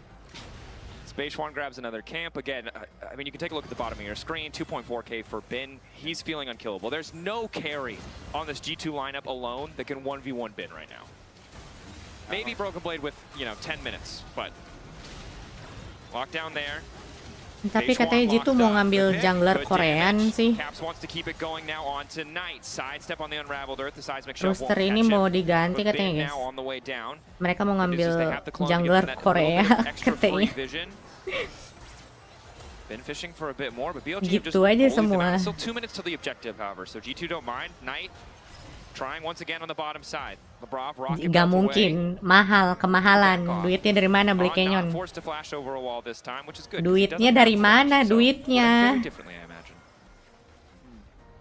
Okay, I guess it just ends at that single kill. And since we're still a minute and a half away from the Dragon, not going to have too big of a lasting effect. I mean, nobody used their flashes. That's the critical thing. When teams are fishing for a lot of these plays, usually minute, 2 minute out, as we get the punching bag in, it's definitely critical not to blow your summoner spells. So just die if you're going to die. Give over the little bit of gold. Capsnya terus kemanan kalau bigger Jovi? possible reward when that Dragon fight does come. And I think right now for G2, while the gold is stacked against them, if they can get decent vision, it's a pretty solid opportunity to fight because there's not a third completed item on the side of BLG. I don't think you're going to get a better timing than that unless BLG fumble and give more space for G2 to come back in this game. Hans has opted for the IE, wants more immediate upfront damage, not as worried about that infinite wave clear cooldown reduction. So maybe G2 try and go for this. I think conceding Soul Bahkan di Last Ratonis kayaknya jagoan ini. Siapa? Pelja ya? Daripada Caps aja. BLG, base one now here. Knight continuing to chase the follow-up damage as the arrows find their target. G2 once again forced back. 17 seconds till the soul, and they've already lost their support in jungle. Great counter from BLG. Elk says, "You're not going to catch me sleeping." Flashes away, and BLG will take that as the key to the base of G2. They opened up the front door, but now they turn back around for the Dragon Soul. Still 20 seconds left on Skumon, so they should be able to go pick that one without a contest. A tier 3-2, a tower, and the soul is more than you could have hoped for the side of BLG. The soul alone would have been plenty, and the gold lead only continues to grow in their favor. Now the value of that soul with so many poke champions, with so many beefy frontliners. Soul tuh. Langsung soul tuh. It's looking hard. Udah soul aja tuh. It certainly is. The extra sustain here when you have such a strong front line and the pokes coming through. Let's take a look at that. Udah In soul our tuh. priceless moments, Elk, he flashed away and he hit his ulti. Beautiful stuff. Beautiful stuff from Elk there. Evading plus hitting his own ult, set up the seismic shove, set up these counter kills for BLG. Really overall, just confidence to re-engage there, not caught off guard. If Lebrov is able to sidestep that ult, maybe they can walk away. Just happy to get a flash, but not only is he flashing away, he's finding an engage in the meantime too. Dracos, it's a clap back for the first game. You know, when he was on MF and he was like, all right, I'm trying to dodge Lebrov. You know, I'm feeling him out. Yeah. This time around, Alex like, all right, I calibrated. I got you down. Tapi nggak mungkin masuk Los Ratones sih. Oh iya, Los Ratones. He already calibrated really good in game one. Space one. Hoping to find caps here. BLG overall much stronger. It's getting harder and harder for G2 Udah to find solid banget Los Ratones mah rosternya. Ngapain ganti? Rocket belt available for Lebrov, but no flash. As Skumon waits on the flank. Vision from Nico, such a boom. That is quite a flank, by the way. Yeah. Reckless kah balik Fnatic? Wanna wait for mid prime. Slow pan. And as you'll see, up into the top right corner here. That is a Reckless G2. Damn. Imagine. Top side. There are many buys. Which of them are G2 Reckless. Pemenang world. that's the level of deception G2 need to bring to bear. A world winning support. Hello. Unfortunately, aren't we all Vi, you know, if you really think about it? I don't know what to reference in our opinion. I don't know. I don't know where to go with that, Kobe. But maybe you go for the flank. I see some of the pings going down now, but now he's going to go over the control ward. He didn't know there's a control ward by Raptor Pit. He's been seen. BLG. The game is spotted him. Ketahuan. He's too young to have played Splinter Cell, Kobe. He wasn't ready.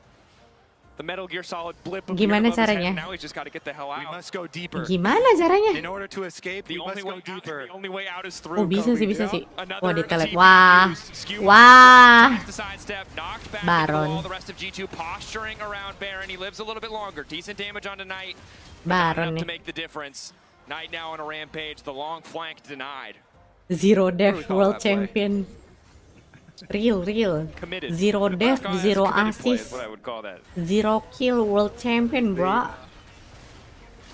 The flank from the moon, but they do pick him off. And that's going to be BLG Baron. No enemy smite to think about. No. I mean, honestly, though, when you are in the position like that, you're like, your risk tolerance goes way up. Well, and the important thing to note is we got to make something. G2 do have a scaling angle. They just don't have the time to do it. So Baiklah, that's why boleh you see the redap. flank. Aku pengen Maybe it's tidur. for a Baron steal, maybe it's for the hope of a team fight. But after the early game went the way it did, Ya. with G2 solo lanes unable to find Sudah farm, akhiri Hanzo saja only now pertandingan getting ini, half saya the pengen lineup completed turu. Despite how much time they've spent on the map, you can tell why they would feel pressure to make a play like that, to leverage the most of a little angle that they have in the enemy jungle. Yeah, and I don't think Ben is ever dying. This guy is so freaking monstrous in this game. Insane Scion right now. And for G2, right, it's not a best of 3. It's not like last year. You're not done here. You have more time. Kayak aku tidur 3-2 deh, Fearless new kampret champions emangnya. have to be brought to bear.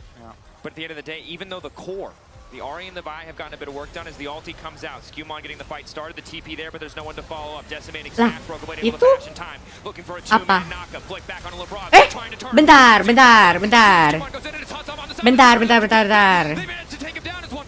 Elk throws the arrow back. Bentar. For another stun, but the team is not Ya. there beside him. G2 Tidur sih. zoned away from their own base. Ya, Hansama with tidur the yuk, spell shield, tidur yuk. managing to block a bit of damage. Bentar. Someone who's going to be taken down, but no, the Monster Bentar. for a second. Flash out from Hansama. G2 on the retreat, but it's a 3v3. Bentar. They managed to find a good fight, but it just gets them to even.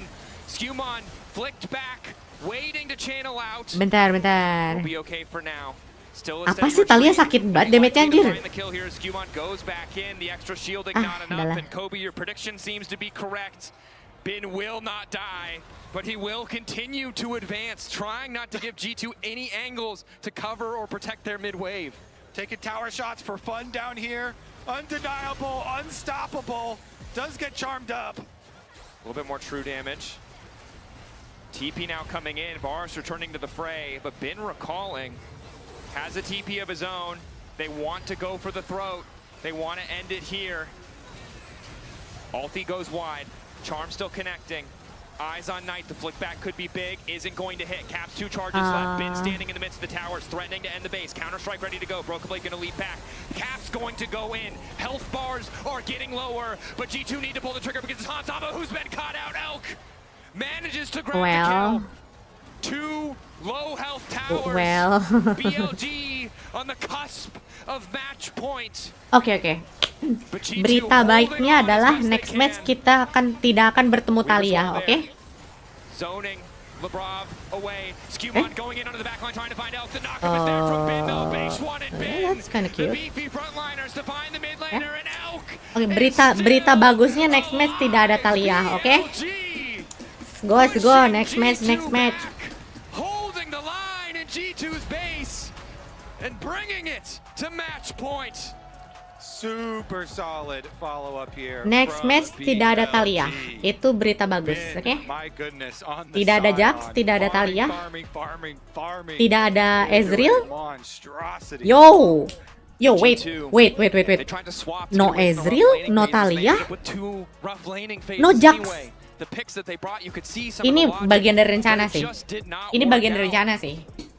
Ini bagian dari rencana sih. No Ezreal, no Talia, no Jax. Bro, it's part of the plan. Find the picks, the It's confidence, part of and the the level of plan. execution because the odds are stacked against them. I think that word is key. The confidence there. Confidence. To make plays. It's part of the plan, bro. To look for Real. aggressive angles. Gonna have to take this game. It's not gonna be given to you. 100%. BLG a team, when they don't have that lead, they can crumble. G2 haven't been able to find it yet. We're going to head over to the analyst desk to talk more about that game too before we get ready. It's fine. We got Warwick.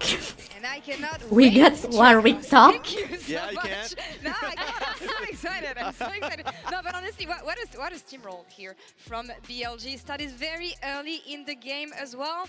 What do you guys want to talk first? Because For me, it started from a solo kill, but not only that, because solo kill was just the tip of the iceberg. Yeah, I mean, Knight on this Talia is an absolute demon. Yes. We've kind of seen it before previously. This was when Skumon, who I actually did a good job, you know, trying to get Caps ahead, overextended, Knight comes up and kills him. We then, right off the back of that, have this bot 2v2 play. We've talked about how strong this bot lane is, and it just kind of goes through into a little BLG highlight. You can just see a string of misfortune. That really is what it comes down to, because every play you are looking for, Itu this is a gak great banget sih. example of it. It's just a little depressing if you're looking at it from the G2 perspective, but you can see the coaching staff from Ada BLG, Timothy Ronald anjir. peachy. It's just, yes, you are right. The fact that it starts with a solo kill mid. Kalian I was itu like, anak-anak ooh, it's gonna be muda, that kind of game. harusnya mulai But then belajar kripto. LeBron and Skumon came in and saved it a little bit by getting 2 kills mid lane. So I was like, okay, maybe there's a chance. But it really felt like at all points, and it did start in the early points of that replay that you saw, is when Dragon was taken, and then you have Skumon looking to invade in the same time, and guess who comes in match him? Sion and then Talia. It felt like they were denying every play that G2 was looking for. Yeah, it was close really early on. We actually had started to build kind of 2 mini highlight reels, right, of these plays around the map. But another thing that, I really want to point out about this BLG team is that when they are on the same page, they are one of the best teams in the world. And we're seeing it here, right? In a lot of these fights, in a lot of these fight setups, they're really, really well coordinated, even when they're doing things that seem like it could potentially be an overextension. And I think that's really important to call out. And the hardest thing to address after you come out of a game like this is like individual error. Because you saw the dive onto Knight and the death. You saw the LeBron get, 2v2 kills bot lane. And then Hans goes mid during a replay, of course, and then dies to Varus and Karma. And like all of this happened. And there was the TP top lane that ended up getting the kill on towards Broken Blade. All of these things are happening. A lot of the times it feels like if it's happening. Diketawain Jaxnya sama Bin itu mah sumpah. Ini orang apa sih main Jax kayak gini gitu ya? And so apa what sih is super gitu? important is just you're in the back room. There's a banana, if there's a bottle of water, if there's like, it's like anything to dip your head into an ice bucket, something to reset yourself, because now you're in match point, you must try and survive here. I don't think they need fruits, Raz. I think they need protein. I think they need way more. I think they need to be on the same page. I mean, Hansama himself was saying it. We need to play without fear. I don't feel like they were playing without fear here, but I'm also wondering, Wah, udah mulai ganjangir lagi nih. like this? Do you want to split the map? Do you want to fight? It doesn't look like they had a lot of options either. I mean, I think you kind of want to make pick plays, right? And then set up this potentially really strong Jax and this really strong Ahri in the side lanes. And I think we did see some of that early in terms of the thought process around what Skumon was doing. And then it just didn't pay off because of errors, because they didn't pay attention to certain things that BLG were doing on the map. Yeah. And one thing I would like to call out is BLG's Drake control, right? Because they are kind of Drake merchants, I would say, like in this game as we see, but then also across this tournament and even back in Seperti LPL, solo they queue had a gue. very high Drake rate in LPL split playoffs. As you see, I believe that was like 3rd overall, was tied with a few other teams. But 90% in this MSI so far, and 100% first Drake percentage. And I think this really sets up situations where they can force 100% first the Drake enemy team percentage. to have to come to them, because they've been doing such a good job with early Drake stacking. Yeah, if no early kills come through, you can just see it within the draft. The Varus and Karma just being able to combat. Tuh ada Timothy Ronald anjir di kanan. Sivir and Nico Lagi ngejarin and things. kripto. I feel like they do a great job. Elk and On have been spectacular so far. And so if you have bot push, if you have confidence in how mid lane's playing out, yes. And Lore, before this game, you asked me what G2 should do. I mentioned the Ahri. They picked it. Rough thing is you need to be able to get out of lane. BTW On kayak tambah ganteng ya. Kayak perawatan nih deh. I think as long as they can reset and have a normal game state that is supposed to be expected of their draft, Lihat tuh On. then it's fine. Mulus Game 1 gitu was mukanya amazing. Now anjir. it just feels like we're on a downward spiral. Well, let me ask you the following question. Apakah bro perawatan? Are we good in the series? Or like, what do we see for the next game? How do you readjust your approach here? We've talked about the Maokai. I think BLG got that one as well. Stream ini perlu lisensin kah? Iya, perlu izin. I should have made an edit. Ini namanya tidak izin. BLG car needs to be, because I expected this to be a lot closer, because I did expect to see some of the mistakes we kind of saw in that game versus GAM in game 1 yesterday coming out of BLG. I've seen this team kind of be very up and down, even against some teams in the LPL that I would say are lower level than they are. However, like G2 also need to get on the same page, right? If they're making these plays around the map, they need to communicate with each other in terms of what they're doing, and then in these liburan panjang kalau fights, season setelah jadi they Bounty need gara-gara kalah to di be final. able to go together, because that is where BLG are absolutely Bro, owning lihat them in team fights. kulitnya semakin mulus setelah kalah sama T1. Bro terkena cipratan kulit Korea. If you get the chance, they might not, because so far BLG rolls this series. They get us to match point. Is G2 going to be able to fight back and bring us a series, or is that going to be the end of it, sending BLG to the main stage? We'll find out right after this.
Might have heard I'm going through a little upgrade with my tats. So when Verizon announced that everyone gets a free phone on any plan, pain-free, count me in.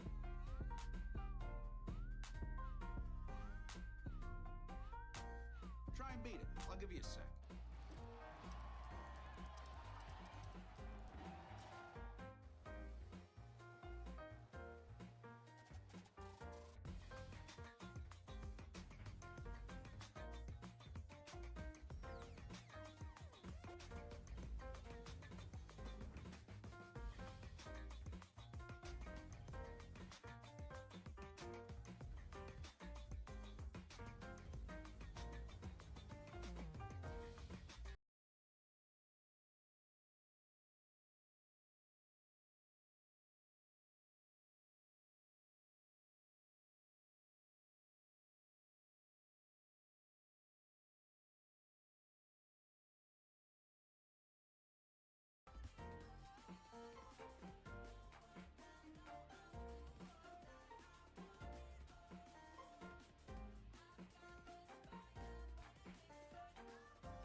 stunned, but the team is not there beside him. LeBron away. Skewmon going into the backline trying to find out if the knockup is there from Bin though. Base wanted Bin.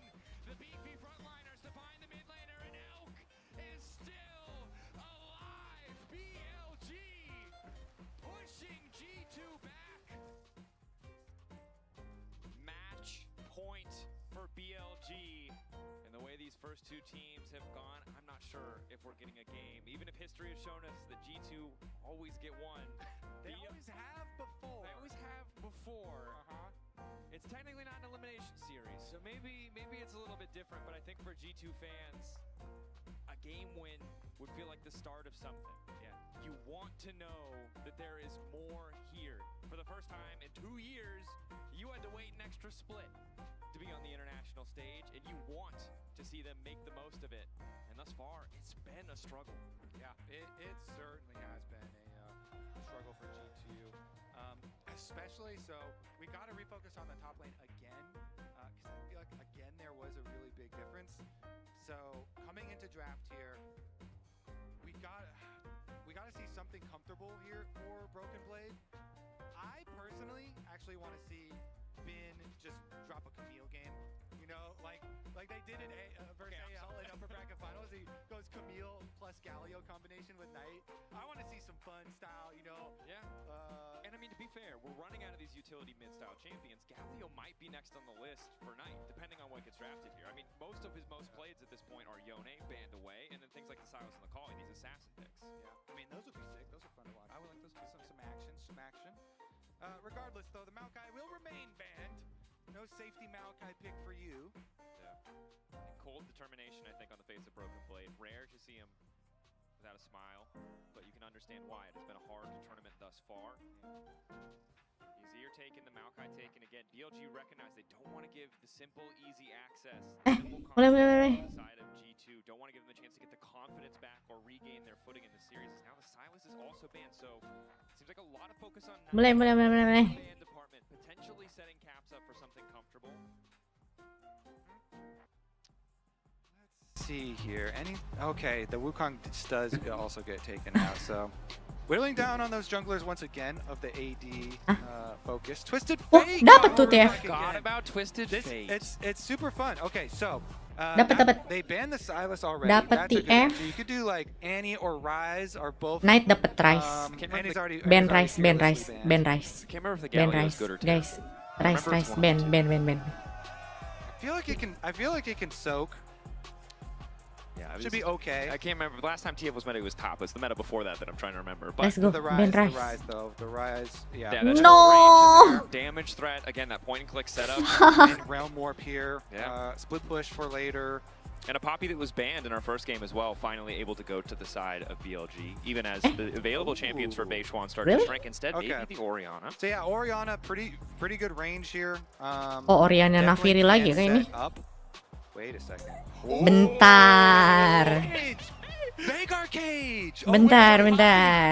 Veigar Cage with buyout! You punch him into the cage! Seru nih. Okay. Veigar V2, are you watching? Seru ini, bro. Gonna slam it down into the Twisted Fate. Shako. Gak usah Shako ya, Skumon ya. Kamu kagak bisa main carry udah. I'm going to be honest, I prepped a lot of Veigar things. generally is a really good pick when you see some more of the enemy team because you want to get value out of Cage with lower range opponents. But into the Twisted Fate, he already thinks it's a good matchup just right there. And you can scale really easily Twisted Fate against these non-melee champions. It can be kind of just a farm fest, which isn't going to hurt. 3 Veigar games all time for Knight. It's 2-1.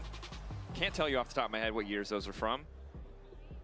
Now also Trundle there, and again, Veigar very immobile champion. Trundle pillar behind him, easy to find that setup. Veigar also got a very strong side laner. Great at denying siege though. Need to see what this counter pick really brings because the core Rel of is G2 really right now, solid. very powerful. The Trundle eliminating any potential tanky picks. Great against the Poppy regardless of what she builds. If my quick stats search is correct, in the top 4 leagues of pro play this split, this is the first Veigar. No. I mean, we're digging deep into the Knight history to get another Veigar. As now the Renekton's locked in, so a bit of a mismatch. Top lane will get pinched even further. Jangan Veigar support. Wants to bring, but the core of G2 here is pretty powerful. It's just Sama and Broken Blade that we're waiting to see what they're going to go for. Last game, the 80 carry pool in second phase was heavily pinched by the side of BLG. This time around, it seems to be top lane options. They get J-Span, which is, you know, it's not a priority for G2 generally, so I think G2 pretty happy to see that one taken away. Probably wasn't on their short list of champions to pick up. Yeah, I mean, well, since they invested in Twisted Fate, like, you're expecting to have both side lanes of G2 drafted as gank opportunities, you know? Yeah. Some sort of carry matchup there for Broken Blade. So that's what BLG are trying to defend against. Like, all right, fine. If you are going to have a Twisted Fate ganking for your side lanes, you know, we're going to have to whittle down on some of those more scary and snowballing options for you. Interestingly, in high elo Korean solo queue, this is a terrible matchup for Veigar. Shout out to Analytics. Nice to just checking in, you know, seeing what people are building. So get some stats in there. All right. Might maybe look to make the difference. So Renata banned again, and Mundo now banned as well. Mundo played both by Broken Blade and Skewmon. Really good into champions or team comps really that rely heavily on magic damage. Let's see. 80 carries that can deal with Twisted Fate ganks. Zaya Ben is still Sena. up. Ezreal was already taken. Sivir spell shield. Sivir was already taken. Sena Zaya. I don't think Elk's gonna play Neela, but you know, you can block some Ben autos. Zaya, nice. Zaya ban though. Yep, good one there. So what is Take the out 4 that pick option. for the side of BLG? Can still put Poppy bot lane. You've seen the rel. Okay. Oh. Draven. I was like, Draven. I don't know about you, but I'm feeling the tension. Normally I yap Draven a lot more sih. fan, but I'm just I think I'm a little anxious. I'm trying my Draven. best to show it, but yeah, how do you? He's thinking the same thing. He's like, how am I going to stay safe? Twisted Fate is Samira is fired. Boring. By going in, Dracos, by going Boring. in. Okay, Kaisa certainly not a strong lane. Trying to abuse it here.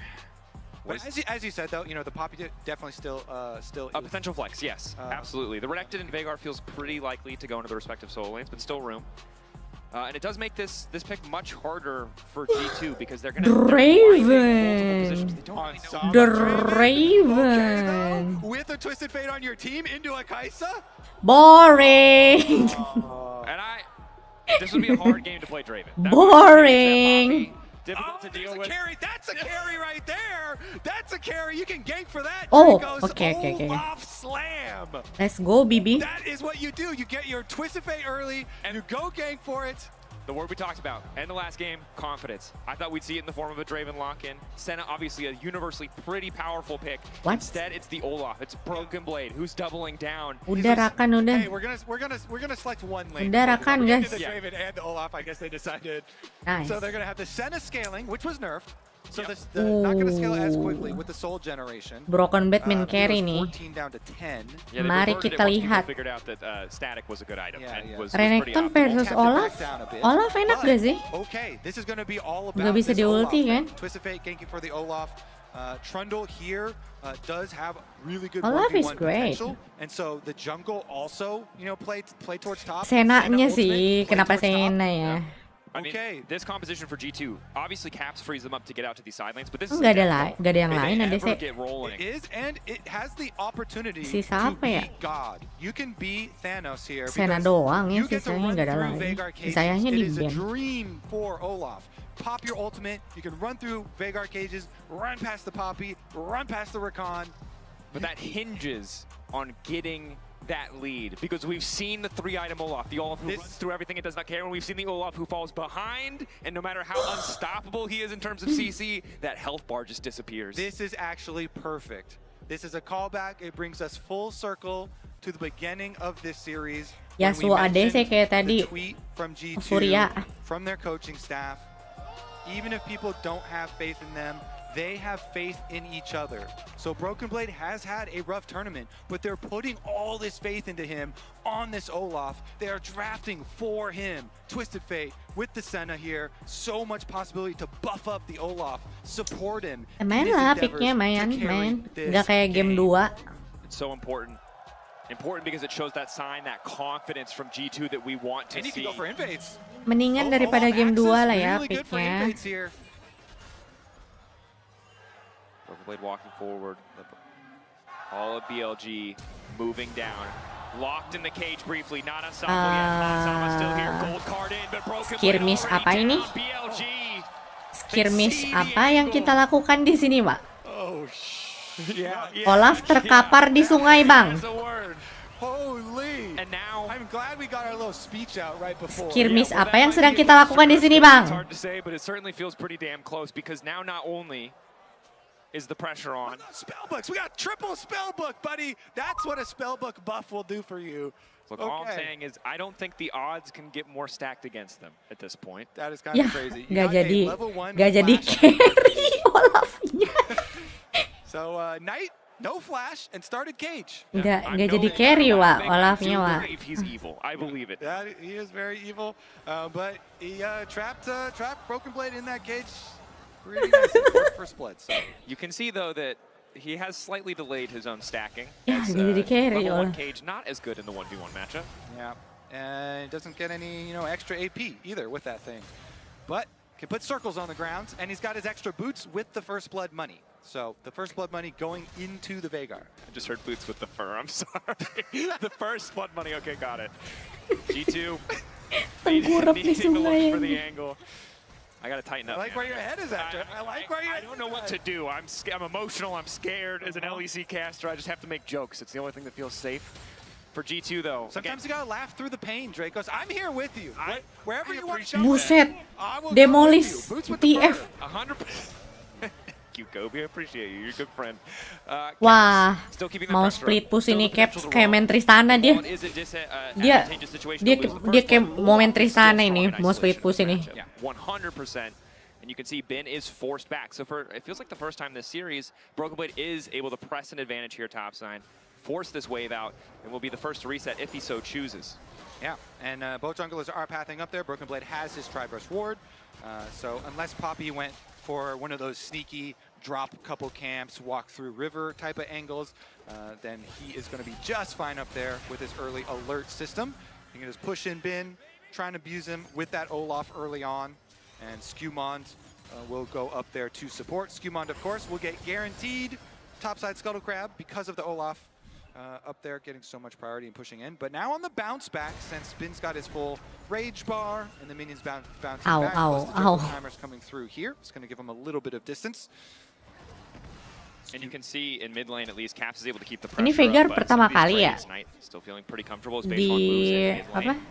Steadfast presence. Tahun ini di Prosin nggak sama sekali belum pernah lihat Veigar aku. Looking for a bit of an angle. They saw Poppy move through mid lane. Now it's going to be harder for G2 to keep the pressure up, but it's Skumon topside, already laying the pillar down. Bin backstepping just to get the double tap on the slice and dice out. Well played to escape.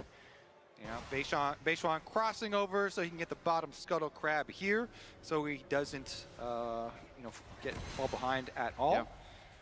And no summoner spell on that gank towards Bin. As you said, played quite nicely. Yeah, patient.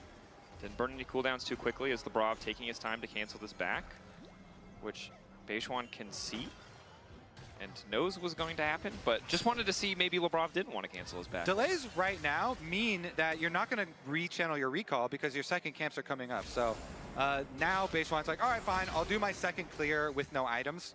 Yep. So his second clear is going to be slower, no items to help speed up that jungle clear.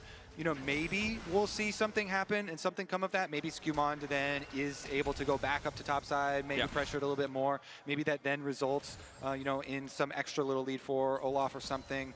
But and we really need to see G2 push an advantage here, right? This is the first time in this series that they've had so many winning lanes, so many lanes that can get pushed early on over the opposition. You mentioned the Kai'Sa, right? This is not a champion that flourishes in the early game. As the wave starts to turn back, G2 may have to concede push here for a moment, but what are they going to do with these lane advantages?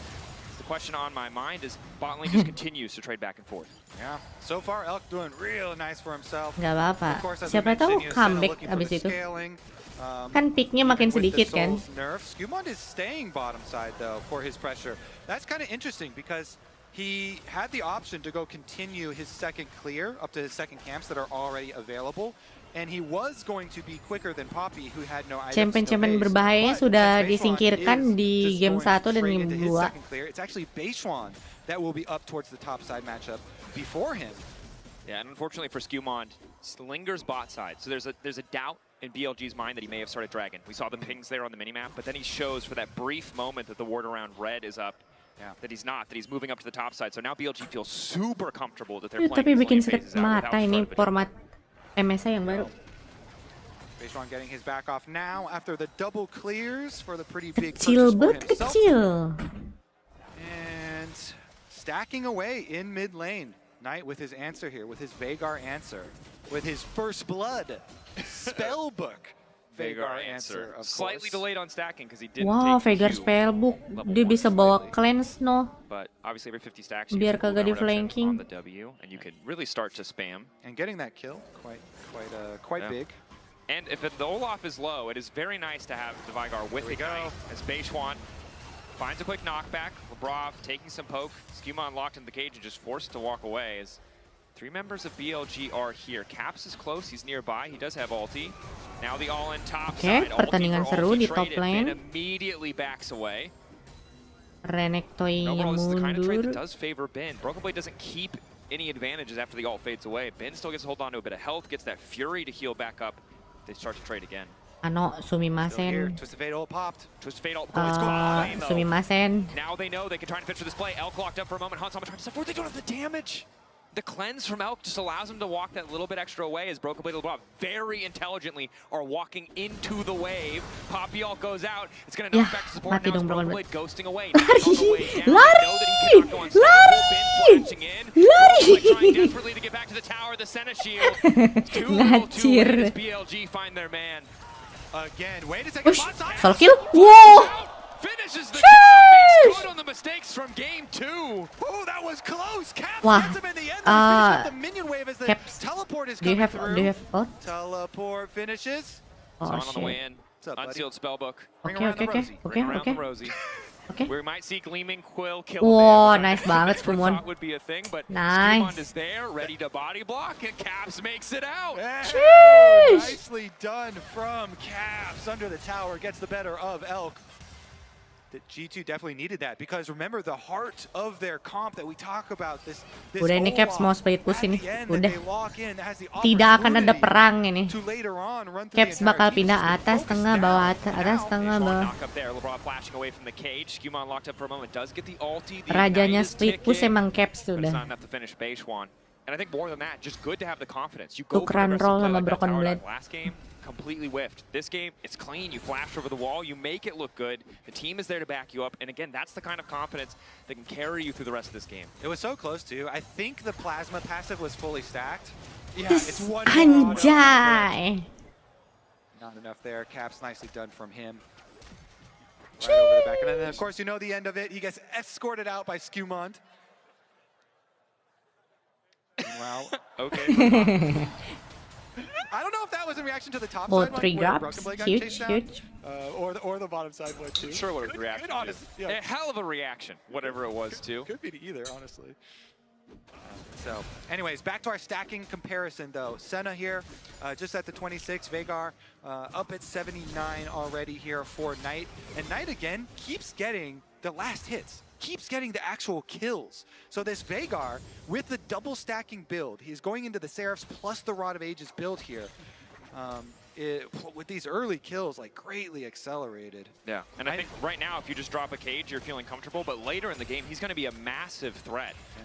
Get the, well, actually, we'll see if he actually ends up even doing the whole catalyst, because there is the tech where you sell the catalyst off later too. Could do that if he wants to. I know a lot of Veigar players really like a lot of the utility buys.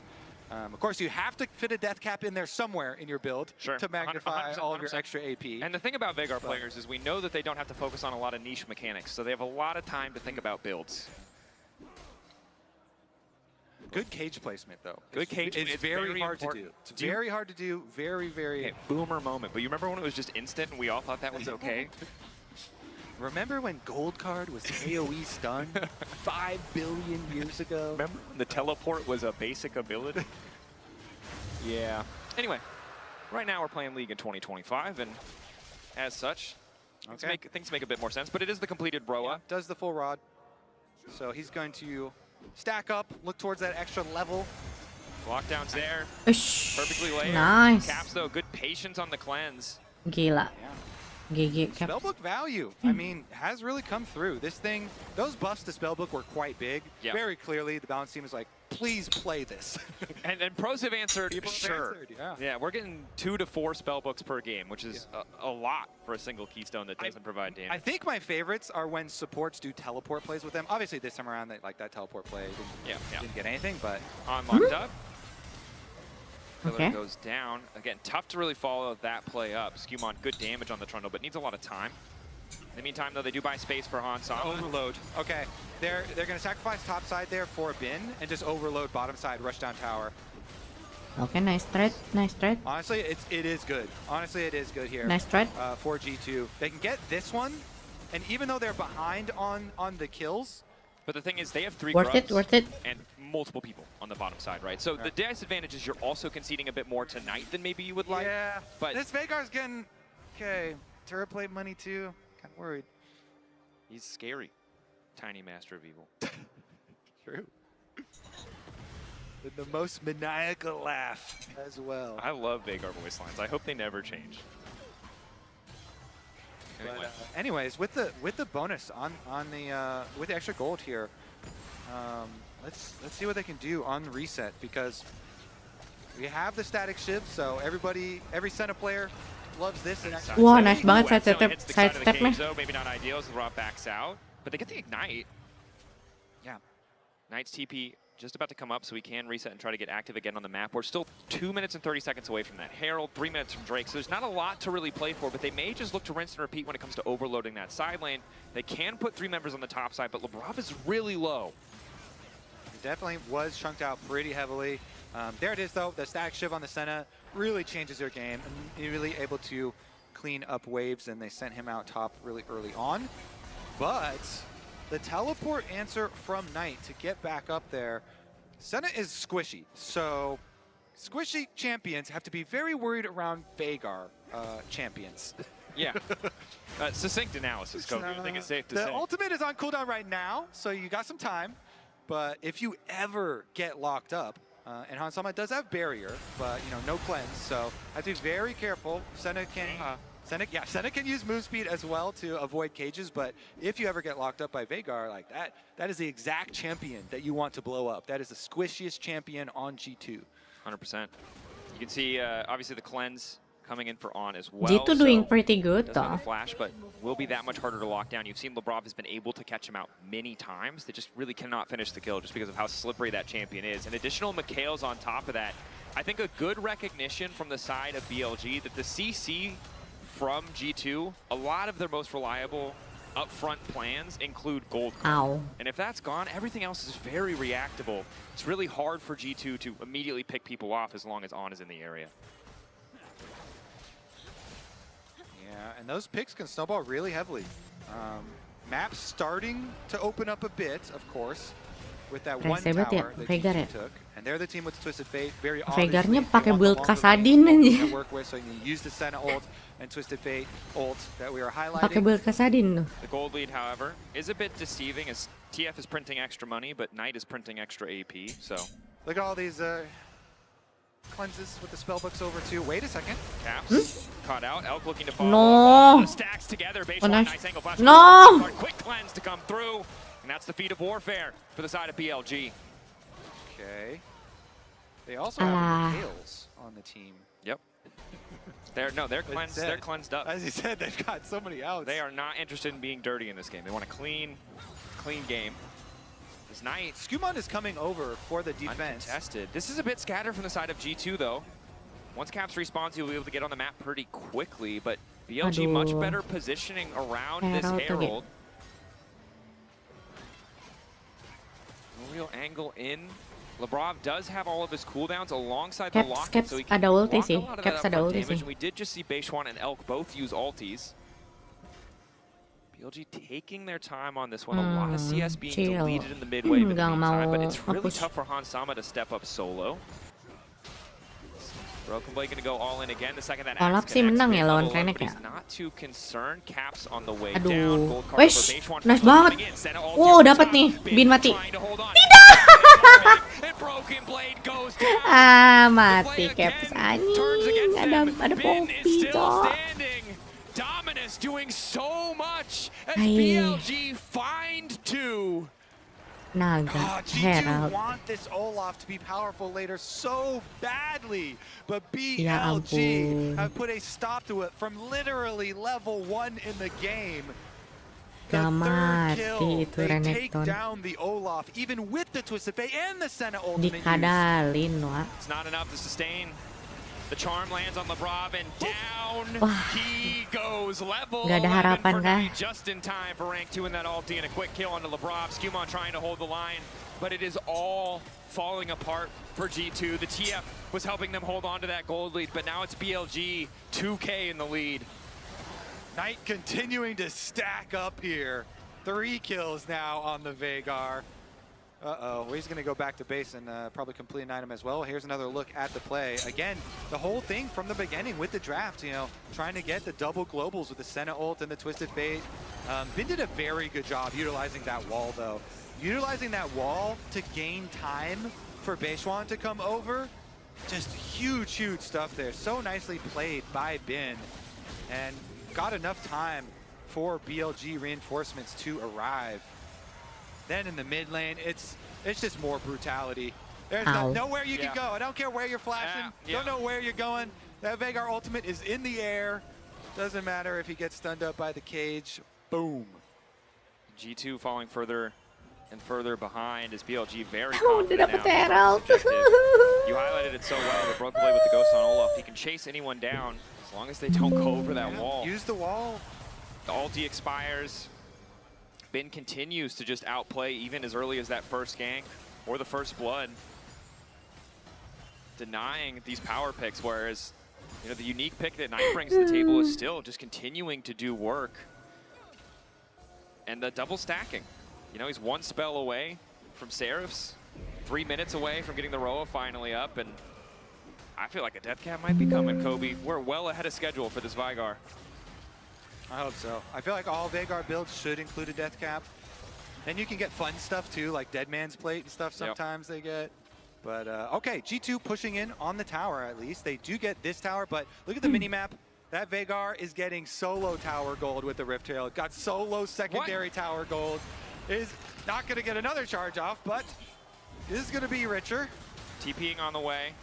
G2 kind of want to finish this tower. One more auto might do with the grubs. Caps arriving. Good CC, but Knight is untouched. The cage goes down, locking up multiple members of G2. Broken Blade unstoppable, but can't get in range. So G2 grabbing the tower, nice. getting the TP. They got Sama finishing the kill onto On as well. Snipe over the top, they get the kill. They needed that too, because that investment, like it actually took a lot. That costed a lot. Knight down there on the bottom side got 2. Beishwan was pushing the mid wave as well. Dibikin lengah dulu, baru ulti. Let's take another look at the start. So, is upon arrival, they do get the crash down initiation. They chunked it on super low, even with the cage and everything at the peel and the Mikhails that On was able to use himself. Clean. Right over the top, Hansama finds him. Nervous. Yeah. Again, this is not an elimination series. No. So. G2, if they lose here, they have a chance. BLG, if they win, are qualified. Tomorrow, the final series with double the stakes. Loser of that final best of 5 will be eliminated. Winner will be our second to qualify. But BLG on that road to locking in the first seed. Oh, nice banget. Is now Caps Nggak jadi to the sky. BLG dikeroyok, cok. What the fuck? So easy to follow up. And it's, you know, something we talk about for years of League of Legends. You gank the TP, you go for the person with that side lane threat. BLG taking Caps out of the equation makes all their decisions Bener-bener so much dibungkam easier. TF-nya. Otacon about to spawn in 10. Minute 30 on Infernal. We'll see how much prior they put on it. Once again, in a position where they've been stacking this Drakes even from the early stages of the game.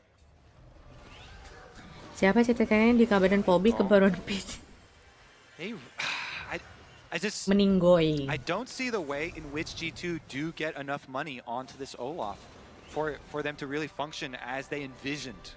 You know, when they drafted into this game.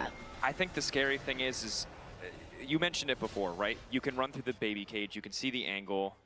You can get a Somehow lot of work gold done, but gapnya if you don't deket have the loh. health to tank that damage, it just all Split-splitnya falls apart. And working Knight lah. is so accelerated in this game. Both stacking items completely online. Maybe Cosmic Drive is next.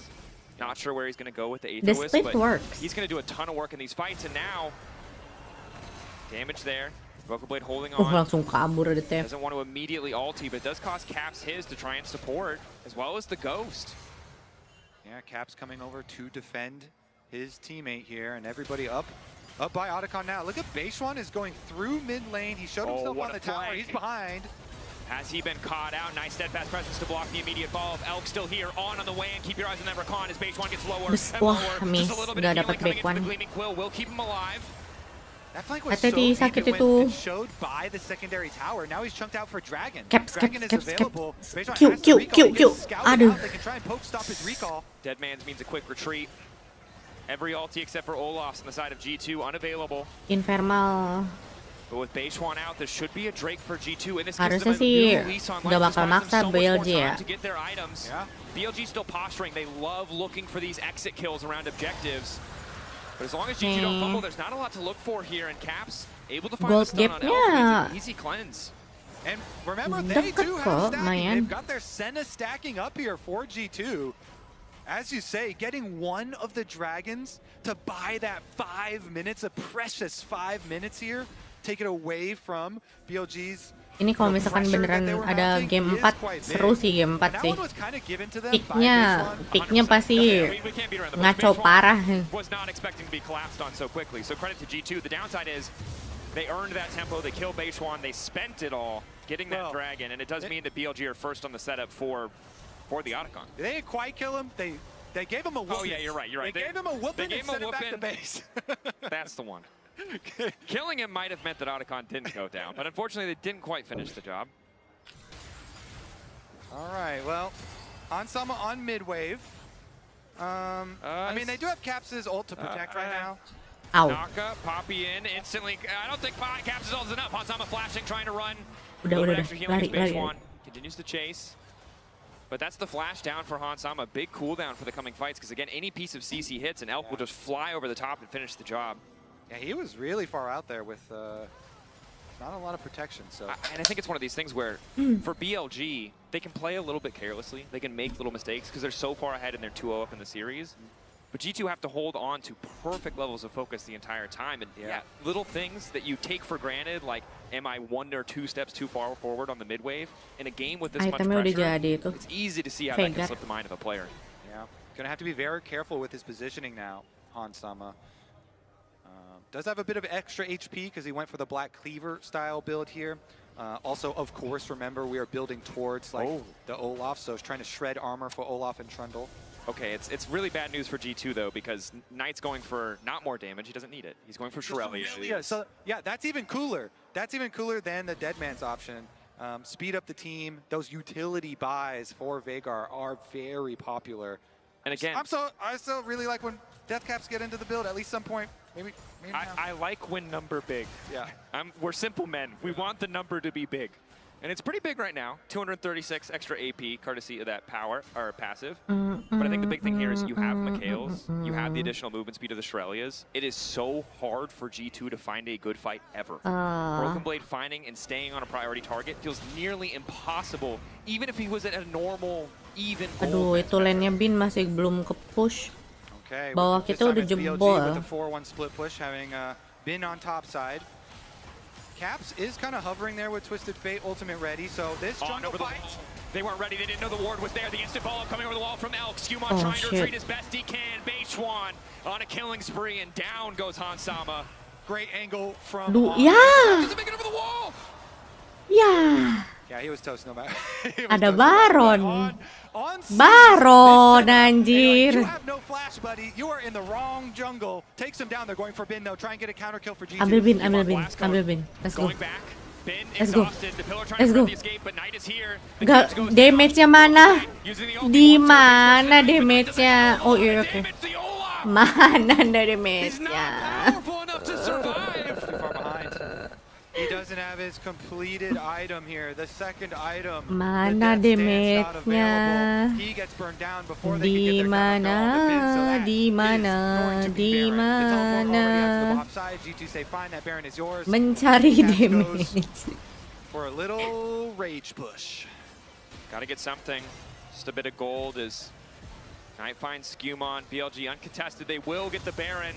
See how much they can make of this Red Bull Di Baron mana? power play. It feels like the writing is on the wall. G2. Sumpah. Yeah. Udah di-troll loh sama BLG masih kalah, cu. Udah nge-troll ini BLG masih kalah. Make it that much harder for BLG. I spy a rod. That's half a death cap. That's part of a death cap right there. That is gonna be some powerful magic. He's already got one hat. He needs two. A bigger one. Yeah, more. A more death-like one. Yeah. And I think for BLG, you expect them to do well in the play-in stage of a tournament. Yeah. But they're on the cusp of being undefeated. I mean, it's kind of crazy. Gitu mah emang picknya begini, bukan nge-troll ini. This series in play-ins has 3 previous MSI champions in it. Yeah. Very star-studded lineup here with Knight, Bin, and Caps. And I think for G2, it feels like for the second day in a row, the story is how will they rally for their next match. It's a tough spot to be. 2 spots there for plans, a series tomorrow, and hope still as they hold on in this game 3. It's a long road to win this series, even to win this game or this next fight. Rapid fire cannon there for Caps. Can maybe fish for those picks, but Beishwan grabs third Drake completely uncontested. Masih bikin lead BLG Ben ya. pushing mid, pushing bot. Lockdown there. Cage laid out. Aduh, belum lawan AL. Seru banget, gila. Bracket match seru banget ini pasti. Gak sabar, bro. Quick on the trigger, gold card ready to go. Lock up there, but there's no one else from G2 available. 3 out of 5 dead. BLG pushing, could just look for the end here. Oh, they're doing that all right. I mean, Bin is already knocking down mid. They're going to tower dive past this inhibitor tower into the Nexus towers. On to Beishwan. Oh, the damage from Vigor hitting hard. Bro, bring Casey back. The rest of the team pushing Bro. Seems like they don't want to risk. Bro, berikan aku Carmine Corp, Haji. 12,000 gold lead. It's just a matter of time. Bring Carmine Corp back. Oh my god. Want to savor the moment. Yeah. You go sit. Bro, bring Casey back, ya Tuhan. A few more minutes of gameplay here in the upper bracket before we send you down. Medjai's. Okay. Thanks, Gam. Hey! Medjai's Soul Stealer upgrade for Knight. He loves building Medjai's. Let's get it. He's like, you know what? We're going to end this game before I get my death cap. So I want more stacks. Do that Medjai's upgrade, baby. See if LeBravo oblige him. Does manage to make it out. He's so fast. Elk's going in anyway. Mendingan Carmine Corp gak sih? Taking a lot of damage back. Bro, bring Carmine Corp back, please. As the Seekers forced to use it, Beishwan off to the side. Skewmon looking to body block any skill shots to come through, and BLG looking to make their final push.